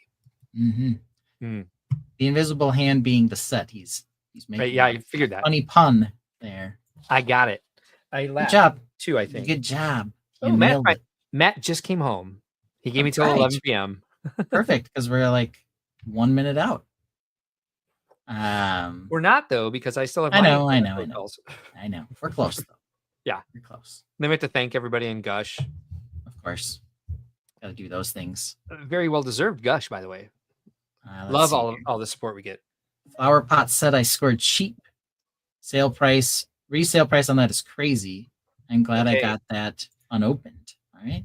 And in this poll, yes wins with 64%, and no is at 36%. Okay. With 11 votes. So all right, so that's nice. Pretty close to 50-50. True. I've never bought one on the secondhand market. I guess to me, if I want a GWP, I'll probably just buy what it's coming with anyway. I've never been so interested in a GWP, but not interested in what it's paired with or what I would need to spend to reach it, that I've like gone out and sought a GWP on its own. Figured it out. Exactly. So there's a lot where I just skip it. The only one I think that I didn't get that I would have liked when they had the Endurance, they had the little boat that went with it. Yeah. Shackleton's Lifeboat. Here it is. Yep. So I bought the Shackleton Lifeboat minus the heads on Pab for like $21. Nice. So you can get all the pieces there and only spend 21. But that was like the one where I would have been interested. And the resale price on that is crazy. So that's exactly what I'm talking about. Alphonse. Yeah. So, all right. Well, what do you got, Mark? Well, I have this. I did mine a little bit differently tonight. I went back to some of the previous close calls that I brought to the show. Okay. And so the question I asked several months ago was, which Animal Crossing New Horizons villager did Nintendo do the most wrong? These hideous characters. And I do believe Barreled won this one. Okay. Keep in mind, everybody, as we go forward, Truffles is female. Yes. So which one of these characters was done the most wrong? Well, updated question. Which Animal Crossing New Horizons villager would be more terrifying as a minifigure? It's Truffles, which should have won last time. I feel bad for Jambet because of what they've dressed poor Jambet in. Yes. But Truffles is scary. Just scary. Straight up scary. Everybody. Scary. Like, that's nightmare fuel, as Mark would say. Yes. Right. Polling timer started. Let's see here. Amy Schultz says Jambet. All right. Yeah. Jambet's pretty ridiculous. Like, her head is just enormous. And that's not just as the minifigure, that's as the I think the character herself. Yeah, I think this is a Trench Bowl Truffles.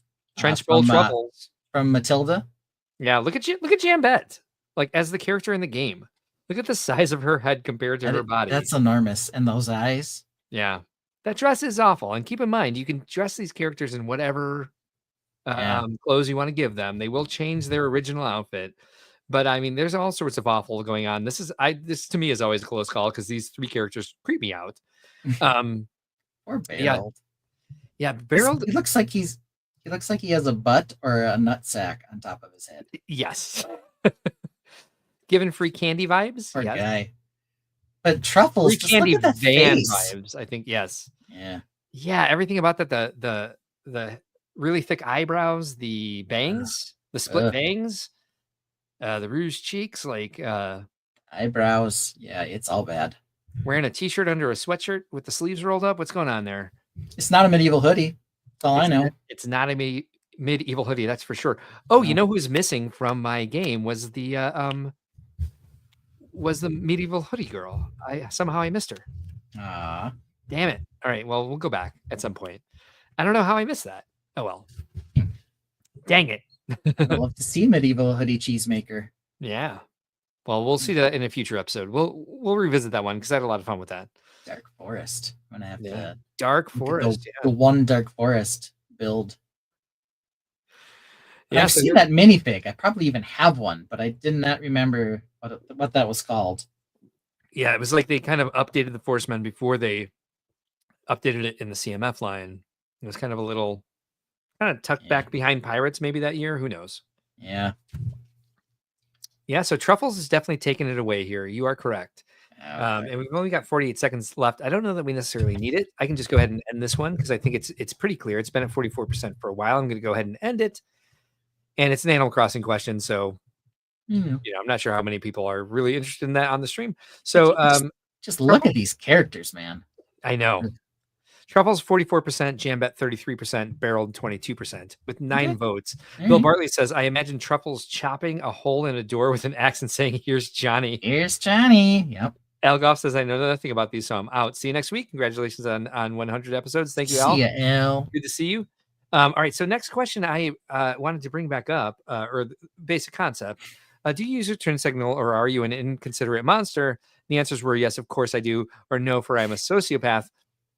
And yes, of course I do. Did win this one, and we found out we have some sociopaths in our. Do. Yes, certainly do. The only thing I recall for sure is that on the sociopath side was VMAC attack. I do remember that as why well. wouldn't he be? I remember the same. And so, updated question: when parked on the street, do you check traffic before opening your car door? Answers: yes, of course I do, or no. It's the other motorist's job to pay attention. I trust they're not on their phones and will not rip my door off or kill me. Fling that door right into traffic, whatever. Yeah, it's the first one. Yes, of course I do. Because even if I did trust the moron, I don't want to deal with the hassle. Right. Okay? I don't. So yeah, that and you see the videos of that. You see like bikers hitting the door. Getting doored, yes. And sometimes for the bikes, you can even look and not see them. But a car is hard to miss, or it should be hard to miss. Well, and the reason I ask is because, like, in Chicago, it's just become a thing where people are just flinging their doors open into traffic while Chicago is trying to, like, add bike lanes and bike lanes and make it a bike-friendly city. Yeah. It's like people, like we've talked about this, people post-COVID are like more self-centered, like more focusing in than focusing out. And this is definitely one of them where, like, the city is trying to make all commuting easier for bikers and, like, a little bit less convenient for motorists who are, we're driving on a road system that was made for, well, donkeys originally, but like motorists now. And so they're eating up right turn lanes, left turn lanes, parking spots to make room for bike lanes, but we're not set up for that structure. And they're like, they've got cameras that give tickets to people who like encroach into the bike lane. And it's just kind of like, well, I mean, it's going to happen because, like, just like bikes, just like any vehicle on the road, we've got to stop for delivery drivers. We got to stop for, emergency vehicles. We got to, like, so everybody has to watch out for each other. But like, it's more like right now, sticking to the side of like, well, no, watch out for the cyclists. So having people just throw their car doors open into traffic has been something that really annoys me lately. Because then you have to swerve, and do you know if there's somebody in your blind spot or not? Are you going to hit that car? Are you going to hit the car that's? And people just do it, and it's like, yeah, sometimes I have to park somewhere where it takes a while for the traffic to stop for me to be able to open my car door. But I'm going to wait until I can do it and not like freak anybody out or injure myself or get my car damaged. Yeah, like I said, you can still, even if you're doing your best, accidentally hit somebody in whatever the case is. Totally. But that's bad. Doing it without even thinking about it and watching your door go flying down the street is just, it's terrifying. Exactly. And the same thing happens with like pedestrians just walking out into the street and being like, they'll stop. You're on your phone. You think they're not going to be on their phone? Like, there's so much distracted driving going on, especially in urban areas. Brickdad Builds asks, well, how much do I own the car? Is it a rental? Amy Schultz says, yes, totally. Since post-COVID, no one pays attention, as I was just saying. Just walking to the street without looking. Yes, thank you. The Macatech says that happens in Decatur. People fling open their doors and look at you like you're the asshole when you make an emergency stop. Yeah. Counterbricks Build Craze down in Australia says, I don't drive, but ride BMX, so I have to keep an eye out for any cars. So I drive safe and let cars go before me. Some bike riders are crazy and try to make the car driver give them the right of way, which bikes do have the right of way because they're the smaller vehicle. They'll always have the right of way. But if you're in their blind spot and they don't know you're there, it's kind of like, and there's all these ads now in Chicago. They're like, check your blind spot twice for bikes. And I'm like, okay. And I do. I like if I'm making a right-hand turn, before I get over, I make sure there's not a bike there. But sometimes these guys come out of nowhere. They come off the sidewalk and they're like, fuck you. And I'm just like, I checked. I literally checked. You're not supposed to go onto the sidewalk. I told you about the guy who hit my car on the bicycle, right?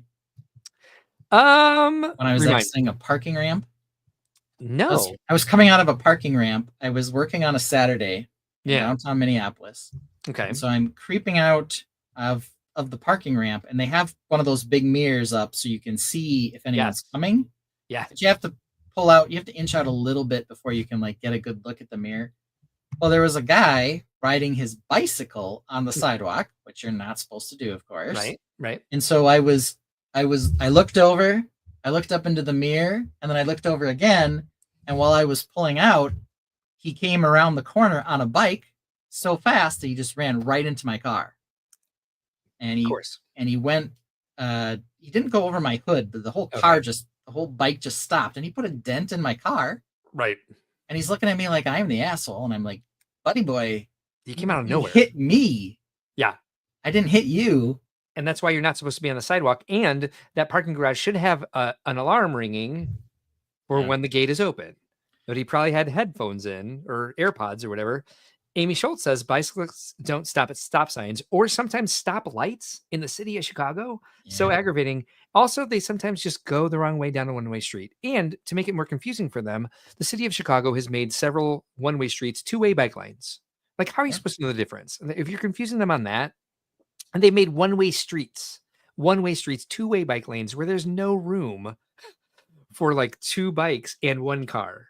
It's all bonkers. Anyway, so that one ended with yes saying 88%, thank you for not all being crazy, and 11% saying no, I'm a sociopath.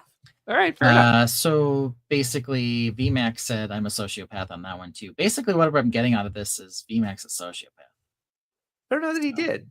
I don't know either. Alphonse says, I T-boned a truck once when going 5 miles an hour out of an intersection as the truck was going too fast out of a blind intersection. Yeah, there's a lot of those around here too. At least you're only going 5 miles an hour. All right, so last one. A while ago, I asked which Lego theme needs a CMF line more, and Super Mario won hands down over Star Wars. A lot of people were just like, they'll never do Star Wars, and I was like, that wasn't the question. Like, which one would you rather see? So now I want to know which Lego theme needs a CMF line more, Castle or Pirates? Well, what do you guys prefer to see? Yeah, so they've done 9,875 different castle figures. They basically do a castle figure in every single wave, or nearly every single CMF wave. They do some castle figure, sometimes two-ish. They only very rarely do a pirate. Yeah. So they'd get more bang for their buck doing pirates. Yeah. But, I would have to say castle seems like it would make more sense based on how much those go for on the secondary market, how army builders go. I think Lego would be more likely to do a castle theme. Yeah. But I think, if you wanted to rekindle the joy here, a CMF line for pirates might be better, because then they'd sort of have their time in the sun. And that would be that, instead of, having their one CMF every 15 CMF lines, as opposed to castle, which constantly have. Yeah, I waffled a bit on this one. I didn't know if I should do space and pirates or castle and pirates. They already did space. I thought that's exactly why I didn't do it, because they did one that was like all sci-fi. Yeah. So yeah, here we are, and I also hope Pirates wins this. That's what I would vote for, just because I feel like they've, like you said, they've done a few. I don't know. I don't pay attention to the CMF line so well anymore that I knew that they did like a castle-ish one for every pretty close series. Okay. Yeah. Pirates is winning right now with 70%. Okay, yeah, they do castle ones almost as often as they do skateboarders, but that's ridiculous. Alphonse says they just need to put the CMF line up on the Pick-a-Brick for $8 a mini a few months after it leaves the stores. That's not a bad idea. They'd probably make a bunch of money doing that. Parts are produced, yeah. Yeah, so, and I've got, this guy came obviously everybody knows about the Wolfpack Beastmaster because he's been the hot seller. And they did do the Dungeons and Dragons line, which is fantasy adjacent, I guess, or castle adjacent. Yeah. So you've definitely had more ability lately to get castle. VMAX says the Quartermaster was a banger. I could go for a line of them. So that Quartermaster just came out, had the cool cockatoo, or cockatiel, or cockle whatever. That's getting clipped for sure. Right.